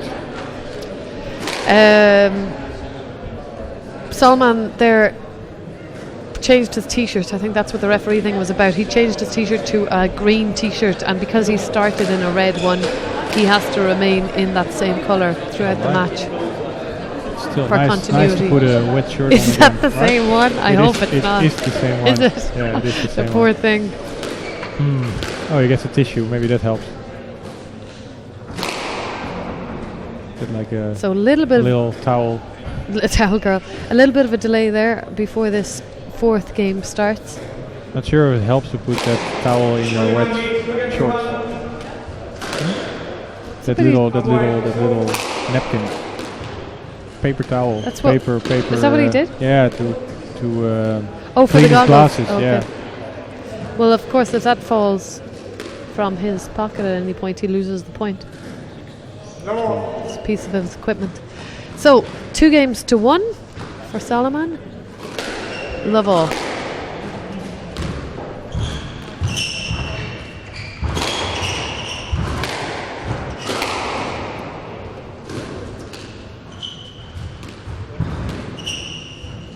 Good lob.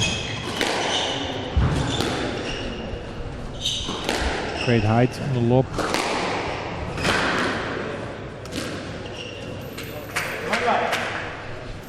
That's a forced error. Great tight ball on the side wall. Solomon couldn't get it off.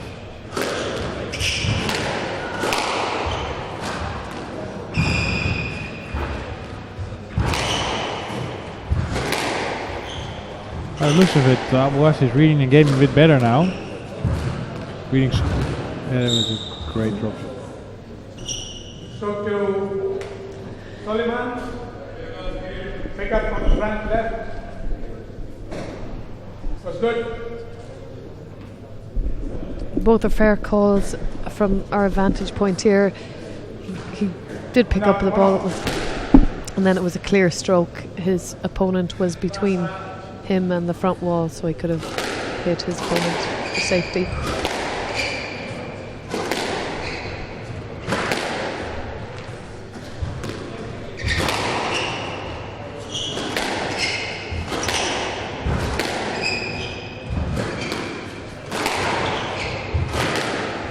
Solomon a bit on the back foot here.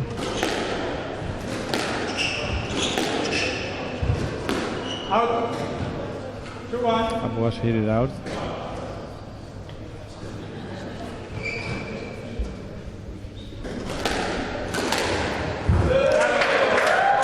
Great cross-court kill from Abu West. Went So for it. Yeah, different guy coming out here in the last 2 games. It is, huh? Good to see he find his focus and probably maybe it could. He had a tough match yesterday. Sometimes it takes maybe a game to get used to it again, fire yourself up. 3-2. Yeah, that thing we refer to as oxygen debt in squash matches. So if you start off without warming up necessarily well enough, you come into this oxygen debt, which just makes you feel it within the first 10 minutes. If you have hard rallies, like your lungs are about to burst through your chest. But the more experienced player will know that will pass. Wow. And now 3-0. Through the play, you should have played the ball. You didn't see that you should have played the ball. Solomon claiming there that there was a lot more interference. 3-0. I think he wanted a stroke out of that, but it was a clear let situation, I thought.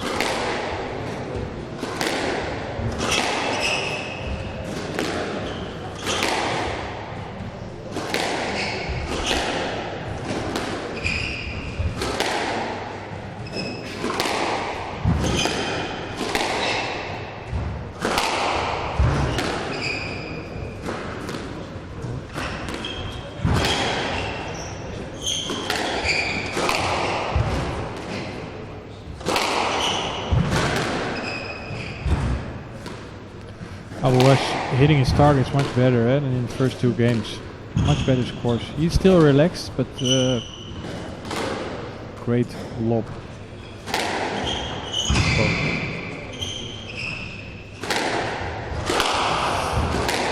Dangerous ball.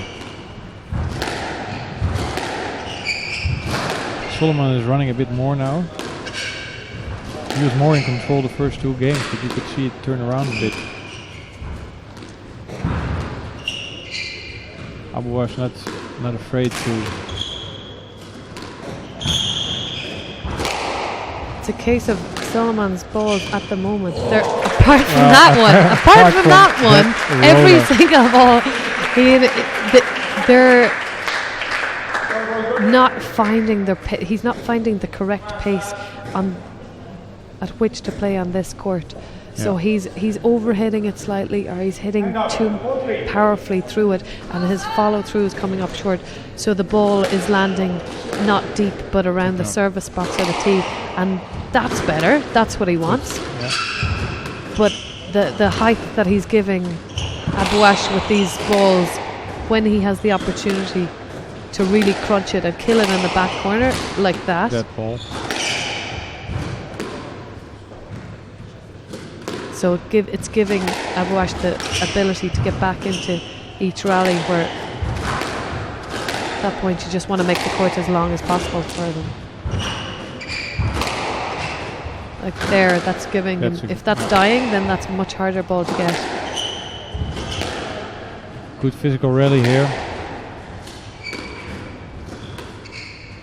Abuash lifting the ball again very well, giving him time he needs to get back to the tee position. It's a little little unlucky here, I think, given a no let. Yeah, he played on actually. He went played through the interference. That's what he did the whole match actually. Then missed the ball because it was pretty tight from Abuash. It's actually, yeah, it's pretty harsh. But yeah, once you choose to go through, then your opportunity on a let is getting a bit smaller. 5-4. So there we are, 5-4. Solomon slender lead, sliver of a lead in the fourth game.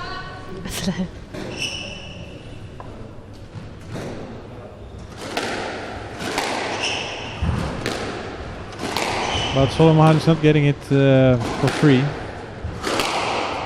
has to work harder, much harder than in the first 2 games. It's very positive for this 17-year-old Abuash from Egypt.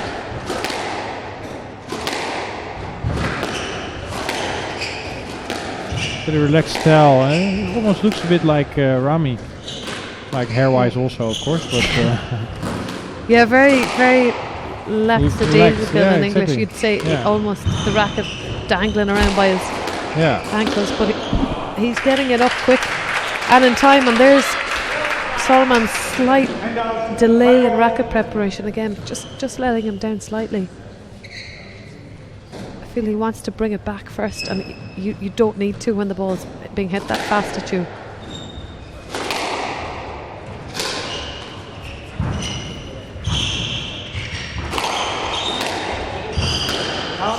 And another error. 6 flags, right box. Abuash is putting Solomon under a lot of pressure, and he really believes in it that he can win this. So it's a very positive change in the game compared to the first 2, where where Abuash was almost looking like he was still asleep, hitting too many errors. And Solomon looked much sharper, but he got more chances from Abuash. It is much more pressure for him.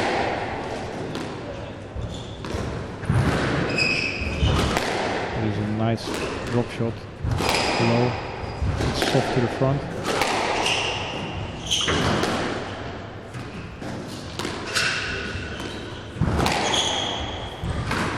Good length. It's just too much life on those balls in the back of the court. So 7-5. he hits this and he's sent him the wrong way, but Abuash manages to get back and take it off the back wall. So that you want to hit lower. If you're hitting that hard, hit lower on the front wall to get it to dive in the back. Oh, it's very honest. Very fair. Very Good fair. call. At this point in the match. Yeah, crowd appreciates it. 6-7. It's good to see. Yeah. In the end, all the matches had all the players called their shots. Huh? It's good. You can learn something from it.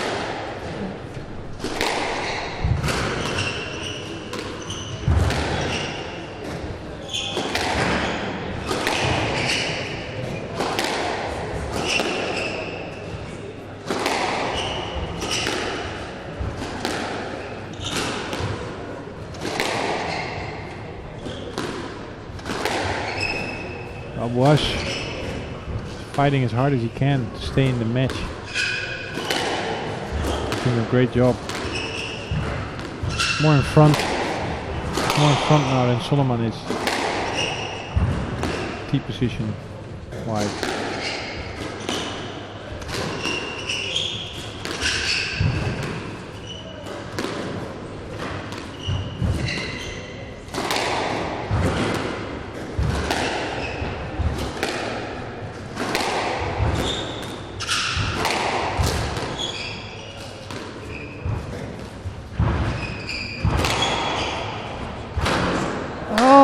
Great rally. Nice width. By Had to both. be very wide. He was standing over there waiting for that cross court. Yeah, And tried to volley it. That's the one that died in the back of the corner. That's what he needs. 7-all.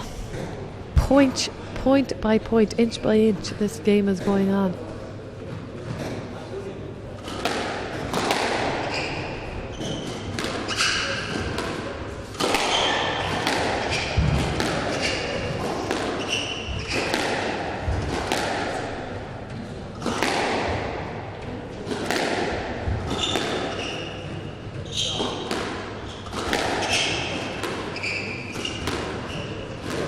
Loose.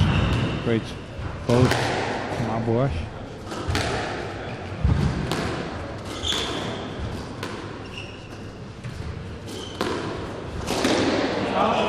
And an error from Abuash.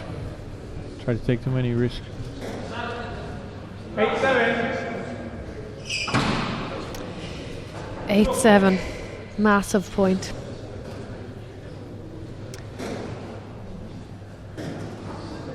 Can Solomon use the momentum from those last few points that he got? Withstand the pressure that Solomon is putting him on, or that Abuash is putting him on at the moment. There's another error. Very dangerous moment for Abuash. 9-7.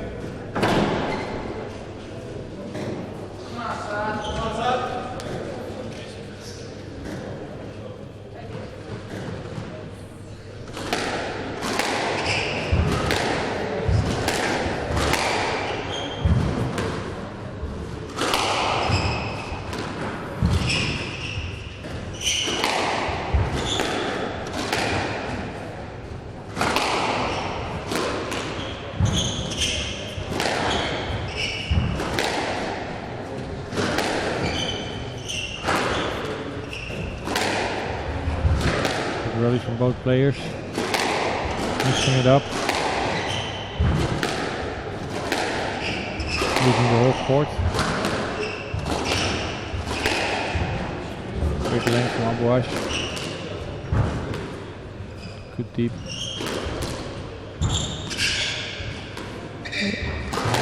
Abuash is Solomon, is very good movement out of that front backhand. Oh!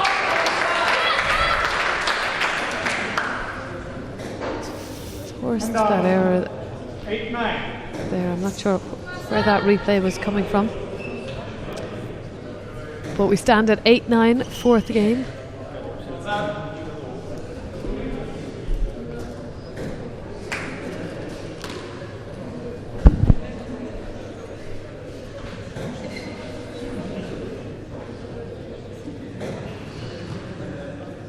Abuash still in the match. Still believing in it.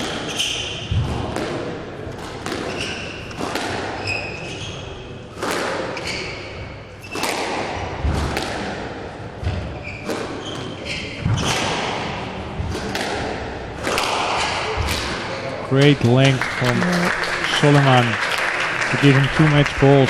He played that rally well done. He held his space there a little bit, and then he just cracked it down the wall, and it wasn't the deepest, but it was tight, so well deserved 2 match balls here for Solomon. 10-8.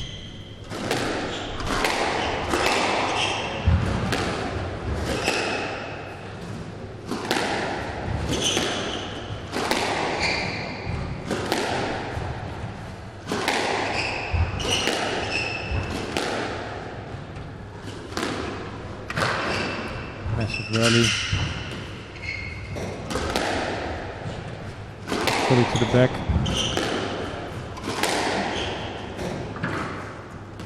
A lift.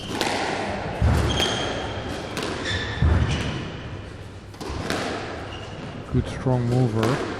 Solomon is.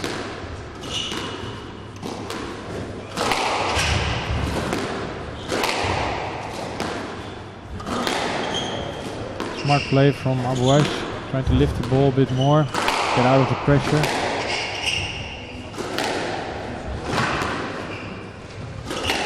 Good to see them move around each other that well. Very much a length game at the moment, just trying to get that slight opportunity, and neither's giving it up too easily. So good lob.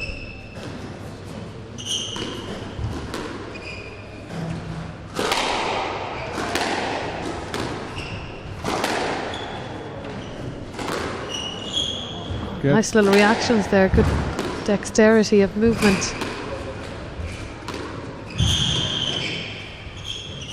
Massive Yes, rally. yeah, it's a punishing rally.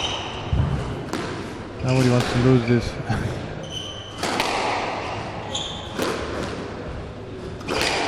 That's really so far. Guessing, still having the ball. Was lifting the ball again, giving time. Oh.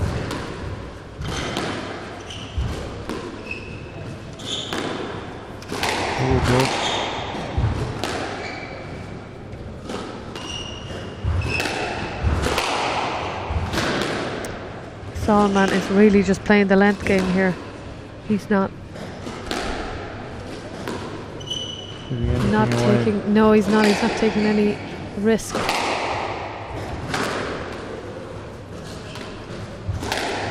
Until he's absolutely sure. So well played. The longest rally so far.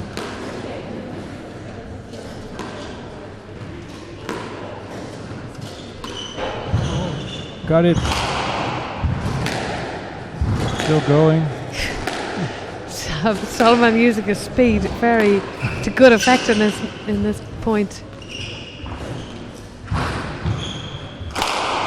Gotta be it. That's it. That is it. And you can see what that means to him.